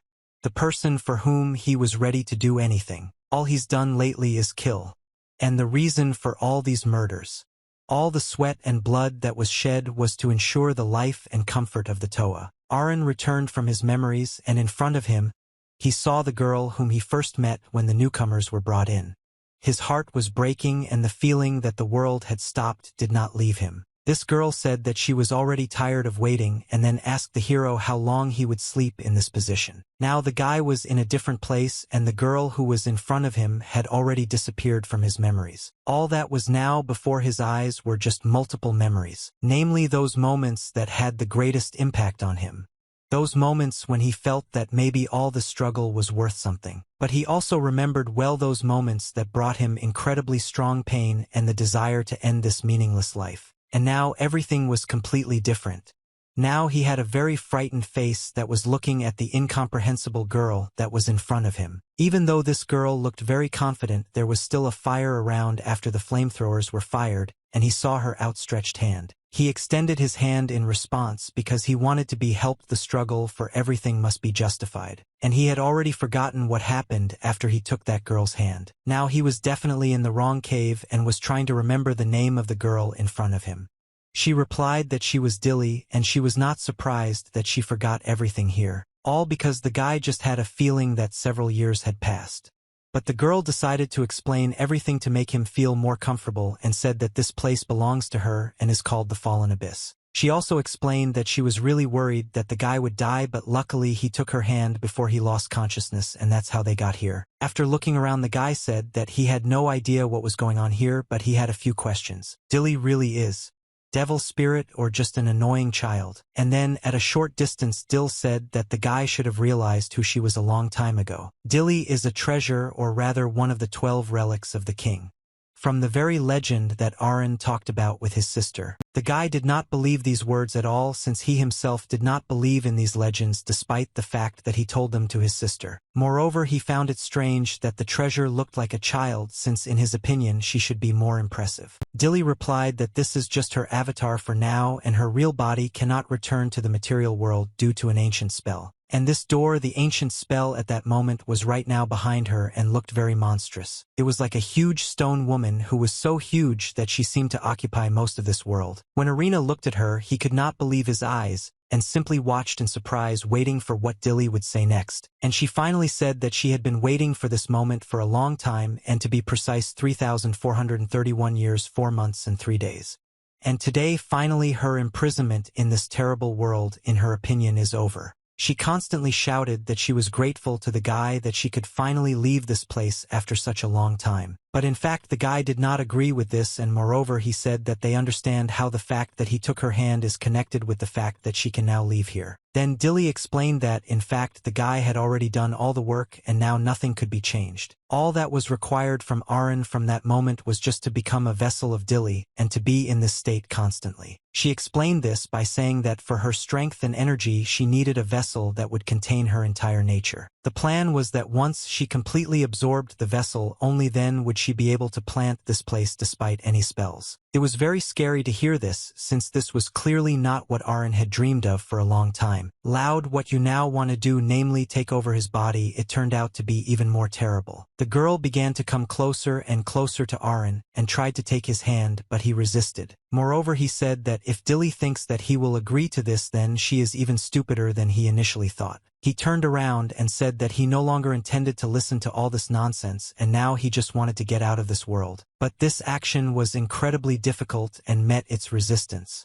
Suddenly, phantom chains appeared right out of thin air. These chains had infinite strength, and in a matter of seconds they were able to grab the guy and limit his movements. In addition, they were pulling him in the direction in which the Dilly was now located, from which Arin was trying to escape. Now the guy was chained to the wall, and in this state he had to listen to everything the girl told him. Namely, she said that as soon as the guy got here, he no longer had the right to choose. After Dilly conveyed this information to him, several sharp tentacles appeared from her back, one of which pierced Arin's chest. Looking at all this, she liked what was happening, and she even managed to tell the guy that he just needed to come to terms with his fate. Several tentacles that were very sharp began to tear apart the guy's body, creating a larger and larger hole in him. The pain was very strong, and the guy, despite its obviousness, was still in his thoughts. He couldn't believe that after 10 years in hell some child would now take his body away from him. Then a thought that he had been thinking about for the last few years popped into his head. Namely, this would be the question.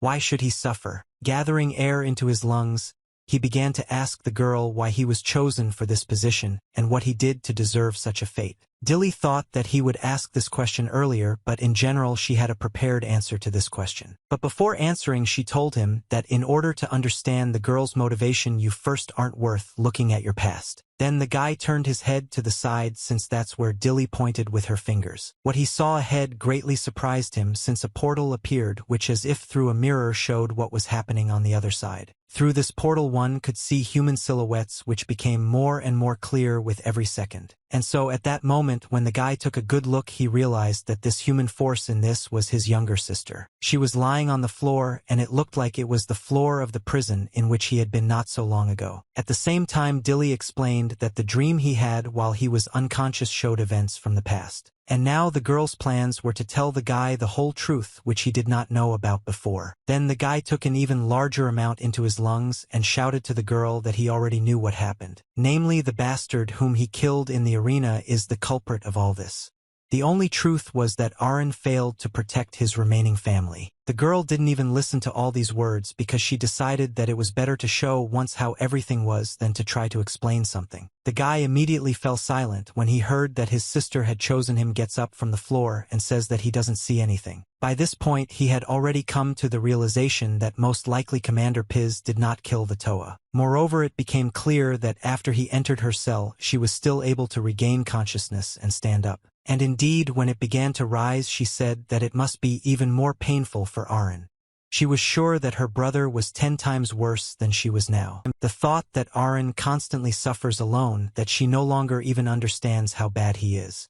She didn't know anything. She tried to apologize to herself for what she was going to do next. At the same time, stretching out her hand across the cold floor, she said that if the two of them couldn't squeeze it out, then Arin should get this chance. She liked to understand that finally in her entire life she would be able to do something that would benefit those around her. With shaking hands that had no strength, she picked up the commander's knife that was lying on the floor and pointed it at her throat. The guy couldn't look at it and screamed very loudly towards the Dilly, which supported the energy of the portal. He told her, or rather ordered her, to immediately stop all this and make sure that Toa survived. His face was full of rage and at the same time he cried bitterly. And didn't want to believe what Dilly said earlier, that this was all an event from the past. It was very painful to realize that now he could only watch and not influence the last seconds of the Toa's life. That moment when she was on her knees and talking to a voice that whispered to her. She asked him to listen to her request. With all her might she tried to convince the universe that Arin would be saved and her sacrifice was not in vain. I wanted to make sure that when she was gone there would be someone who could look after her older brother. Arin, despite the fact that it brought him pain, he still watched what was happening from the side, even though his tears were already greatly worsening his vision. Of course he ordered Dilly to let him go and let him help his sister, who was very confused. Then he realized that if he didn't get help then he should at least try to shout to her, so that she wouldn't do what she had planned. At that moment, when the weapon that was in the hands of the younger sister did what she planned, the guy lost the meaning of his existence. The Toa's body fell to the ground and the bloody knife began to lie a short distance from her tender hand. All she wanted in the very last seconds of her life was to make Arin live. But after seeing all this, even taking into account the fact that things are now much better than they could be, Arin no longer wanted to continue his meaningless existence. Even the pain he experienced from Dilly's tentacles no longer brought him any discomfort. Only one is destined for greatness. When their blood is shed, the seal on the door will fall and it will open. The one whose blood is shed will choose who will become the vessel of the treasure. One day Arin told his sister about treasures in these words. Then a stupid story that he heard somewhere in order to console her, and a story that became her hope. In the end she sacrificed her blood to her older brother to save him, having given the right to become a vessel of Dilly. Dilly in turn, maintaining a smile on her face, said that in the end Toa and Arin were able to gain freedom, since now both of them will live inside her, becoming her blood and flesh forever. At this time further actions unfolded in the cave, where the bloody crows were now completing their mission. They needed to check every corner of this cave in order to make sure that all opponents were eliminated. And when they got to the last soldier of the guard who was trying to escape, they also neutralized him. His body fell to the ground, and this only meant that their mission was now completed. Some of them picked up lifeless bodies from the floor to make sure they weren't faking it. At the same time, the blood crows spoke to each other on the radio and reported to the captain that the clearing of Area C had been completed, and he was requesting the status of those in charge of the remaining areas. But the captain of the other group said that all the crows were in very poor condition and he was forced to request reinforcements. Of course, the captain of the group, who had just done a very light sweep, could not believe these words and therefore requested a retransmission of the data. The captain in an even louder voice said that they needed to transfer the command to their supreme deep throat, since a very strong target was moving in their direction. But in addition to this information, it was also necessary to understand where the other 4 captains were and what happened to their groups. But while they were trying to understand this, some unknown force suddenly struck one of the bloody ravens. The second tried to understand what happened and turned his head to see the danger. But instead of something obvious, he saw there the likeness of a man which already faintly resembled an ordinary human image. It was like a monster that had possessed a person, since he had fangs in his teeth inherent to a monster, horns on his head, and part of his skin was also covered with an incomprehensible substance. Meanwhile, deep down he was still inside the vault, the gates to which had recently opened. He looked around and at the same time thought about what he had understood during all this time. Obviously someone had already looked here before, and in fact, although it was difficult for the cardinal's left hand to admit, he didn't think that this could happen. It is also clear that whoever did this would have to fulfill one more condition even after opening the door. It was hard to realize that there was someone here who knew so much. It was necessary to understand when these gates were opened, and it would also be more interesting to find out who did it. Perhaps the solution and answer to this question lies precisely in this place, and the Deep Tooth realized this very quickly. With his hand he touched the wall, which consisted entirely of roots. And then he concluded that all these roots had not yet dried, which in turn was strange. After all, it is known that as soon as the treasure unites with the vessel and leaves the ancient fields, the tree of the world will die. And since it was now alive, this meant one of 2.x. For some reason the treasure did not leave the dungeon, or the second option, which consisted in the fact that the treasure did not completely merge with its vessel. At that moment one of the captains ran up to the Bluetooth and said that he had an important message. He said in panic that the soldiers were now fighting an unknown entity, and judging by its appearance there is a high probability that this is the goal. Without thinking twice, the cardinal's left hand told all units to head to Area C and send all reinforcements to that point.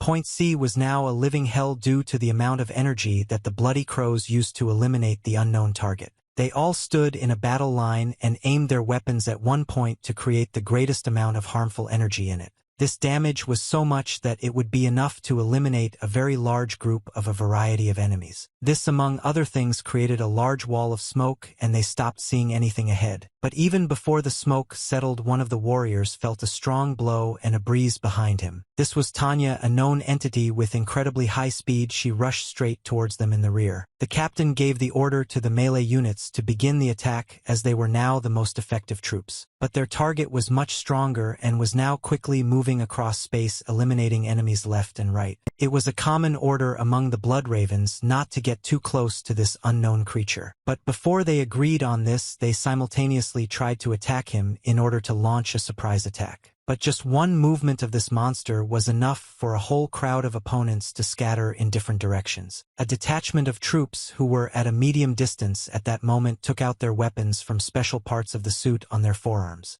It seems that they are willing to take a risk and remove all restrictions from their weapons. It was decided to use all firepower to neutralize the enemy. When this decision was made, they immediately stored a large amount of energy inside their weapons and fired. Several targeted beams of harmful energy headed straight towards the monster, which was engaged in eliminating melee units. And when the monster noticed this, he immediately stood up, and for some reason the better energies bounced off him like a mirror and began to fly in the opposite direction. The monster was not particularly easy, and holding his hands in front of him, he tried to absorb as much of this energy as possible. And when it became too difficult for him, he began to scream loudly because of the efforts that he had to make. What a moment! Dilly, who was with Arin in that same world, admitted that the guy was quite stubborn. She also told him that if he gave her his body, he would immediately feel better and he could forget about his hatred, since in her opinion hatred is now the only reason for the guy to resist. Dilly came closer to his face and said that she would not rush him because in order to curb a wild horse you need to let it gallop until it gets tired.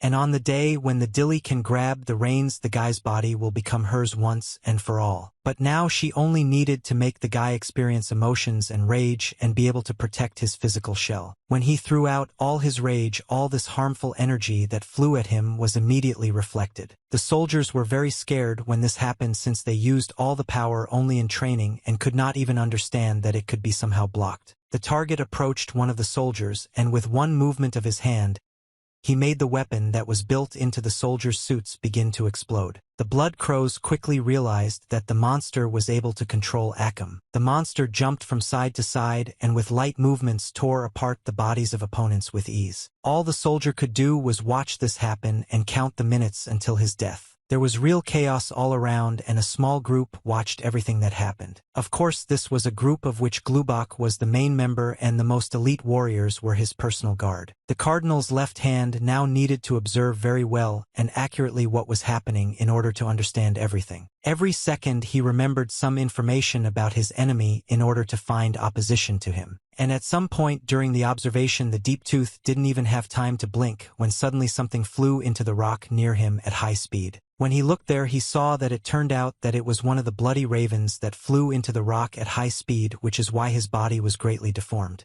At the same time taking his sword out of its sheath, the Deep Tooth noticed that the second version of his theory turned out to be correct. After the monster had eliminated all the opponents, he began to simply stand still and serve what was happening around him. All because it seemed to him that the danger, despite all the eliminated evidence, was still there somewhere. And at some point the monster felt the spread of energy behind the right shoulder of his body. This energy flashed past him and sparks began to spread in different directions under his feet. The monster didn't even retreat to any side so as not to get damaged but just continued to stand in place. It was in the very place where the unknown energy had just flashed past that a crater was created that emitted hot matter. The monster took a closer look at this crater and then looked in the direction from which this energy was thrown. Dilly, being in her own world, was very scared when she saw what had just happened. The frightening thing was that Bluetooth noticed that it now became clear to him that the treasure could not yet use all its power. This is because the unification process is delayed and therefore the cardinal's left hand is left to assume that the problem is in the vessel. In his opinion, the treasure made the wrong choice.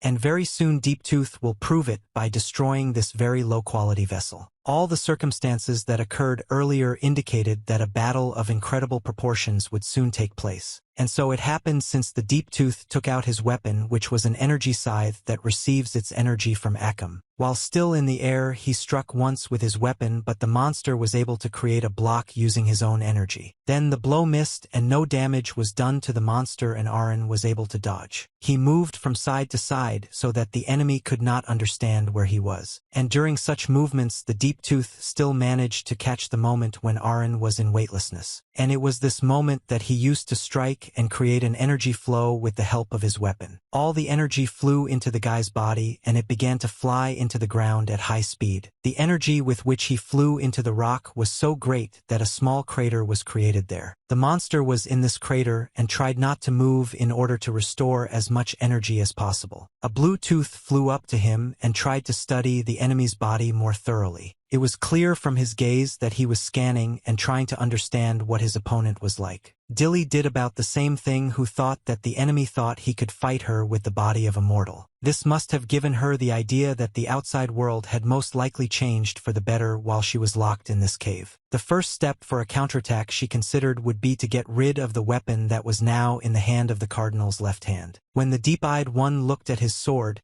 he saw that the monster was using Aston's. Aston is the ability to control the treasure byproduct Akima. But for some reason when the monster tried to influence her, he initially succumbed and then something changed. Dilly tried to reload the stone into his weapon, but there was no reaction. All because of the fact that on Deep Tooth's sword Aston does not work. After all, the treasure does not have control over the technical Akima. This Akima was created by people. For its production, exclusively human technologies were used.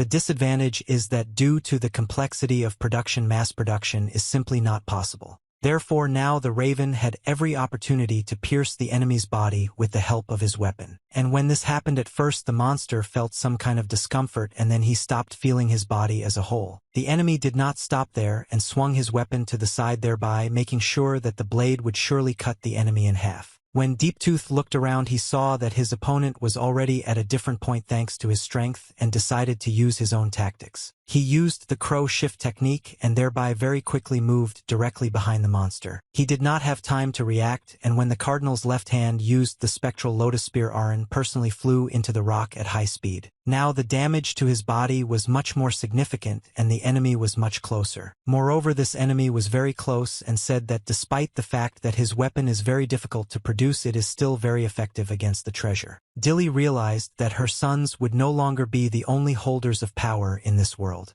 since people were already developed enough to use the power that was given to them. When Deeptooth realized that he had almost complete control of this situation, he told the monster that the vessel of the treasure did not reflect the essence of all power. But at some seconds suddenly his target moved in some direction, and it happened incredibly quickly. At the very last second, the cardinal's left hand managed to strike, but so far he has not seen the result of this blow. While the monster was in flight, he himself also struck at his target, which was clearly successful. This blow was not particularly strong, so it only flew away a short distance, crashing into a rock. Deeptooth was now more interested in looking at the body of the vessel to see what condition it was in, and he saw very well that his right arm was in place with minor damage, although he clearly remembered that he had cut it off. Levitated over the treasure for some time. Black energy began to emerge from their natural holes, which went straight into the monster's mouth. Having received this energy, the vessel was able to restore all the damage that his body received after the attack by the Deeptooth. Now the enemy realized that the vessel absorbs the bodies of killed enemies and regenerates at their expense.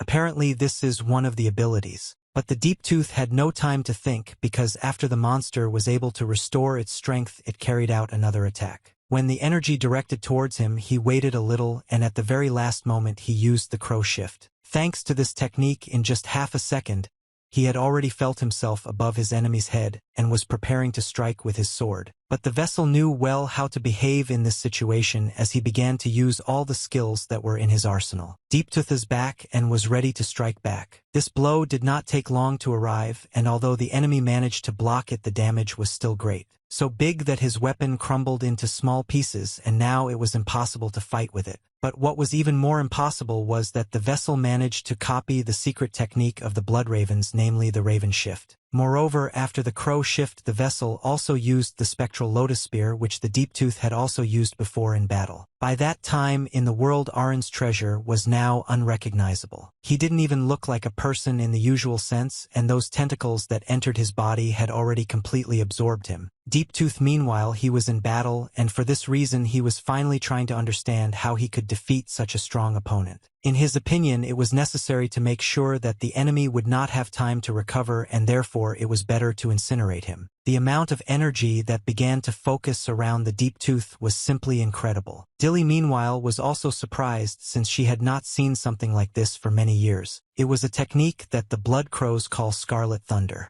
and it involves multiple attacks aimed at a small area. Scarlet Thunder was one of the most powerful techniques that Blood Raven could wield. And now the Cardinal's left hand was demonstrating why it is a very powerful force that requires many years of training. He tried to maintain energy in this attack so that the enemy would not have the opportunity to regenerate. He now wanted to make sure that the treasure could not complete the connection with the vessel, because if you burn everything, there will be nothing to absorb. Scarlet Thunder flew towards the monster and could easily penetrate its body, which was now simply enduring. It turns out that the treasure had the ability to absorb all this energy without taking damage to its body. From the outside, it looked simply amazing as the Scarlet Thunder began to destroy everything around it. Even the stones that were just lying nearby were turned into small rubble instead of huge cobblestones. From the vessel's face, one could understand that he was using a very large part of his potential, trying not to receive damage from such a strong attack. Tens of hundreds of multiple scarlet needles pierced his body every second, and because of this he could not generate anything but simply endured.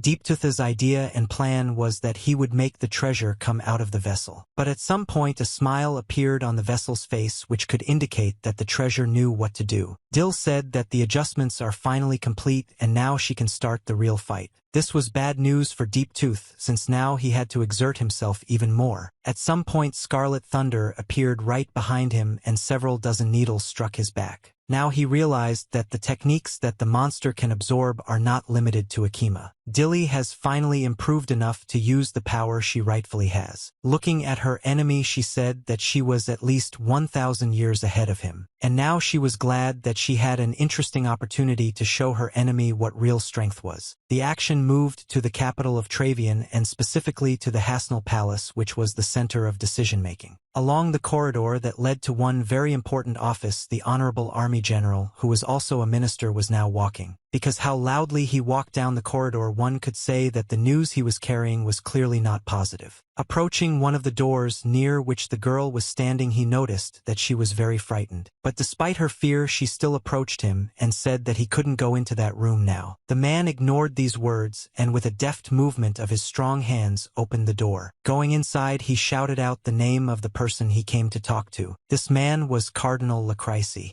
And the minister noted very well that his whole body was covered in wounds and beatings. This cardinal was surrounded by beautiful girls, and the cardinal himself was surprised that at such a moment Minister Hagen would come to him. He explained that he was having prayers now and also added that he did not think that Hagen lacked manners. But the minister had no time for these words, and he decided to immediately say that he had heard that last week the cardinal received a report from the mining camp about the discovery of an ancient gate, and also the fact that he sent the Bloody Crows there and one of the best commanders with them. The cardinal replied that the matter required a quick solution, so he issued the order bypassing administrative approval. The minister said that this was a problem since this was an opportunity to get another treasure, but the cardinal sent only one unit. Lacrisi did not admit his mistakes and asked whether Minister No really did not trust the commander Deep-Toothed. The minister did not want to calm down and constantly repeated that capturing the treasure was a difficult task. And to make matters worse, it seems the information has been leaked to their common enemy, since a report had just arrived saying that those monsters that were hiding so well earlier were now heading towards the camp. According to Hagen, it was necessary to call the Sacred Army in the north back or use the other two treasures, because if the enemy gets another treasure, it's scary to think what losses they will have to suffer. To all these words, the cardinal only replied that if this happens, then it is probably destined to happen. Then he calmly took a sip from his mug and did not attach any importance to the words that had just been spoken. The minister found it very difficult to believe that the cardinal did all this on purpose. But he answered him that thanks to him, the information definitely reached the enemy, and now there is no longer any doubt about it. When the minister asked why this was done, he replied that it was necessary in order to divert attention from the server. It turns out that the cardinal did this knowing that treasures are one of the most powerful weapons only because the north is more important to him personally. Hagen really wanted to find out what was there, that the cardinal was already ready to sacrifice a lot just not to sacrifice this direction. The cardinal replied that the minister would find out about this one day, but first a short amount of time would have to pass. Since now that was all he could tell him, and the cardinal also added that everything was done in order to get something even more important. It was already known that Deep-Tooth's unit had suffered a minor setback,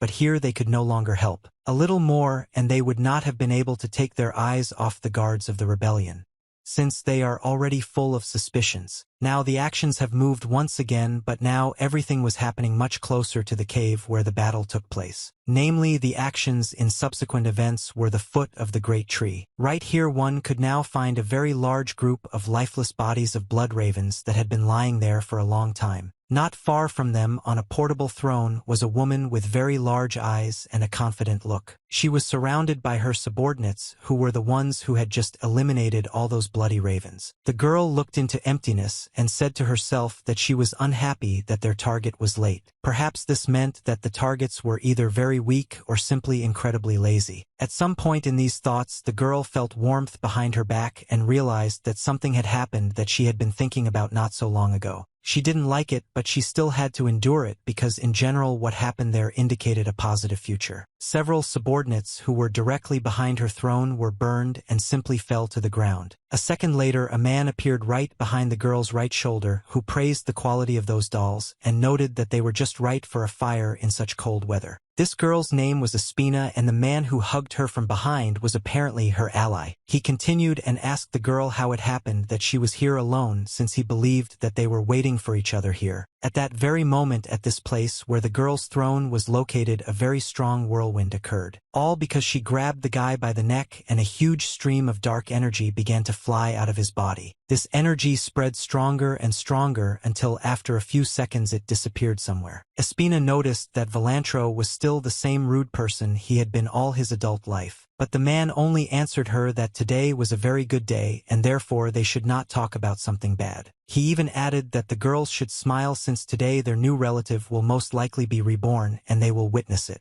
Well, according to the girl, it was too early to rejoice until they know what fate the 11th heir to the throne will choose. It was not clear whether he would choose them or people. And that was why they were here now.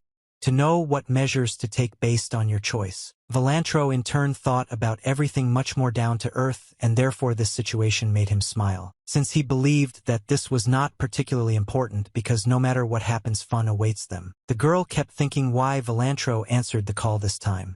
It looks like he just came to see what would come of it. Approaching closer and closer to the entrance to the cave and to the foot of the tree, the guy noticed that there weren't very many people here since they usually come running here like hyenas. Espina said that it looks like they are planning something and they probably want to get everything without any clashes. She was sure that was why they leaked the information. But Vilantro thought that they were very boring for this reason since he acts too deliberately. But still he had a feeling that they would come out approximately from the side where he pointed his finger. Espina remembered well that this guy's instincts failed very rarely, and it was worth listening to him. And despite the fact that his intuition was never wrong, it was not clear whether this was for good or for hood. The battle between the two strongest opponents was still not completed, and the vessels, in the form of arenas, stood a short distance from Deep Tooth. The commander of the Blood Ravens used the maximum amount of his skills in order to bring himself victory. A very large amount of technology was inlaid into his body, namely his equipment, which helped him in battle. Thanks to these technologies he moved very quickly and could also deliver attacks faster than an ordinary warrior. From his gaze, which could now be seen from behind the crack in his mask, one could see that he was focused on the task and wanted to win this battle at any cost. But the vessel very quickly repelled these attacks without giving the enemy any chance. This continued for a very long time until Deep Tooth received very significant damage after one of the attacks. Then he flew into a rock at very high speed and even lost consciousness for a few seconds. The laughter he heard from the side made him regain consciousness and look around to make sure there was no danger. This danger stood at a very small distance from him and only watched.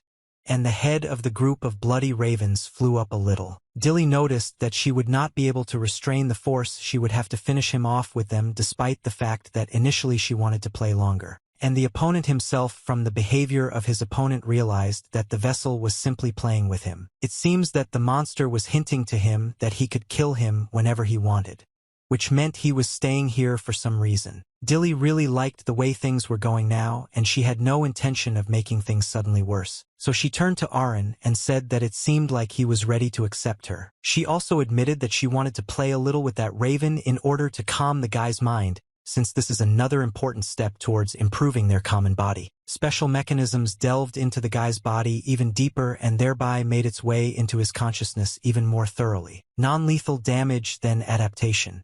Gradually through this entire repetitive process, the Dilly should absorb the guy and his consciousness and then take full control. In the world of treasure, there was now a very loud crash due to the fact that Arin was penetrating deeper into this world more and more. From that moment on, it could be considered that Dilly had almost completely mastered his vessel. And in the real world at that moment, a very bright explosion occurred which greatly surprised Deep Tooth. He even had to step back a short distance in order not to be blinded by so much light. Now a different opponent stood in front of him whose physical shell looked slightly different. Dilly looked at her hands and realized that now there was a much greater amount of power in them than the leader of the Blood Ravens could imagine. The enemy in turn tried to analyze him and understand what had just changed in him. Who was well versed in what had changed was Dilly, who had long ago realized the power that was now available to her. She just looked at her opponent and with one glance made him understand that he would have no resistance to her attack. Once again looking confidently into his eyes, she said that now she would show what people call the body. One wave of his hand and the left hand of the cardinal was already in such shock that he could hardly understand what had just happened. A huge wave of energy force rushed towards him and knocked him off his feet. Now his body was lying on the floor, and the amount of inner strength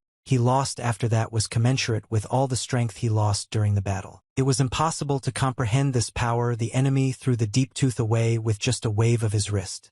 The merger is complete. But what was more important was that dangerous chara, which most likely was the real power of the treasure. For Deep Tooth, but still due to the fact that he was in some sense a military man, he thought about how to get out of this situation. And the answer did not take long to arrive, since one of the exits from the cave was very close to his body. His strength was not enough, and the realization that if he could not obtain or destroy the treasure, he would definitely die motivated him. Therefore he made a decision and directed his hand towards the enemy in order to strike with his last strength. The Arin-shaped vessel was able to catch this hand without much effort and prevent it from reaching his face. But after a few seconds this hand began to heat up in temperature and become more red in color. In just a few moments the temperature of this hand reached its maximum. Immediately there was a very large explosion that could only be imagined from such a small source. It turns out that the left hand of the cardinal threw this hand forward as part of his suit, and he retreated closer to the elevator. Running inside, he began to think through the plan further and how he needed to act in order to survive. I pressed one of the buttons and the elevator quickly began to move up, leaving the enemy behind. Raven thought that from here to the surface it was almost 5 kilometers.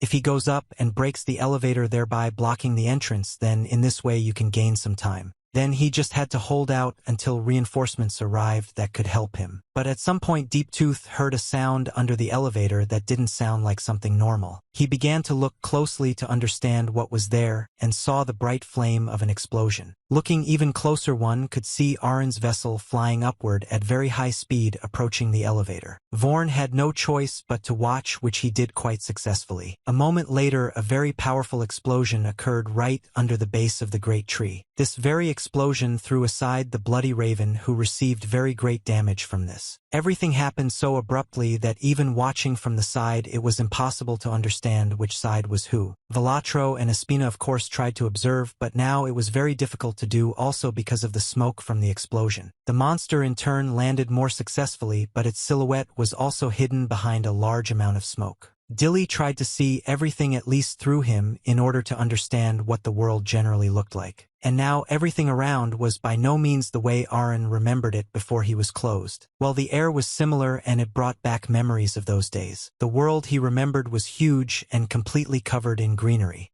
A lot of time has passed since it was sharpened, but despite this world was still just as beautiful.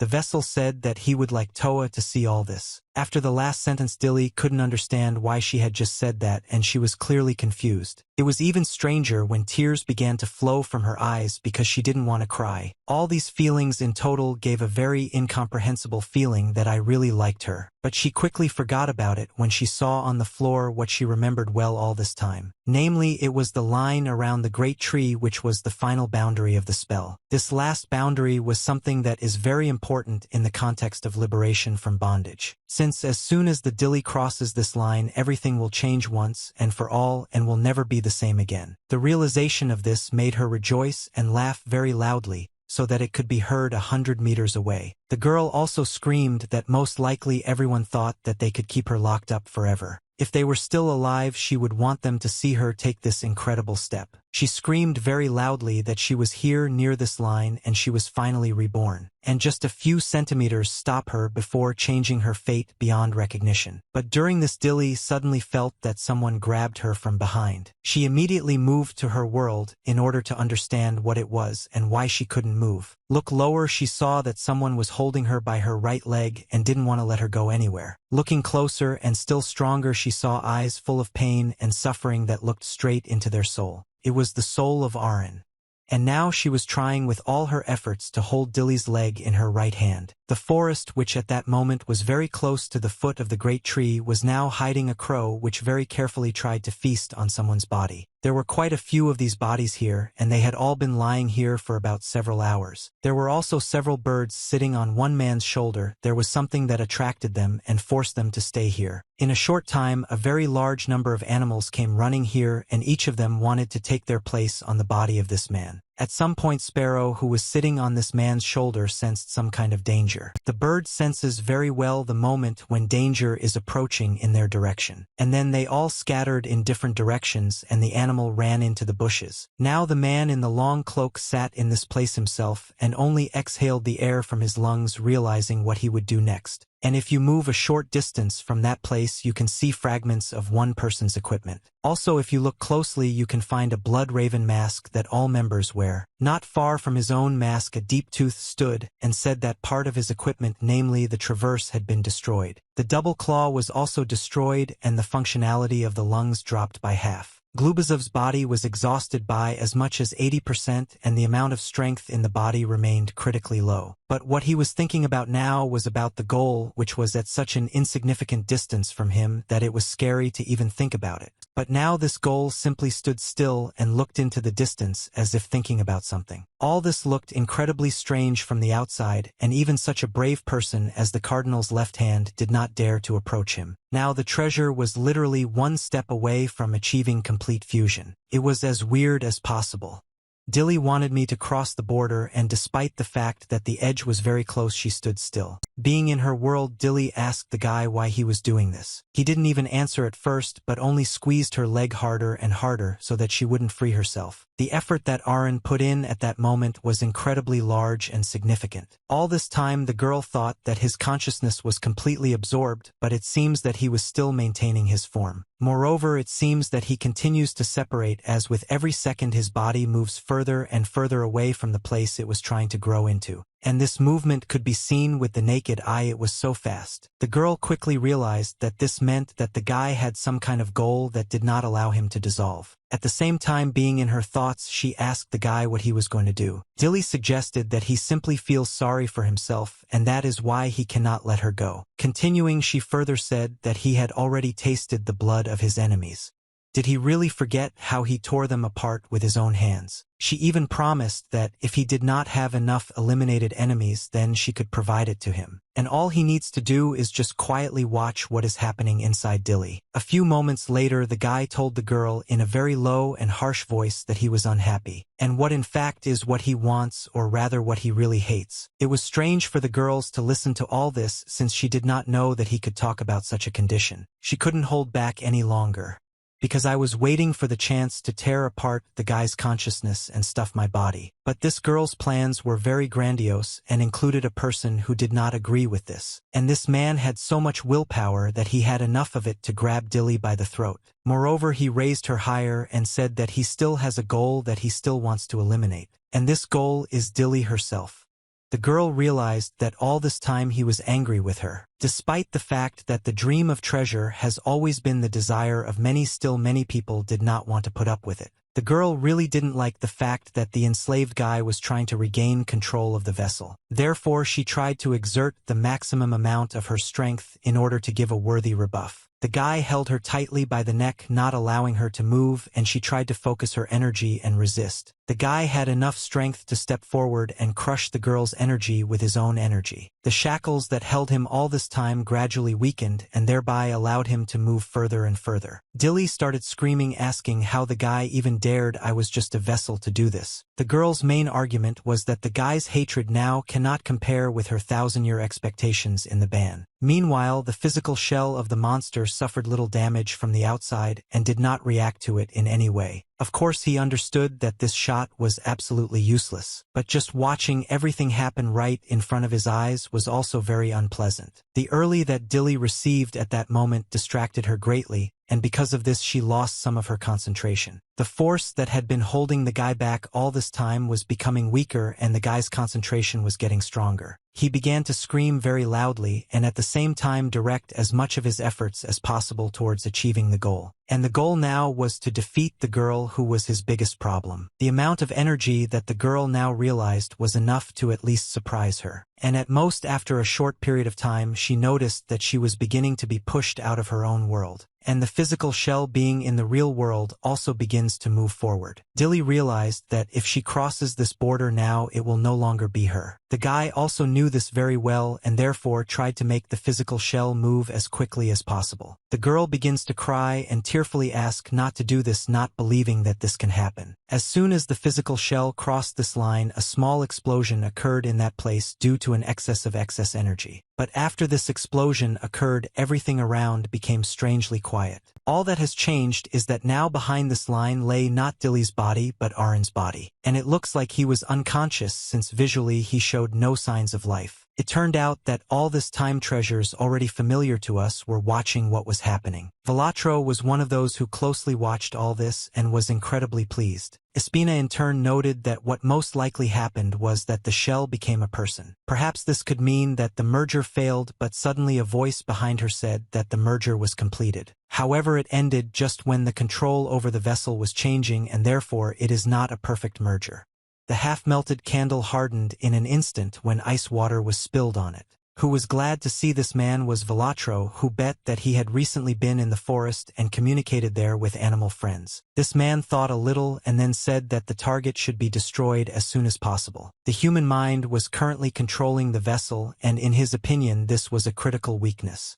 No one knew what changes he would bring to their plans. In his opinion, they must destroy and recreate the vessel right here and now, otherwise this will lead to disastrous consequences. As soon as he finished this sentence, a directed flow of energy appeared in space that glowed brightly. It was Velatro's sword that he used and thereby released the blade right in front of Kren's body. The ancient man asked Velatro what he meant by this gesture. He replied that the main reason for their existence fits into a very short motto, and it was Velatro who was against this decision from the very beginning of their journey. In fact, his opinion was quite balanced for the opinion of a person who always behaves chaotically. And he told Kren that not everything always goes according to plan, and sometimes you need to do things that logic doesn't dictate. Because if you look closely, even in the best network, you can see nodes. If chaos rules, then no one will care about one node on this network. He really was of this opinion, and for this reason he did not want them to eliminate the guy on the spot now. And watching Arin take his first steps in a new guise, he was only inspired. In his opinion, a being who makes an imperfect system makes it even more imperfect with every second. Velatro felt that this would make an interesting story and that it would be worth leaving the guy alone. Of course, Kren did not agree with this opinion, and moreover he was going to argue with Velatro. He said that now was not the time for whims, since at the moment they had no idea what to expect from this guy if they left him alone. He further added that Velatro is now behaving as unreasonable children of 10 years old usually behave. But he replied that he was just offering a different point of view, and if Kren really didn't want this to happen, then he could always fight him. Then he glanced over at his interlocutor and whispered in a quiet voice that he was unlikely to win. Their swords were crossed, and everything was going to the point that a battle would take place between them to decide what to do with Arin. A girl stood between them and didn't raise why they couldn't agree on some kind of compromise and were going to hit each other's faces. But at some point Kren lowered his sword lower and sighed loudly and heavily. Then he began to walk away, slowly moving further and further away from Velatro and Espina, who continued to stand on that ledge. In response, the guy just laughed because he realized that he managed to scare Kren and give in to him. But the girl had a different opinion and noticed that he behaves more prudently and always chooses the most expedient option, which is why he was called here. She also had to admit that she didn't think leaving the guy alone was a good idea either. Velatro did not agree with these words either, since initially he did not want this to happen. His idea was simply not to kill this interesting creature but to observe him. He was confident that this observation would bring good results and they would be able to learn a lot. Velatro told Espina that if she believed him, then this would happen in reality, since his inner instinct told him all this. Meanwhile, Arina slowly walked forward, barely moving his feet and repeating only one word over and over again. But time for an observer does not always go in a straight line. To understand what was the consequence of what will happen next, you need to move back a month. And the place of events will be the border of Caragen, namely the northernmost part of the continent. There was a small camp here which consisted of a very large number of barracks. And near one of these barracks there was maximum security due to the fact that there was a commander in it. Inside this structure there was a round table, and the commander asked his subordinates whether there had already been a signal. When they told you that they had not noticed him yet, the commander of the Second Corps named Crestl said that he was tormented by vague doubts. due to the fact that he initially did not think that there would be a gap in the northwest sewer. One of the intelligence commanders said that although the source of this information is unreliable, they still have reports confirming the authenticity of the information. The second man also explained that their efforts would soon pay off once their forces infiltrated and planted a bomb in the area and they gave the signal. At dawn the bomb will be detonated remotely, and as soon as the walls are destroyed they will attack with their entire army. In his opinion this time they will not even have a chance to resist. But the commander remembered well that a month had already passed since they went into this wilderness to deal with the savages. But no one knew then that they would be such a big problem. The Crestl had only about a week left, and he was also tormented by doubts that the cardinal must already have exhausted his patience. Another problem was that Kalos still refused to fight and did not want to help them. He constantly talked about how people should resolve their differences themselves, and this phrase was one that he repeated time after time when he was asked. The commander did not like this opinion since people like the Colossus were spoken of as God's instrument.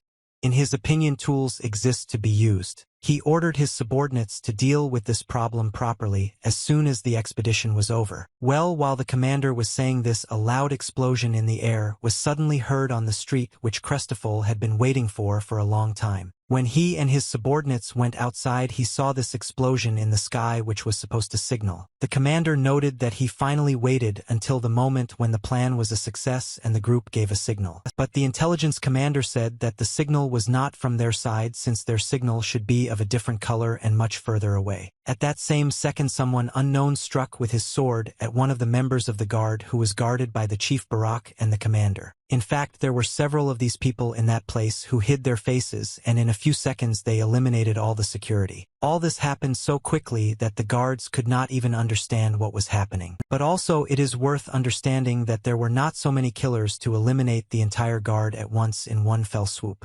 Therefore the sentries began to shout about an enemy ambush and thereby call for more help. Now the killer has already come within pistol shot straight to the commander and two reconnaissance commanders. For Crestl to believe that the ambush happened right inside their camp. A moment later, one of the people who were supposed to lead the reconnaissance was also eliminated by a man who was a meter away from the commander. This man asked Crestl if he was the real commander of the army. It was a woman who was armed with a sharp katana, and without showing any emotion at all, she looked into the eyes of the victim. Raising her sword to eye level, she told Crestl that if she took off his head, then with this one small action she would be able to end the war. When the alarm was raised, the battle inside the camp began not only near the commander's barracks. There were still a very large number of guards in different places, and one of the warriors who was a member of the attacking union fought with the guard. Just half a minute into the fight, he managed to deliver a fatal blow to his neck, after which the guard began to fall to the ground. In a few moments this warrior realized that he had eliminated the enemy, and he no longer posed any danger. Of course he was scared that this happened due to the fact that this happened almost for the first time in his life. For some time he could not even move but just simply looked at the lifeless body of the enemy whom he managed to eliminate. But you can't do that in battle, and he paid for it by having an energy projectile fly into his leg. The energy from this shot was enough for the young guy to fly an impressive distance to the side and could not get up for some time. It turned out that one of the guards shot him with his rifle, and with tears in his eyes, he screamed that he would pay for the one who killed Dilly. He was incredibly angry and aimed straight at the guy's head, preparing to shoot immediately. But as soon as his finger lay on the trigger, a man crept up to him from behind and pierced him with his sword. The guy who had already said goodbye to his life was very glad that this happened but was still incredibly scared. That man came closer to the guy and asked if he was badly injured. The boy's name was Finn. Coming closer to him and helping him get up, he said that one should not relax in such battles since he had just been on the verge of death. Akam-based weapons. At some point all the killers who were part of the union heard a very loud sound that the girl made using a specially made horn. Another girl who was now standing next to the commander screamed very loudly that Crestl had been eliminated and everyone needed to immediately move closer to her. I continue the battle, and continuing to fight off all shots from weapons the troops moving closer and closer to the girl. The guards realized that the attackers were retreating and they needed to prevent them from leaving alive, and it was better to even take a few prisoners. Therefore the density of fire only became greater, but the attackers had sufficient parrying skills to repel all these attacks. A few seconds later they were all already within a radius of 5 meters from the girl, which just a few seconds ago had eliminated a very important commander. This girl looked around and turned to Lumi, who was responsible for alerting all the allied forces. Lumi replied that right now all the troops are in position and they are ready. Without thinking twice, the girl, using her technique, gave orders to Johnson to act immediately. As soon as she said this, some kind of glow began to appear in the sky, which became brighter and brighter every second. And when it reached the climax of its brightness, the troops that stood around the girl very quickly began to become transparent. The warriors stopped their fire as they saw that absolutely everyone had disappeared somewhere and their bodies were no longer in the circle in which they were. One of them said that he heard that one of them could use teleportation magic. The rage that was among all these warriors is very difficult to express in words.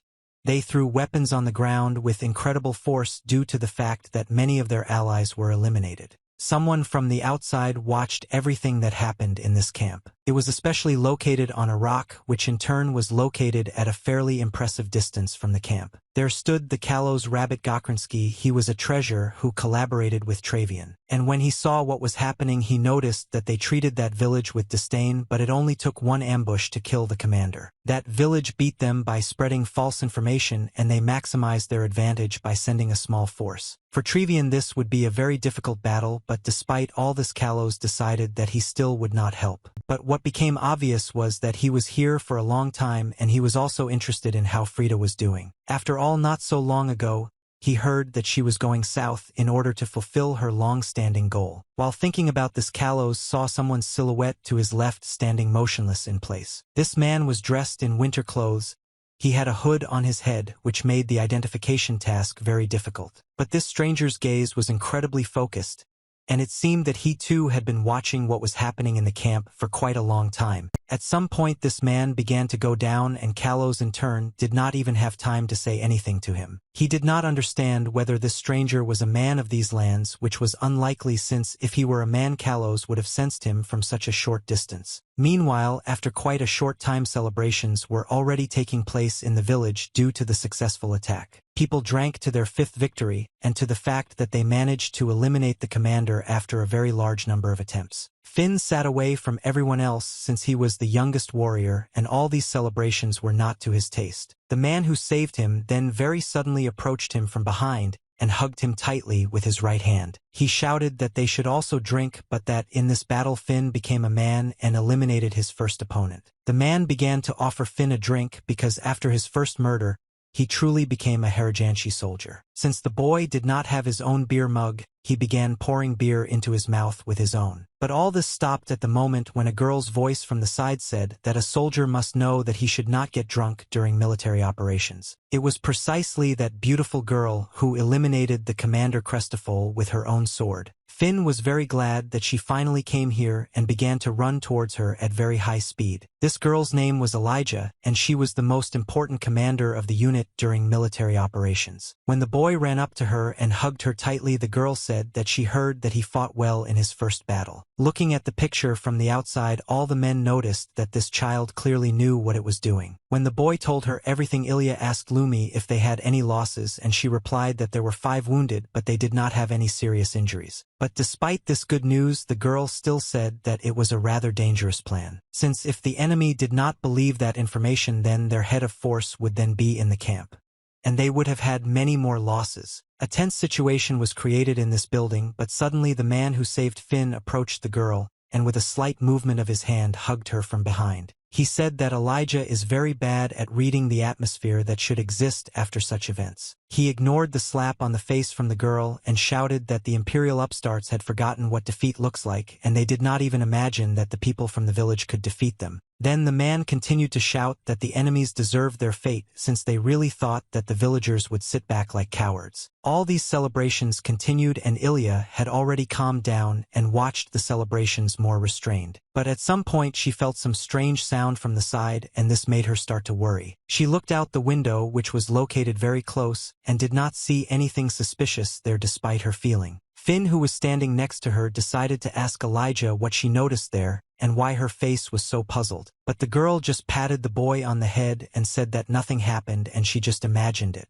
Why did she explain that she wanted to get some fresh air and therefore it would be better to leave this stuffy building? Meanwhile, very close to the scene of events, a very secretive movement could now be seen. This man was clearly hiding his identity and moved so quietly that no one could visually notice him. He also made each syllable step incredibly quietly so that even the most attentive could not hear him. When he climbed down from the stone building to the ground, he slowly began to remove his hood, making sure that there was no one around. Now it became clear who this stranger was all this time. And upon landing he said that he had finally managed to achieve his goal. After he found himself in the territory where he had planned, the man began to move further and further, trying not to do it loudly. But at some point he began to cough very loudly and tried to close his mouth. The sound stopped being quieter. Then he took out an object from a small pouch on his belt and stuck it straight into his mouth. When this medicine was inside his body, it became easier for him to breathe, and in principle it became possible to do so. There were only 7 doses of the substance left in his pouch. Only a month has passed and they are already starting to end. Of course he hoped that the one he was looking for would be found before he ran out of doses. Arin stood in this place leaning against the wall because he was trying to regulate his breathing after taking the dose. Now he was thinking about what to do next, where to start, since the place in which he now found himself was much quieter and larger than it seemed to him from the outside. But he was glad that there was not a single person around, since this meant that he would not have to sneak around. It was at that moment when Arin was thinking about all this that a blow from an energy sword passed right next to his body and cut a small piece of the floor. Then the guy looked up to see the culprit who had just done this. There was a woman on the roof looking down at her target, who ordered the stranger not to even say that he was lost. She continued and said that judging by his clothes, he is not an imperial assassin, but most likely he does not know an important rule. The rules are that strangers are not allowed to enter this village. For this reason Elijah ordered him to leave now and she would not kill him. But she also warned that if he came closer, then next time she would definitely not miss and would kill him. After Ilya said this, a strange pause appeared between the two participants in the dialogue. Arin was silent and thought only about who is now in front of him, since now he only realized that she was just a woman. It was not clear whether she was a member of the village, but what was even more interesting was how she was able to find him if he behaved as quietly as possible throughout his entire operation. After thinking a little, the guy said that he was not here to cause trouble for the residents or his personal girlfriend. He explained that he needed to find someone, and since strangers were not allowed in, he had to sneak in secretly. When the girl asked who exactly he needed out of everyone who was in the village, Arena said that he was looking for Joseon. All because he heard that Joseon is in Caragen, the northernmost village of the continent, and also added that now he cannot say why he needs this person. Ilya began to think, since it was very strange for her, that some stranger was looking for Joseon among everyone. While she was thinking, Arin told her that if she doesn't know anything, then she should pretend that she didn't see him and go her own way,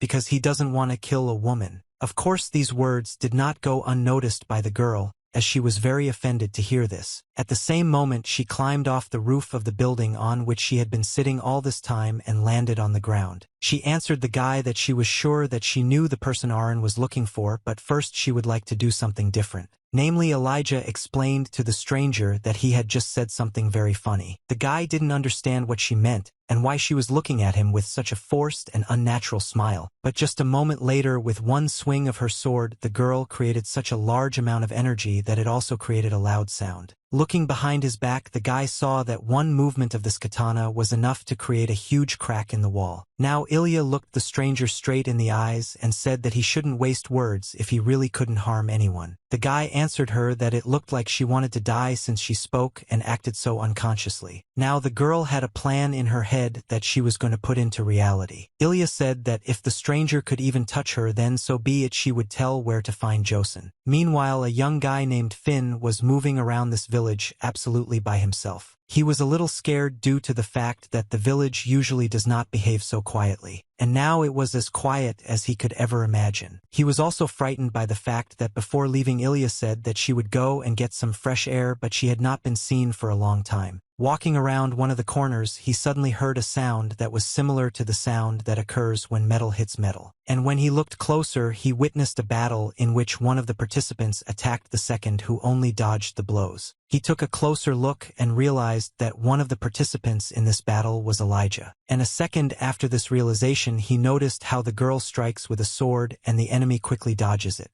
Now Finn realized that the girl was fighting an intruder and could not quickly deal with him. He thought about what he needed to tell the others, but at that very moment he felt someone's presence behind him. Finn became even more frightened as it became obvious to him that most likely the troublemakers were now right behind him. But in fact Luda was there, who saved him in battle and who now asked the boy if he was looking for them by chance. The boy did not understand how they all came here, but Luda explained to him that Elijah called them. Lumi began her speech, who said that Finn probably doesn't feel this yet, but those who are able to control the spell can exchange thoughts with each other. Her comrade noticed that all more or less experienced soldiers can use this skill, which is called Unho. In any case, Finn noticed that the guy who got caught with Eli was unlucky, since his maximum would only last for a couple of minutes. They all didn't know who this intruder was, but this guy clearly infuriated her, and he noticed that he clearly indicated her gender, for which he is now getting paid. At that moment, one of the village members said that he looked a little familiar,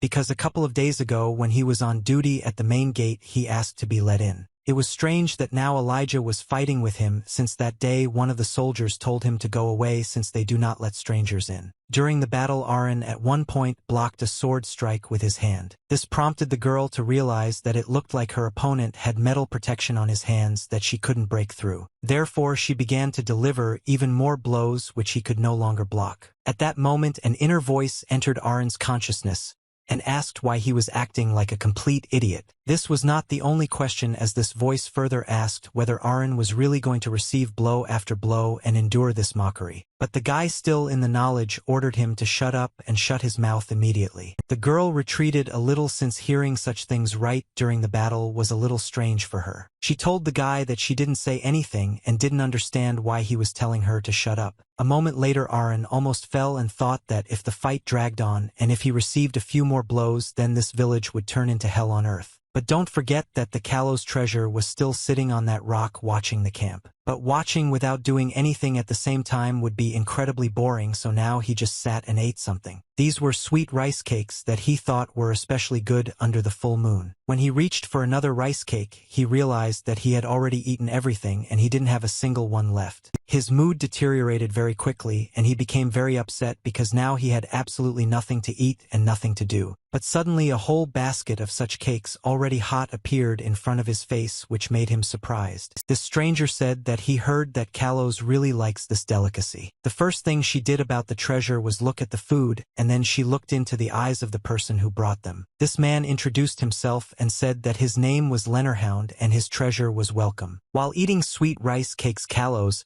said that he was surprised that the cardinal's right hand had come such a long way. There was a short pause while Kalos ate the food. He really liked the newly arrived guest looked at the camp. Then the hound said that it was just a disaster.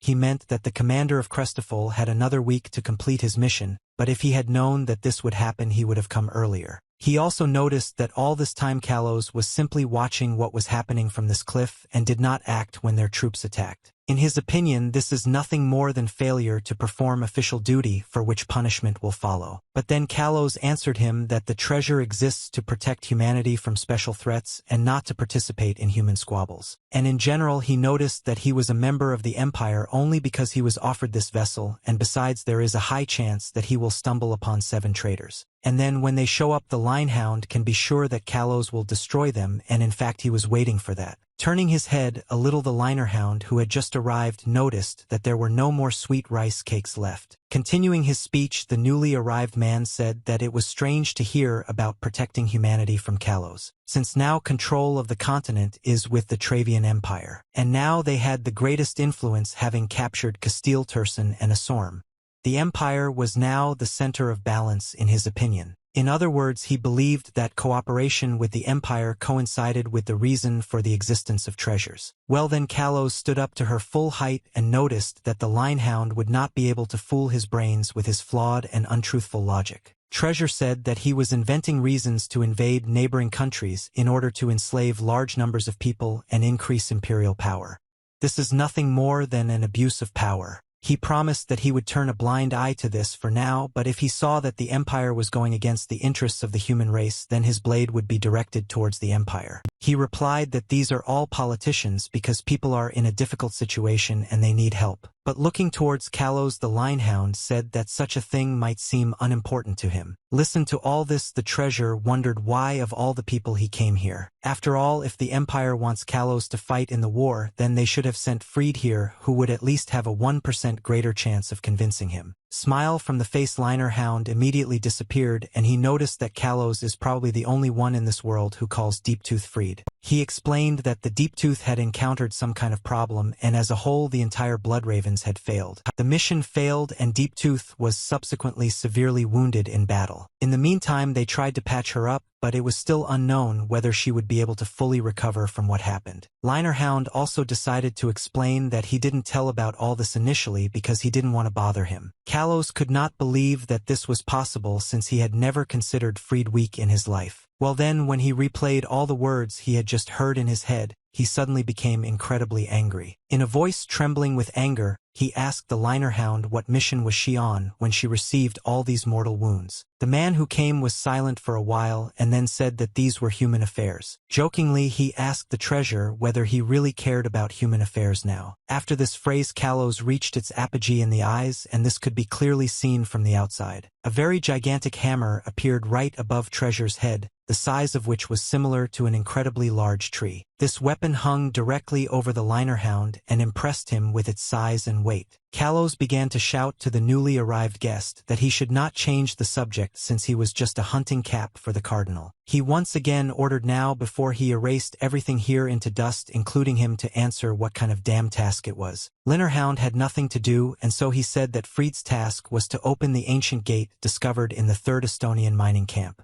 and becoming a vessel for treasure. Meanwhile, the battle in the village continued, accompanied by very loud sounds and constant explosions. It had already turned from just an interesting battle into something more, and at some point Ilya began to notice some changes in her opponent. If you look closely, you could see horns on his head, which slowly began to appear. She realized that it seemed that normal damage would not be enough since the enemy was becoming stronger. The girl also concluded that the feeling of anxiety that she felt then from the window was connected precisely with this person. Something evil was oozing from his body, and the girl was not sure what it was, but it was getting stronger and stronger, and as if it was going to break out. The thought that this intruder was dangerous forced her to resort to action despite the fact that initially she was going to pacify him by ordinary means. A small relief group meanwhile watched the battle, and at some point they all shut up. Luda said that what he sees now means that things are very bad and they need to act. He immediately told the little Finn that the party was over and he along with everyone else should now step aside. At the same time, while leaving, the boy asked Lud what happened wrong and why things suddenly became bad. The man answered him that the guy was asking all these questions because he had never seen Elijah fight seriously. Because when the boss starts using his abilities, everyone else is better off staying away. The girl's looks became more serious, and this battle had already become a real task for her that needed to be completed. She got as close as possible to her opponent and used the Ashray triple cleave. But even after the girl used this technique, she did not stop there, and after her began to use the Titanic cut technique. Because of the force that the guy's body absorbed, he flew to the side since it was already difficult to stand on his feet.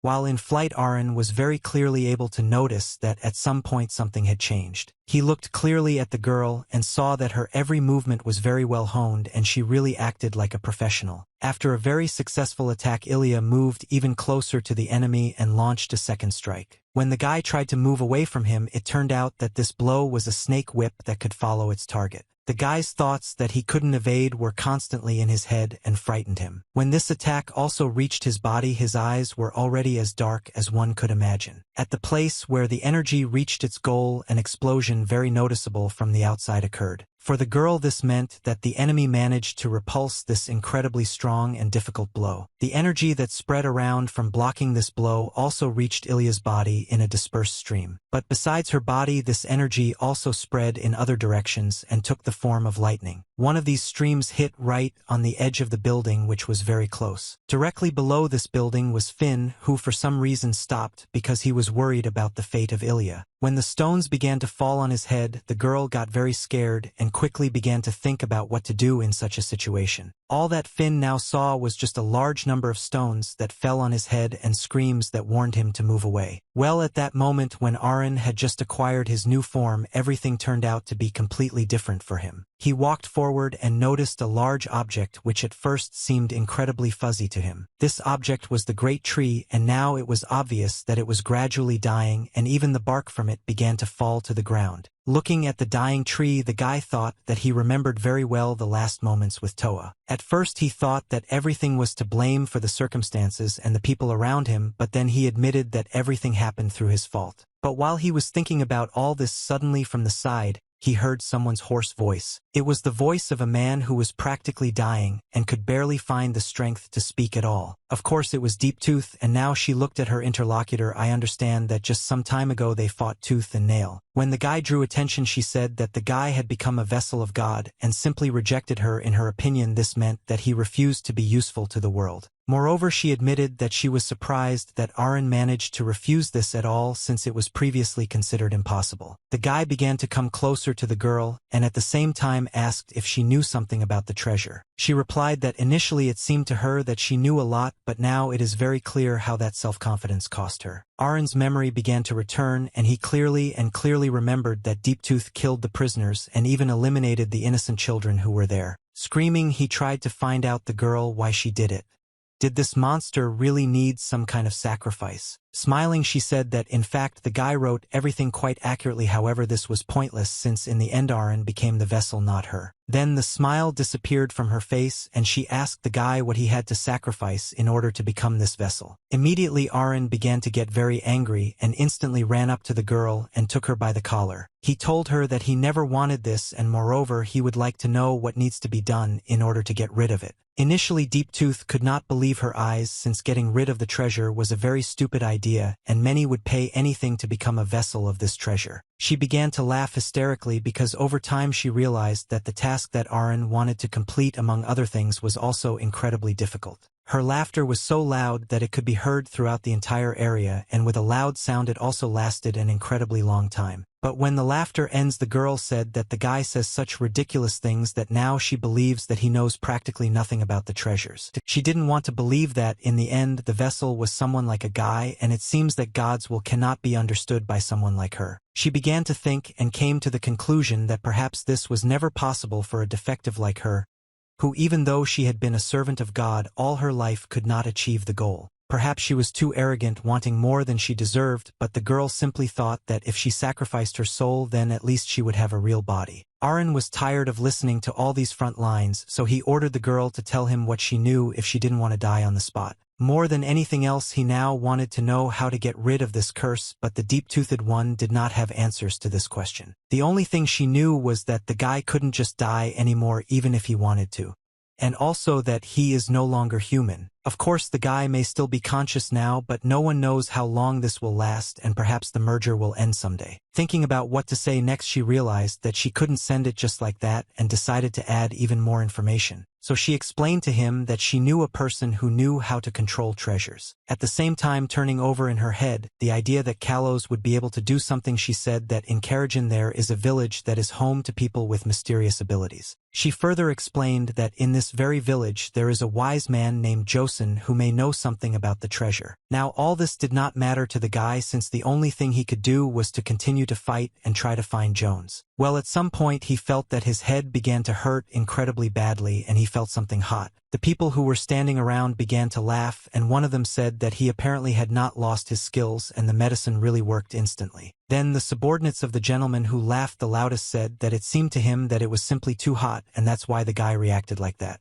When Arin ran up to a special barrel of water, he was able to cool his head and take a good look at the people who now had him. Of course, the guy didn't understand where he was now. I vaguely remember what had been happening for the last few hours. But when he asked the gentleman where he was, he only grabbed him by the face and began to examine him from different sides. He had never seen this man before, and for this reason, he carefully looked into every inch of his face in order to remember it well. A few seconds later this gentleman asked the guy what his name was and where he came from. He replied that his name was Arin, but he did not give any further additional information since I don't remember well. After all this, the guy also asked the gentleman what was going on here and why he was answering such questions. The man in turn began to step aside and said that he did not know such a name, and judging by the eyes of this stranger, perhaps they have a common ancestry. By that time Arin had already begun to remember the battle with that white-haired woman, but could not remember how it ended. Mr. went up to his place and asked the newly arrived stranger if he knew his name, since he heard that he climbed over the walls and caused a commotion with Elijah to find him.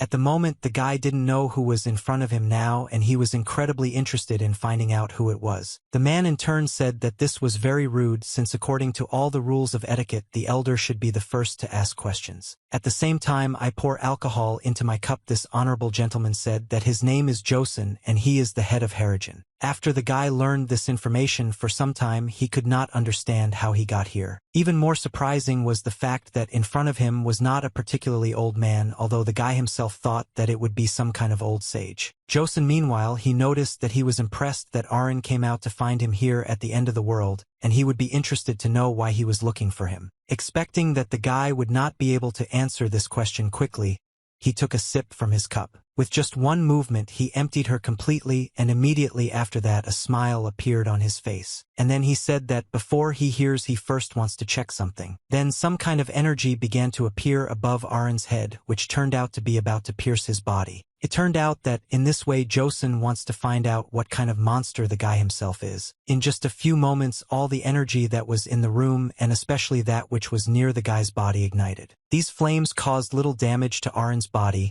and he was incredibly confused and unable to move. Joseon said that for now he is not sure whether the vessel in front of him is a real treasure. Arin meanwhile just realized that he couldn't move, and Joseon said that he hoped that it wouldn't take much time, because if it did then he wouldn't survive. The pain became more and more intense, and the amount of energy that was absorbed into the cells of the body also became many times greater. Now the guy just stood there and tried not to focus on the pain so that it would become less. The one who brought him this pain was also incredibly focused and did not want to miss anything in the reaction of the stranger. Meanwhile, in Arin's mind, there was now another character who was constantly disturbing him. It was Dilly, who at this incredibly dangerous and stressful moment said that this was a very basic trick, and to see Arin making a very pitiful sight. She asked him if he wanted help, since the guy only needed to transfer control to her for a second and then everything would be lost. But Arin did not listen to this, because he realized that he could withstand it, because compared to the pain that he had to endure it was simply nothing.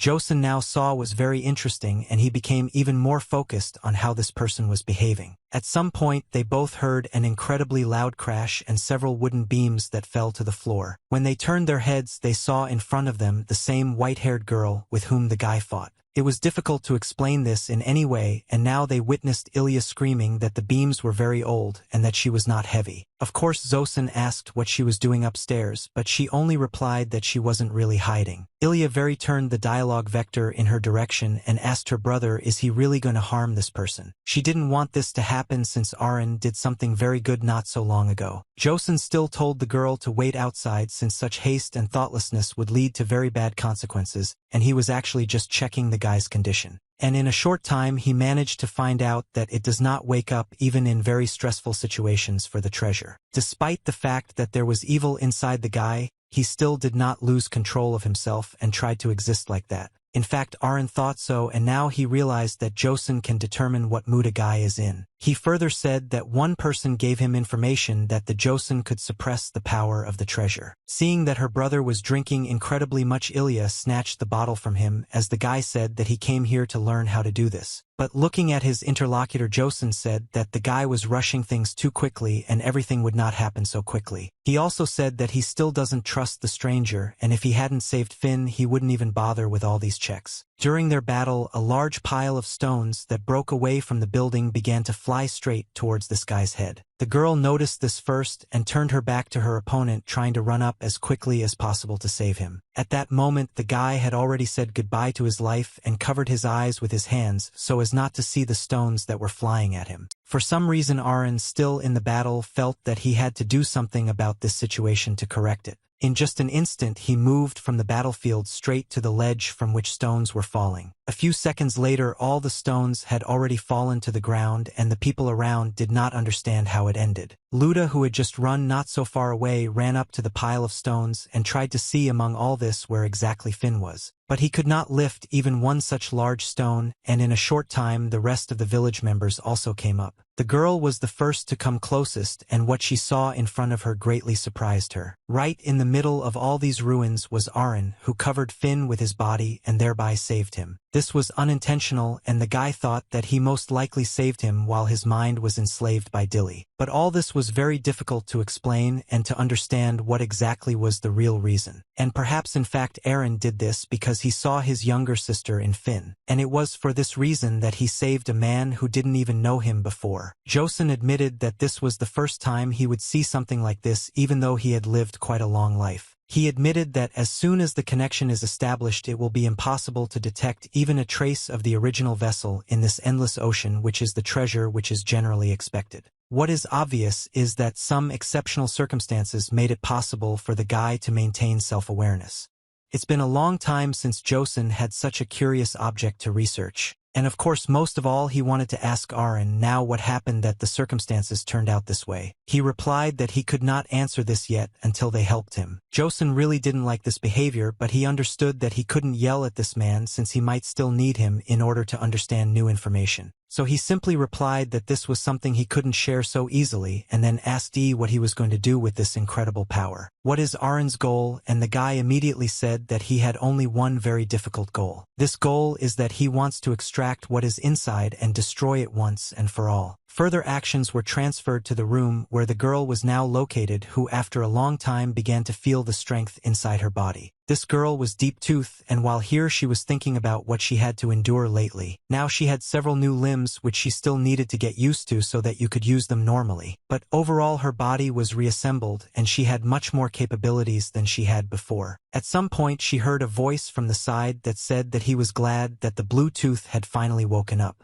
After this phrase, this man simply looked at the girl silently and waited for her to answer something. Despite the awkward pause, he did not begin to speak but waited for the girl herself to do so. Deep Tooth answered that the person who entered the room did not let her die again, but made it so that she could continue to live. And despite all this, in her opinion, she only disappointed her father and thus was unable to complete the task. Approaching from behind, the father told his daughter that she herself knew why this was necessary. Yes, she answered him that most likely she was only a useful doll, and she believed that this body would still be useful to some extent. The father agreed with this formulation and added that he could see that it could still be funny. But also he had to say that girls need to be very careful with this body. He needed her for his greater purposes, and now that he's invested even more effort into her survival, she must try even harder. The daughter understood this and recognized her role as an instrument to accomplish the mission. While they were talking, a stranger suddenly entered the room and had news for Deeptooth's father. I listened to everything he said. The emotions on my father's face changed and became more negative. The father noticed that the person they were talking about was causing problems again, and in general he had always been difficult to deal with. Of course, the daughter heard this dialogue from the outside, so she decided to ask her father who they were just talking about. He replied that there was a conflict between Kalos and the holy troops that they sent to capture the Caragen.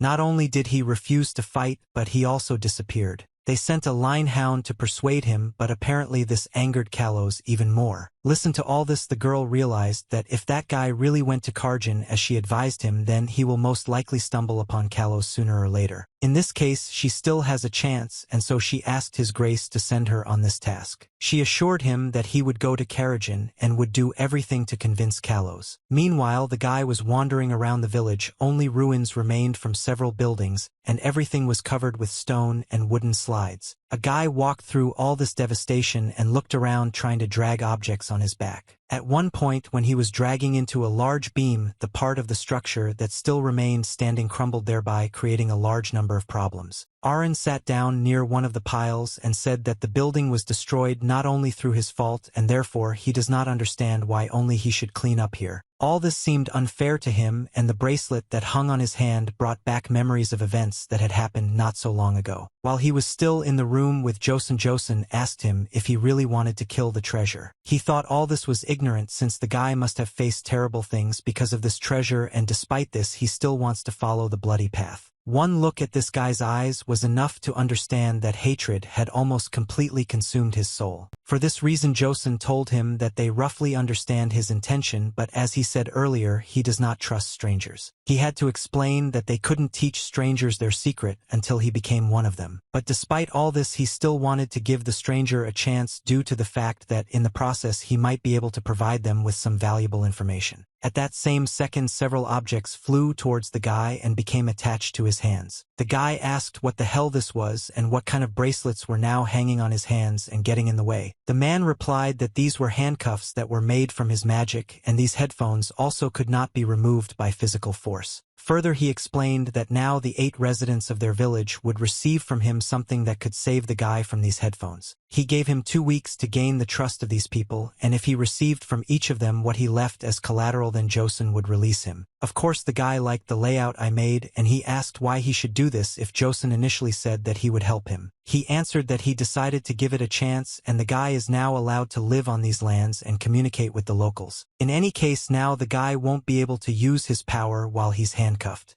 You should also not go outside the village, because if he escapes and successfully removes the handcuffs, Joseon will be able to influence the treasure inside him. 2 days have passed since then, and Arin still hasn't found the people he needs, and couldn't even remember their faces. It was not a small town, but the task of finding all 8 seemed very difficult.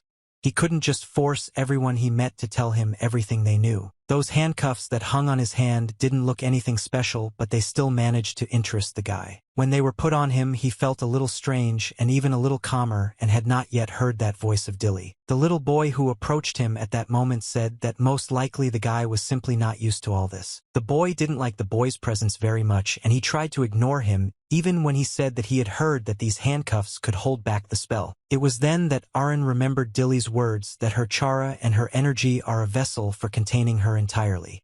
That's why he couldn't hear her voice now. The boy further said that the handcuffs were used to prove his worth as a resident. Luda once said that this ritual allowed a stranger to become a resident. After all these words, the little boy said that his name is Finn, and he is glad to meet Arin. Having heard no answer, the boy continued and said that he initially thought that Arin was an enemy because he saw him fight with their boss. Finn, it was clear that this stranger knew little about their village and offered to explain everything to him if he needed to know exactly the people. He really wanted to help this guy, but in response he just said nothing and continued to clean up the consequences of the battle. Then the boy was already very angry, and so he shouted to the guy, ordering him not to ignore him. In response, Arin just turned his head and prepared to tell me the most pleasant words. He told the boy that he saved him not because he cared about him, but in order to get closer to Joseon. Further, the guy said that he doesn't look like someone who would want to live in such a village, and as soon as he gets what he needs, he will immediately leave here. That's why he asked Finn for the very last time to stop pretending to be his friend and leave now. Arin expected any reaction to these words, but he was very surprised when Finn kicked him from behind. He turned around in order to scare the boy, but he had already disappeared behind part of the ruins and watched so that the guy did not run up to him. Finn, despite the fact that he was a little boy, he sometimes thought and did quite adult things. This time he did the same, and after thinking over the whole situation, he ordered the guy to follow him since they needed to go somewhere. They found themselves in a building in which there were not so many people now, but where there was a very acrid smell of metal. Also, the temperature in this room was quite high due to the large number of stoves that were working at full capacity. In addition to the temperature, there was also a very loud sound that could be heard throughout the entire area, and for many residents it was pleasant. Finn, together from the arena, we went inside, and the guy began to follow the little boy, looking around at the same time. He became very interested in why people in this building were hitting hot iron with another piece of iron. After a few seconds, he had a theory that the people here make their weapons this way. All this seemed strange to him, but he did not decide to linger long, but continued to follow Finn. All the blacksmiths who were working here at that moment looked at Arin with contempt because they did not understand what this demon had forgotten here. In general, all the residents of this village had a very bad opinion of the guy, but now they did not want to show it because of the order of the elder. Meanwhile, Meanwhile, Arin had already approached the largest machine that was in the room and which greatly impressed him. There was a huge piece of metal that moved with the help of chains, and the guy didn't understand how they moved it. Finn tried to warn his comrade to move away, but due to the fact that the guy did not listen to him, he was very scared when a piece of metal hit the workpiece. Following this, a female voice appeared and said that it was dangerous to hang around the anvil when they were working, so how did Elijah sometimes get screwed? The girl greeted the new guests and said that their forge was quite nice and could surprise many. While Finn ran up to her to hug her, Ilya told the guy that she made him come here because she thought he would be bored, and this is how she seemed to show her concern. Arin, listening to all these words, thought only about where such strength came from with such a fragile physique. He suddenly felt scared that he couldn't use his powers because of the handcuffs. Because of fear, his voice began to tremble, and he asked the girl not to order people to come and go like this since it could irritate many. After listening to all these words, the girl lifted a giant metal beam and said that she needed to finish here first and then she would talk to the guy. This sight could impress anyone who did not know who Ilya was, which Arin was. Now he had another reason to get rid of the handcuffs, and while he was thinking about it, Ilya asked him to wait here for a while. The girl hastily handed the small figurine directly into the hands of Arin, who automatically took it. At first he silently looked at this figure because he did not understand what was depicted there and tried to understand the meaning. But I replied that she made this thing yesterday and it may look a little messy, but it seems to remind her of Arin. The girl smiled constantly and said that this was her welcome gift which she prepared with all her heart. She felt very offended when the guy threw this gift aside and said that they would keep it under no circumstances. He did this for the reason that now he had a very important question for her which he had wanted to ask for a long time while in this forge. A second later, Arin said that yesterday she was ready to cut him into pieces with her sword when they first met. But now she acted like a completely different person, and the guy had a theory that the old man asked for this and she was just pretending well. At first the girl was offended by these words, and why did she smile and say that she was practicing her imagination was just running wild. In her opinion, fighting wastes a lot of energy and they are no longer enemies, so in theory they can get along well. Because it's possible that Arina might eventually be able to live here just like Ilya herself. She believed that there were wonderful people in this village, and she was 100% sure that over time the guy would like them too. After all these words, still holding the heavy iron piece in her hand, she said that she called the guy here for a different reason. The reason was that lately she has absolutely no one to chat with because every time she tries to engage in dialogue they run away from her. Very quickly the guy understood why everyone was running away after just a few words that the girl was trying to say, explaining something. In just 5 minutes she said such a large amount of information that the guy began to have a headache and common sense gradually left his head. This went on longer and longer until the guy learned to ignore the words she said. All this looked like some kind of torture which should cause great psychological damage. The guy didn't understand why he needed all this and even thought that perhaps all women in this world are like this. All due to the fact that previously among the girls he only knew Toa and she was completely different. While the guy was not comparing his younger sister with this girl, someone called Ilya, and turning around she hit the guy on the head with a metal part. The blow was quite strong and it forced the hero to lie on the floor and for some time not even show signs of life. Blood immediately began to flow from his mouth since his body now had much less strength than when he did not have these bracelets. The workers from the forge watched everything that was happening and said that it was time for this stranger to die. They wanted him to disappear once and for all, and even more so to stop sticking to Elijah. Arin caught himself thinking that he hates this village and hates the woman who just melted his brain even more. After this incident, the guy and Finn went outside and walked further and further from the forge. As they moved away from the main building, Finn explained how everything worked in the village but did not go into any details. The two of them stopped at the moment when the boy saw familiar people in front of him whose faces showed that they were dissatisfied. These were all those warriors who fought with him in the recent battle, and even Luda himself who saved him not so long ago. His face was now completely serious, and he simply remained silent for a while until he began to talk to the boy. He asked Finn what this thing was doing next to him, and if it had caused him any harm. He repeated once again that he had long ago given an order for Finn to stay away from this monster due to the fact that he was dangerous. Finn then tried to explain that he couldn't do anything right now, and the elder told him to keep an eye on him. Luda interrupted him and explained that the elder ordered him to keep an eye on him because Finn had not yet experienced the power of the monster on his own skin. Then this man pointed his finger at the guy and said that they all know very well what his nature is and what he is capable of. He said that everyone knows that this man is a treasure, something evil that can be compared to a wolf in sheep's clothing that will devour this village faster than they know it. According to the man, this something could bring them down to disaster just as the treasure once did. But at one point the man noticed a bracelet on the guy's hand which he didn't know about before. This interested him and made him even more doubt the actions that the elder was doing. After analyzing everything, he said that on the guy's hand there is evidence that he is a permanent resident of this village.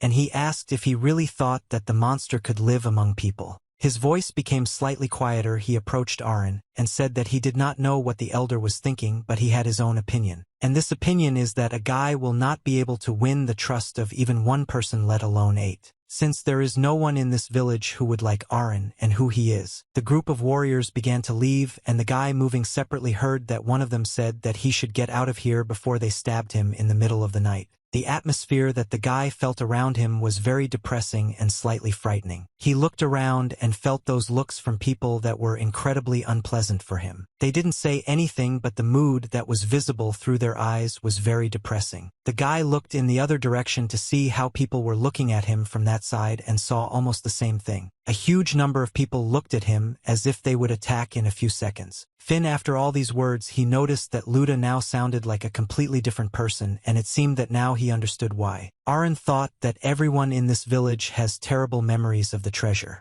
This old man knew that this would happen, and therefore he set impossible conditions. Most likely he thought that the guy would give up, but still Arena decided that he could somehow get out of these handcuffs and find a way to control the treasures. The action moved to Mount Rosetta, which was located 120 kilometers north of Caragen. And here there was a small camp which was almost completely covered with snow due to the fact that it snowed here almost all the time. Among all the tents, as usual, one stood out in which there should have been someone who controls all these troops. There was a girl sitting there who asked her subordinate how much more time they planned to waste here. She believed that it was necessary to leave this mountain before sunset, and she made it clear that they needed to hurry and meet Kalos as soon as possible. Opposite her stood a man who was responsible for commanding the troops and who for some time did not know what to answer her. His gaze was stern and made it clear that he was somehow connected with the military and clearly participated in not a single battle. After a short silence, he explained to Commissioner Deeptooth that they were doing everything possible since it was very difficult to continuously travel through the snowy mountains for 3 days. The troops were already at their limit, and he gave them orders to set up camps here until the storm subsided. To finish his speech, this commander said that the Deeptooth should also rest in order to gain more strength. But the girl only thought that this commander had very low standards and all these troops were capable of was rest. And looking at them, of course, Deeptooth only remembered her bloody ravens with positive emotions. A small detachment of these troops was now located at a distance from the camp and was preparing firewood. They were ordered to cut down all the trees as it was necessary to collect as much firewood as possible for heating. 2 soldiers who were resting said that if they had not been assigned this task, now they would be warm and not freezing like dogs. For all their troubles, they blamed the woman commissar who was assigned to their detachment, and she began to command here. At some point, one of these military men heard something coming from the forest over the summer and suggested that it might be some kind of animal. But in fact, in the forest, there was far from a beast but something much more dangerous and much more terrible. He took small steps closer to those 2 warriors and looked straight into their eyes for several seconds. Arin and Finn, meanwhile, continued their movement, and just now they came to a reservoir that was located in the village. This reservoir was full of fish, and usually there were a lot of people fishing, but on this day, for some reason, there was no one. For a while, the guy just silently watched the water and then decided to ask the boy something. And he directly asked Finn how long he was going to pursue him and why he continued to do this at all. Without thinking twice, he answered that he was not doing this because he wanted to, but simply that the elder asked him to look after Arin since he is a real monster. All this incredibly irritated the guy, and he said that the elder need not worry since he was not going to do anything like that. In addition, he added that if he wants to keep an eye on him, then he should not send someone like a little boy because if something happened, the child would definitely not be able to cope.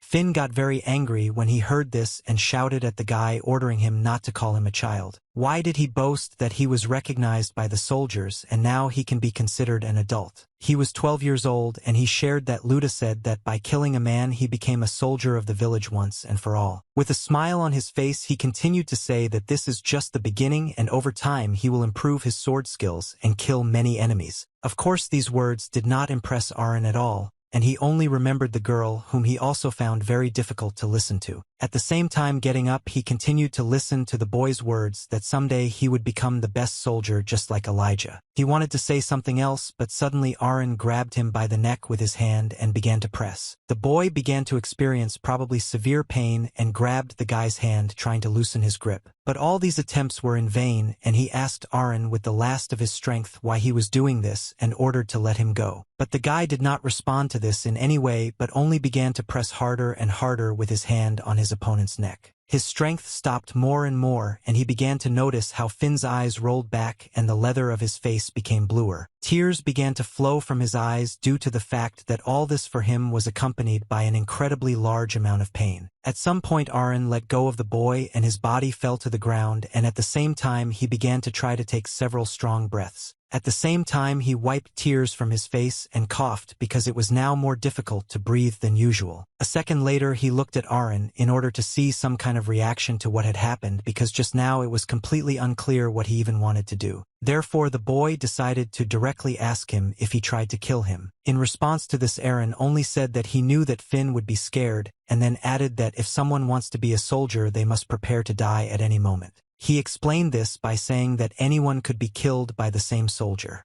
And if Finn is ready to kill, then you need to prepare to be killed. But the young guy did not want to listen to these words at all, but only began to shout towards Arin. He shouted at him that Finn didn't deserve this and did nothing. Then he replied that he simply didn't like the guy's face. And he added that many people fell from his hands, but unlike Finn, he never experienced the joy of killing. Moreover, the faces of all these people were constantly before his eyes, and because of this he felt uneasy. As he walked away, he told the little boy that if he could laugh after taking someone's life, then the question of which one was the monster was still open. Arin began to walk further and further, and Finn remained near the bank of the Sam River. He felt incredibly sad, especially at that moment when memories of his murder began to fill his head. He remembered very well the bloody body of the guard whom he killed with his sword. From his look, it was clear that he died very quickly and did not even have time to realize it. Everyone wants memories made Finn cry, but he explained to himself that he could not do otherwise in that situation. He fell to his knees and began to cry because he blamed himself for taking the life of a person like himself. Some time passed, and Deep Tooth stood in the middle of some ruins, saying in her head the thought that she did not think that any of the traitors would be here. Black smoke continued to pour out of the wound, and she had no idea what this ability was, but there was no way to stop this smoke. Her opponent was one of the treasures, and now she was interested in whether she could get rid of it and thus make amends to her father. At the same time, subsequent actions took place not far from the scene of events. There was someone there who couldn't figure out where to go and gave himself a little time to think. Inspecting the trees around him, Kalos concluded that he needed to move in a northern direction, and he had a good feeling about this. For himself, he decided that he would move in that direction and would not turn back but move only forward. In his opinion, this was the only way to finally get out of this game.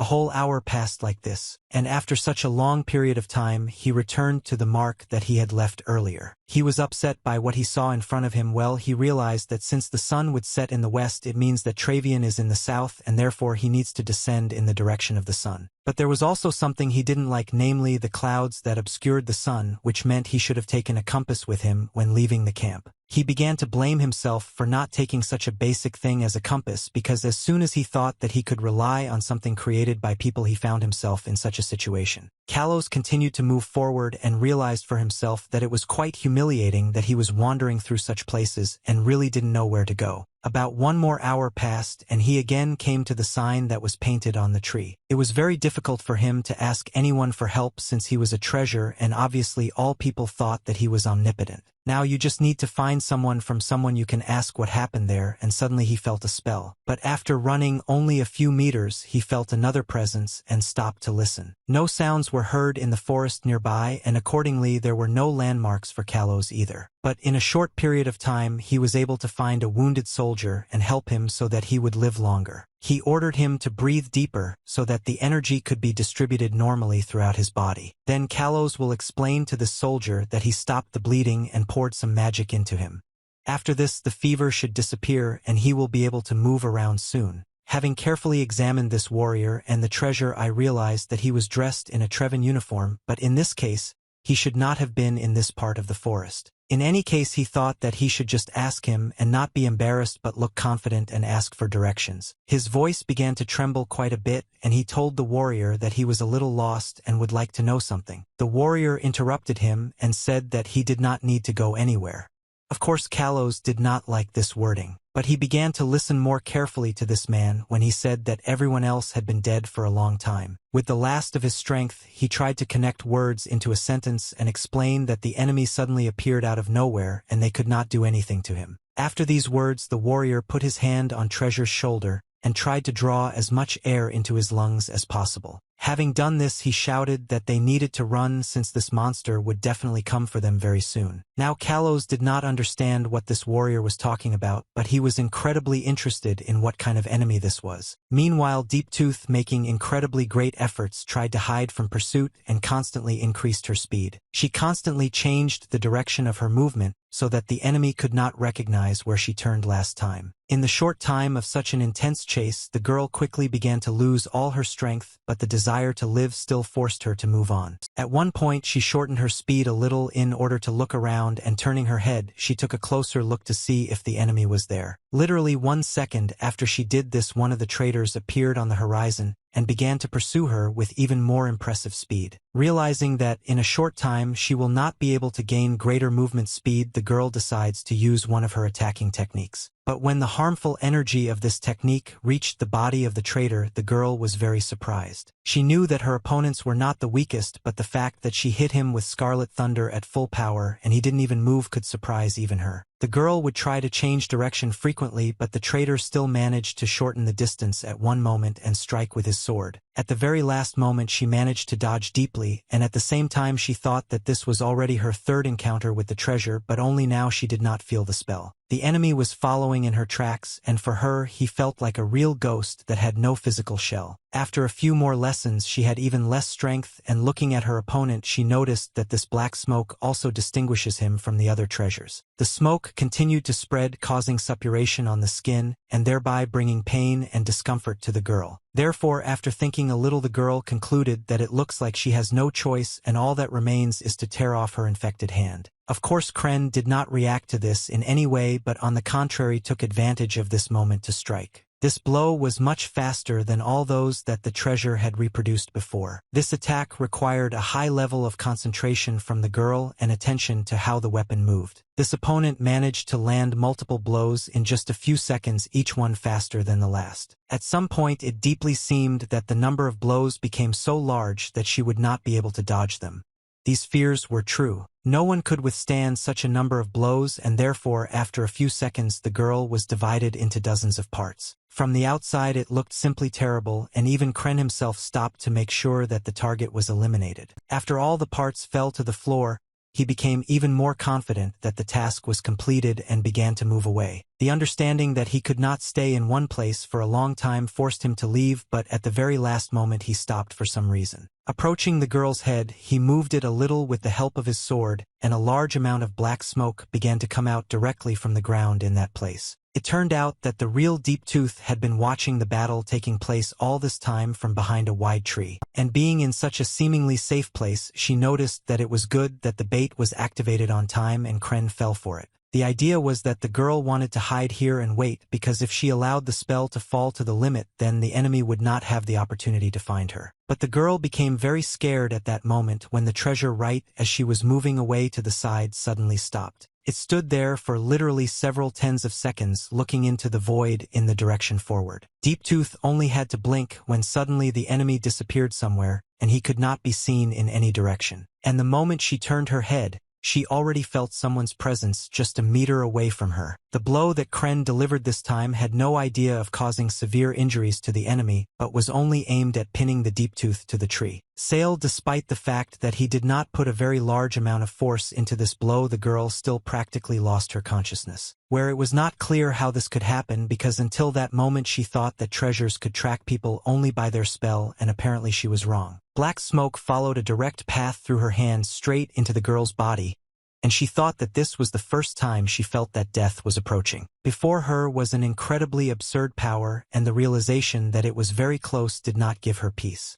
All she had to do was reach out and touch, but she couldn't. But directly looking into the eyes of her own death, she smiled because she saw with her own eyes another incredible force that was capable of bringing anyone to their knees. Just a moment before the moment when she had almost completely come to terms with her role, a voice from the side ordered her opponent to let the girl go. As soon as this was said, a huge weapon, which was exactly more than 30 meters in height, struck a tree, which did not allow the girl to go anywhere. This blow was so powerful that all those attacks Crestl had seen earlier seemed like some kind of self-indulgence to her. No one even doubted that the energy from this blow would be enough to knock down this tree in an instant. Crestl was able to evade at the very last moment due to the fact that he sensed danger but nevertheless also received damage. Now the girl was in the hands of her savior, despite the fact that she still did not understand that she had been saved. Looking at the deep-toothed one, this savior called her freed and asked if she was okay. This savior was Kalos, who as a girl was incredibly happy about such a meeting but not about the circumstances that created it. A second later, Carlos asked the girl what she was doing here, since he was told that she was badly injured and was treated in the capital.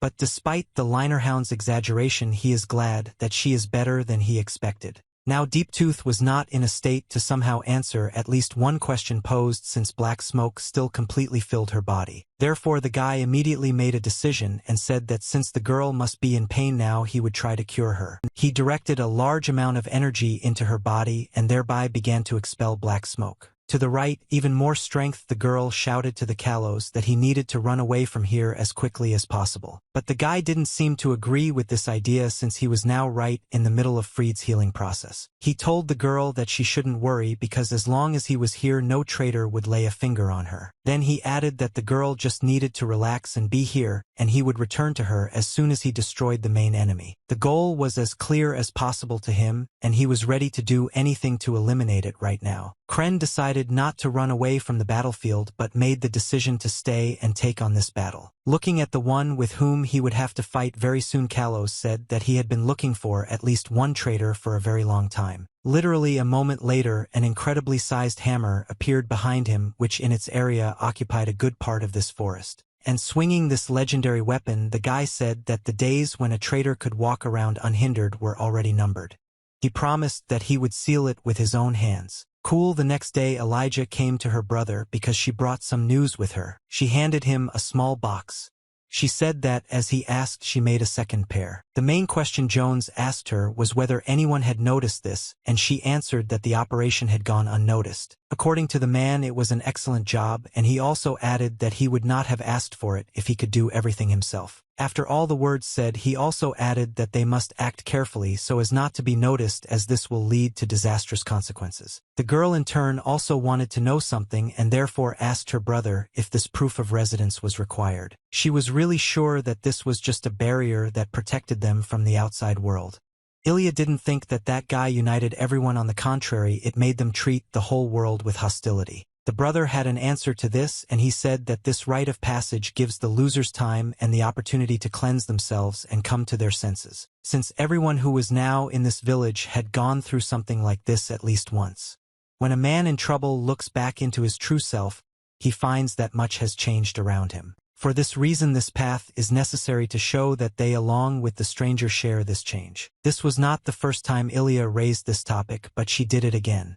She noticed that when her brother talks about trouble, he means the war which ended 15 years ago. since it was after the end of that war that this village was founded in which this important dialogue was now taking place. They had already been through a lot during this time and had also gone through a lot of guests, and they had always shared the same pain. After thinking a little, Jansu answered her that wounds do not heal so quickly, and in order to survive they forgot about their past. But the girl did not think that these words could apply to her directly, all because she knew nothing about the war.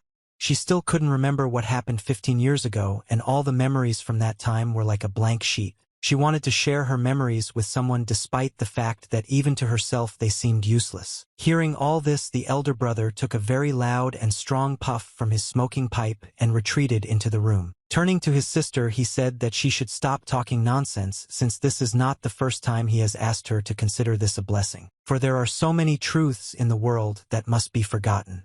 And the truth that the girl speaks about is not worth knowing. As soon as he finished this sentence, he immediately felt some very strange feeling inside his head. The girl, who stood at a not very large distance from her interlocutor, also felt that same feeling. They turned towards the mountains, which were at a very great distance from the village. Ilya thought that perhaps she had imagined it, or perhaps she had just felt strong currents of magic.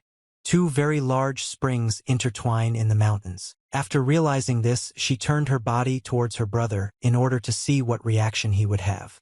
After all, he was more sensitive to this. Such a powerful force can arise when two treasures fight. Jones could not think of anything else, as this feeling was incredibly familiar. He already experienced this 15 years ago, but since then he has never left him. Will this nightmare really come back again? And indeed, the fear that Jones now had was valid, since there in that direction a great battle was really taking place. Kren started it first, since the first attack needed to be made more unexpected, so that the enemy who was preparing to attack himself would be ready for this. Then Kalos was very well and quickly able to evade and even try to launch a counterattack on the enemy. Sure, Kren took damage from this, but it seems like the amount of damage wasn't enough to make it noticeable. Both duelists used a variety of techniques to surprise each other and thus achieve a quick victory. And despite the large number of explosions that were happening around from the outside, it was very difficult to understand who was winning now. One or the other gained an advantage in this fight, and it seems that each of them did not have less strength either. This could be understood because during each of the attacks it seemed that they were even using an even greater amount of internal strength. In one of these moments, Kalos focused as much as possible before Kren was about to attack him. And when the enemy attacked him, he was already ready and dodged to the side several times so as not to receive damage and carry out a successful counterattack. Frida, who was watching what was happening, felt the earth tremble, which was not surprising, because in front of her a battle between two treasures was unleashed which had incredible destructive power. After exchanging several blows, Kalos retreated a short distance while holding his huge hammer in his hands. He was annoyed that he hit his opponent so many times, but he still remained unharmed. It seems Kren could use his arm for both attack and defense. While he was thinking about further tactics, a large black cloud appeared in the place of his opponent. This cloud was getting bigger, and it was slowly but surely approaching its goal. Even as deeply as I watched from the outside, I realized that if this smoke could reach Kalos, it would lead to very bad consequences. Kalos's gaze spoke of something else, since it seemed to him that he was in complete control of this situation. The understanding that you will work against him, since his body consists of 99% diamonds and therefore is not subject to decay, calmed him down. Therefore, knowing that the enemy had spent time and effort on this attack, he prepared to launch his own. Thanks to his technique, he summoned another giant hammer and made sure that Lurch was right between them. Just one movement, but which required a lot of effort, and Kren found himself literally between a rock and a hard place. The sound that accompanied this was incredibly loud and would easily deafen someone who was standing very close. Kalos realized that he smashed his body into pieces, but it seems that his charm has become so frightening, and it seems that it was only his first form that turned out to be a trap. And indeed, it seems strange that after Kren was supposed to die, a dark cloud appeared in the place where he was. A dark stream of this energy began to move at an unpleasantly high speed towards the sides of Fried's body. She didn't have enough strength to start running away, and all she could do was watch. Kalos in turn only now realized that from the very beginning of their battle, Kren had a different plan for how it would go. This dark energy became increasingly stronger and moved towards the girl's body faster and faster. Deep-toothed for the umpteenth time in recent times, she felt the smell of death and how it was already knocking on her door. But at the very last moment, she saw Kalos in front of her, and realizing what he was about to do, she tearfully asked him to stop. It seemed that the growth of that dark energy had no limit, and over time it would absorb absolutely everything that was around. And if you look at Kalos's face, it was very clear that he received significant damage after this, and it is not known how long he will last. Running up to the guy, the girl began to think about what to do next, because if this continues he will simply die. She understood very well that if he surrendered now, then freed herself would also die on the spot.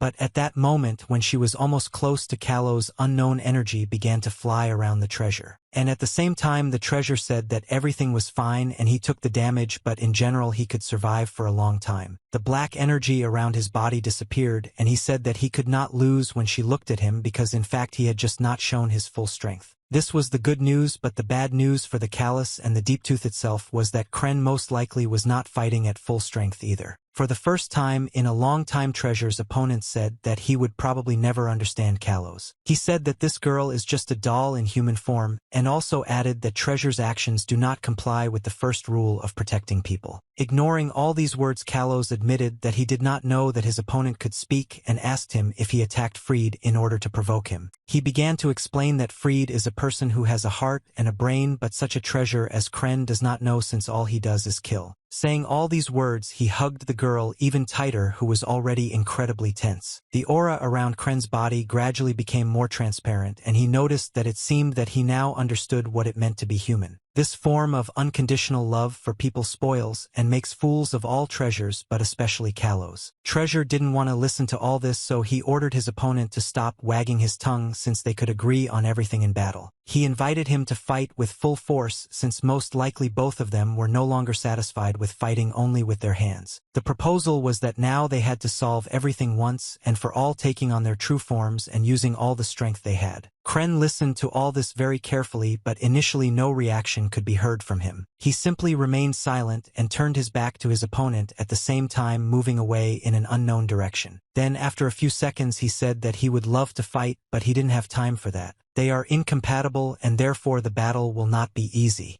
In their true forms, the outcome of the fight may be ineffective. For this reason he advised Kalos to find someone of her level, and Kren already found out what she wanted, and for this reason she leaves. The treasure that remained with Freed told her rival that he was running away because of fear, and he was stupid if he thought that Kalos himself would not stop him. Stopping Kren said that if he follows him, he will enter into battle, but this will also lead to its consequences. Don't forget that one has something to lose. And in fact Kalos has someone who needs to be protected, but Kren does not have such an object. After explaining the treasure, I realized that this battle would indeed be much more difficult for him, since he would have to think not only about his own safety. He simply silently let his opponent go without commenting at all on what had just been said. Now Kalos realized that he would have to wait for such battles for a very long time, which means that the hammer in his hand can already be put away somewhere. Turning to the girl, he said that he thought that today was not the best day to fight. Turning to his beloved Frida, he told her that in his opinion this time it was better to let the enemy leave. The time of the action has once again moved and now took place on one of the streets of the village. Arin walked along a completely empty street, thinking about something of his own while simultaneously looking around. This village turned out to be incredibly strange to him. He was sure that he had never been here, but all the streets seemed so the same that he had no idea where he was. Unbeknownst to him, it had already become dark, and he realized that at this rate, he would not have time to return to his room, and the locals avoided him when he asked for directions. All these reflections prompted him to think that that child might have been right, and without him he really wouldn't be able to wander around here. Before his eyes there were images of how bad Finn felt after the words he said to him. It became obvious that Arin was stupid to interfere in his problems. He acted like he had the right to say something when in fact he didn't have time to deal with other people's problems. But still the guy tried not to think about it somehow, since now he needed to concentrate on his business, because he came to this place in search of knowledge of control over the treasure. By that time Arin had no idea how he could get an explanation from the locals, and he was already thinking about another way to get rid of these handcuffs. Now it was much more difficult for him to think, because some unfamiliar man appeared right in front of his face. He had to take a closer look at him to understand who it was, but initially it didn't work out for him. The stranger turned to Arin and asked the monster boy if he was really lost so late. Only at this moment Arin realized that this stranger was one of those guys he had met earlier. And this stranger just said that it always snows in the north, but only this evening the sky was clear and a large number of stars were visible. At the same time, draw one of your swords. This man said that this night is just a wonderful one to die. He introduced himself and said that his name was Heinkel and he was a member of the 1st Division of the 4th Detachment. So he wanted to explain to the guy who would kill him now. Then Heinkel asked the guy not to be offended by this since in fact it was his own fault for not listening. At the same time, I picked up some kind of stick from the floor. The guy replied that he was only interested in who he could fight on this wonderful evening. He looked his opponent straight in the eyes and said that a battle under the moon was the best way to cheer up. No one knew what the outcome of this battle would be, but it was obvious that it would become one of the most important. But at this point, if you moved to a slightly different location, you could hear a very long monologue in one of the bedrooms of the city. It was because Elijah was just falling asleep at that moment, and as is usually the case right before she fell asleep, she was talking about everything that was bothering her. And the man who was lying next to her on the next bed at that moment covered his ears with his hands so as not to hear it all. Moreover, this man was incredibly angry about it and thought to himself that this happened every night and Elijah would not be silenced. In fact, he even thought about wanting to strangle her, but then the thought came to him that he should just wait a little longer. Eventually, after a few minutes, the moment finally came when the girl fell silent and no more of her very long monologue was heard. It turned out that it was only when she was completely asleep that she could stop talking, and before that pretty much the whole time. What you were talking about. And the man finally waited for that moment and looked at the girl to make sure she was asleep. It was very strange as Elijah instantly fell asleep after she finished the subject of her story. He just hoped to go to sleep early because he knew he didn't like things going on behind his back, but there was nothing he could do about it. And the battle was now in full swing due to Arin taking the fight, and of course the opponent against him was not the weakest. Besides being armed with real weapons, this opponent was also quite an experienced warrior. And thanks to those skills, he instantly began to strike with his weapon while Arin tried to block them with his wooden stick. But even though he was doing well, you couldn't stand in that position for too long, so at some point he made a fish to the side. This was able to help as the enemy was already disoriented and this spurt could be used to counterattack. And it looked like that was exactly how Arin was trying to use his advantage and move to the side swinging his stick. But his opponent was experienced enough to anticipate this, so he blocked the attack with his iron sword. Moreover, Arin's effort was enough, and so the opponent would be forced to step aside slightly, giving up his position slightly. Now there was a small space between them which Gully could easily use for his own purposes. But also apart from that, looking into the eyes of his opponent, it was obvious that he was also serious and was not going to lose just like that.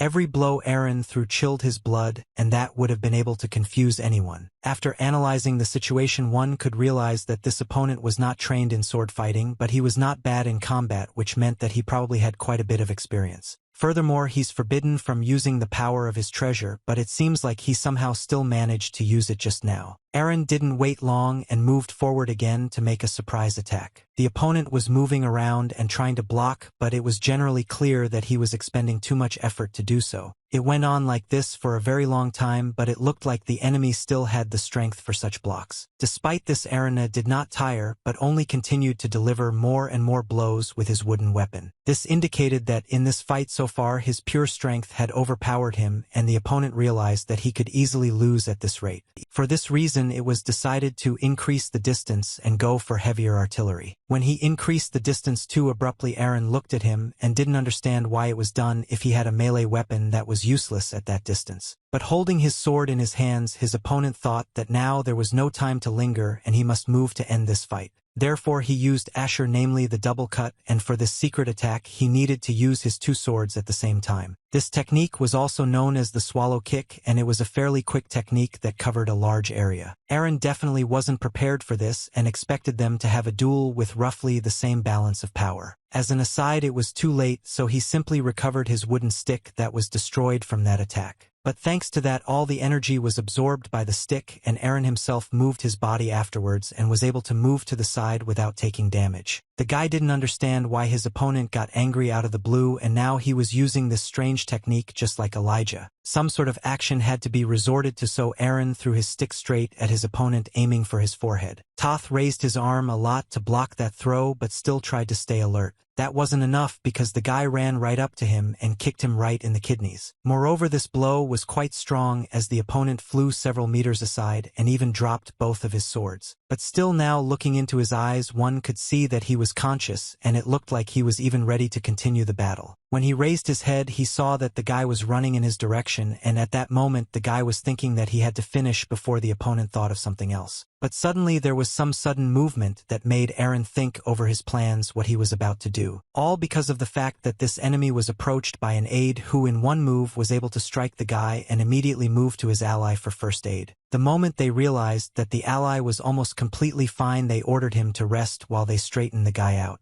They turned their head toward Arin, who to their surprise was still on his feet. Besides being on his feet, he was also pretty confident and said he was wondering when everyone else would join the fight. In a situation that was already tense he said that he didn't realize that this group was so cowardly that they would attack in a group like the truest of jackals. The opponents prepared to attack and one of them said that a monster like Arin didn't deserve polite treatment and he should be killed while he could. They furthermore did not choose to be ceremonious with their holds and immediately prepared to use a double-cut swallow kick. The good thing for the guy was that their movement was too slow so he had about 2 seconds to make a decision. So he waited him 1 second out of that time and prepared to do something rather expected. Namely, he pushed off from where he stood and with a nimble movement was able to jump the fence that was behind his back. Those two opponents stood still and realized that they could not catch up with their enemy because after he jumped that fence, he began to run along the rooftops in an unknown direction. But the guy at that point had already gotten pretty far and was able to easily escape completely out of harm's way. He hid near one of the houses and wondered if there was something about the locals he'd noticed in these parts. They all behave too differently, but among all of them there is a group that is too radical and that prefers to do first and think later. It seemed to him that they could all use this strange ability and it looked like they were using some sort of blade magic which annoyed him. In the past when he didn't care whether he survived or not such thoughts didn't visit him, but now things have changed and he won't fail. Because as long as he lives he has a purpose to fulfill and a goal to arrive at. Suddenly while contemplating a future goal, he felt a sharp pain and realized he was getting worse. Eyes downcast he spat out a large amount of blood from his mouth. This was clearly not a stable condition, but what was even stranger was that this had happened to him before. He looked at his hand and couldn't initially understand what was going on until the memory in his head became more recent. He hadn't had any such signs in a month, so he thought he had recovered and it wasn't clear why it was happening now. The thought that perhaps he was not getting better at all did not leave his mind and he concluded that perhaps it was because of the parasite inside him. Now he had to think, and he decided that the Narochi that was now on his hands was made to contain the power of the treasure, and because of that his body was returning to its starting point. One had to think about what to do next, but it seems that one of the opponents was thinking quite differently. The boy turned his head to look in the direction of the danger he sensed, but unfortunately it was too late. Underneath his opponent, who had been following him for a few seconds before his attack, managed to strike a rather unexpected and powerful blow. Because of this blow, a rather deep wound appeared on Arin's body that would be fatal in an ordinary person. This warrior then landed on the ground and began to move to the side to secure himself. But here was the boy only clutching at his wound, and then began to look around to see where the danger was now. This enemy from a safe distance said that he should have protected vital organs even though such a monster has impeccable reflexes. Also she added that she planned to behead her opponent and that she had been waiting for this day. The girl who looked at Arin and clutched the hilt of her sword with strong hands said that today her father's enemy would die by her hand. At that moment it seemed to the guy that he had even stopped feeling pain and a sense of wonder completely overtook him with his head. Very quickly the fact that this opponent was furious became apparent and definitely wanted to kill Arin in a way that wasn't the quickest. Therefore one had to be as alert as possible in order not to miss a beat. There was the strange fact that this opponent chose a rather strange tactic and decided to push back with his weapon to move forward. But still, despite this, the guy stayed alert and watched every move. Despite all this, he almost missed the moment when his opponent was already at his back. It was necessary to act instantly as one could get a great deal of lethal storage in a second. It was lucky that the enemy didn't have the longest and sharpest sword, and because of that the wounds weren't deep.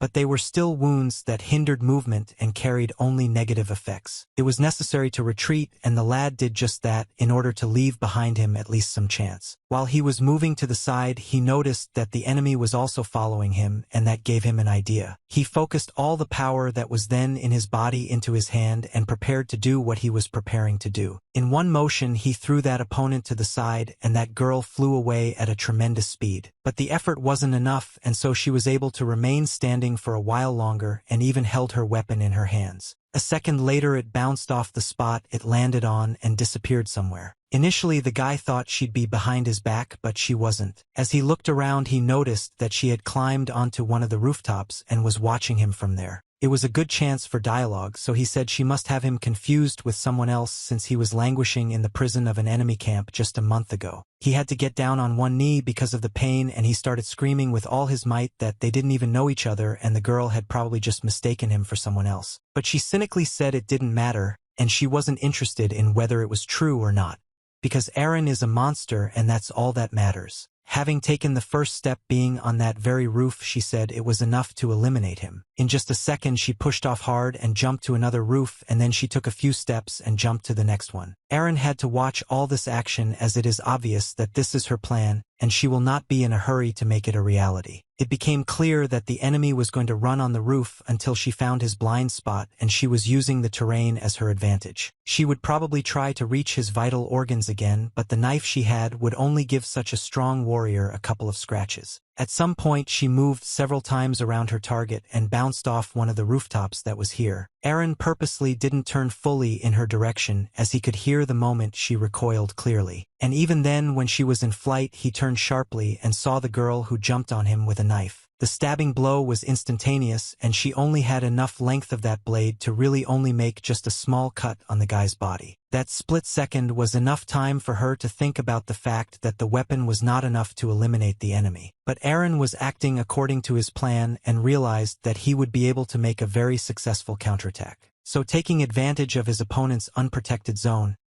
he kicked her in the stomach, causing her to fly away. This blow was so hard that she had a lot of trouble getting up, and yes, it wasn't particularly easy to breathe either. Still, she found the strength to reach for her knife and look around. The moment she only raised her head to assess everything, she heard loud footsteps coming closer and closer. And turning her head toward those very footsteps, she saw the guy who had gotten incredibly close to her and prepared to finish her off. But suddenly there was a swing of the sword, and a part of Arin began to fly to the ground in a predictable trajectory. Of course, initially the guy didn't even feel the pain, as it was like a feeling of shock. The inertia that was transferred to his body was enough for him to fly off to the side, and after a few seconds he began to feel that very pain. Her rescuer came over to the girl and sat down a little, asking if Rosalie was okay after all that had happened. Then the other warriors came to the captain, whom Toth immediately began to reprimand for not guarding Rosalie. Moreover, he also added that their little Rosalie was injured and the rest of the crew should not have let that happen and left her alone. He also started joking around and talking about how she might be his wife someday, and so everyone else needs to guard her more than the others. On top of that, he decided it was important to add that he knew the others wouldn't be able to eliminate this guy without him. Meanwhile, Arin had almost completely shifted into himself and threw a judgmental glance in the captain's direction. He turned his head to the guy and said it looked like he was done with him. A girl named Rosalia felt she had to do it since she had almost succeeded in eliminating this guy. But the captain was adamant and said he wouldn't let it happen and he'd kill the guy himself. As soon as he said that phrase, he immediately moved a little closer to his opponent, who was barely standing on his feet.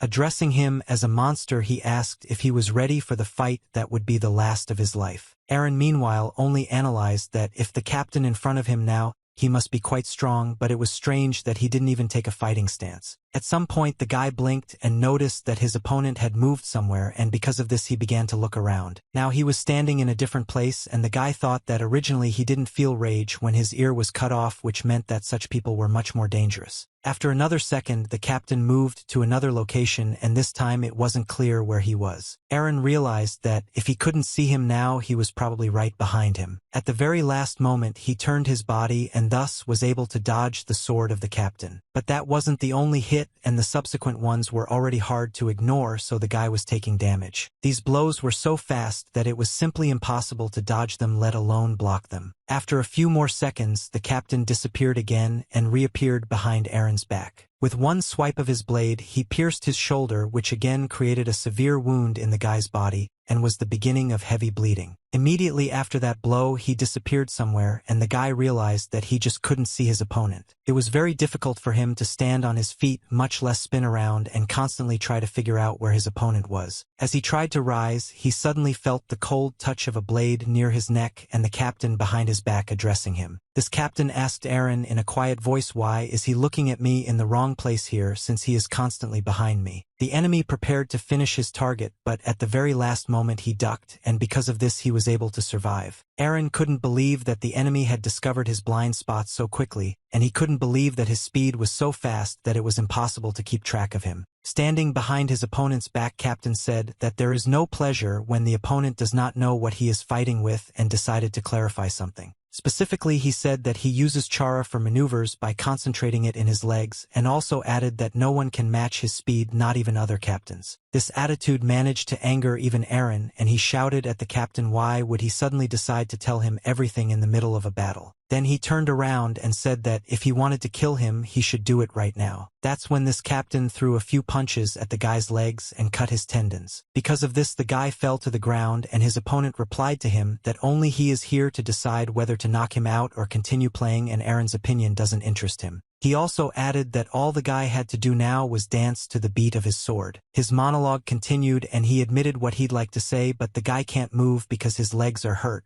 Arin hated to admit it even in his head, but there's a huge gulf between their skills, and the captain isn't someone who can be defeated without the power of a treasure. If he had that power now, or if he could use enchantments like them, then obviously the outcome of the battle would have been different. While he was thinking about it, the captain walked around him and said that if he wasn't going to show something interesting, there was no point in stalling. After that phrase, I realized early on that he couldn't die that easily. He can't die so easily at the hands of a stranger for something he never did. His hands began to clench tighter, and he turned his attention to his bracelet and thought about the fact that he hadn't gotten his revenge yet. The captain gave in to him and allowed him to stand practically to his full height without striking him a single blow. The guy, meanwhile, was talking to himself in his head and advised the captain not to get in his way. The part of his body that was recently badly damaged and flew off has now fully recovered. His eyes were full of rage and glowing yellow because of it, and he said he would destroy everything in his path. The captain, meanwhile, reflected on the fact that finally this bad kid had fully revealed himself. Smiling, he even thought that the mission was accomplished, but lurking in the back of the creature was the idea that maybe some more fun was needed.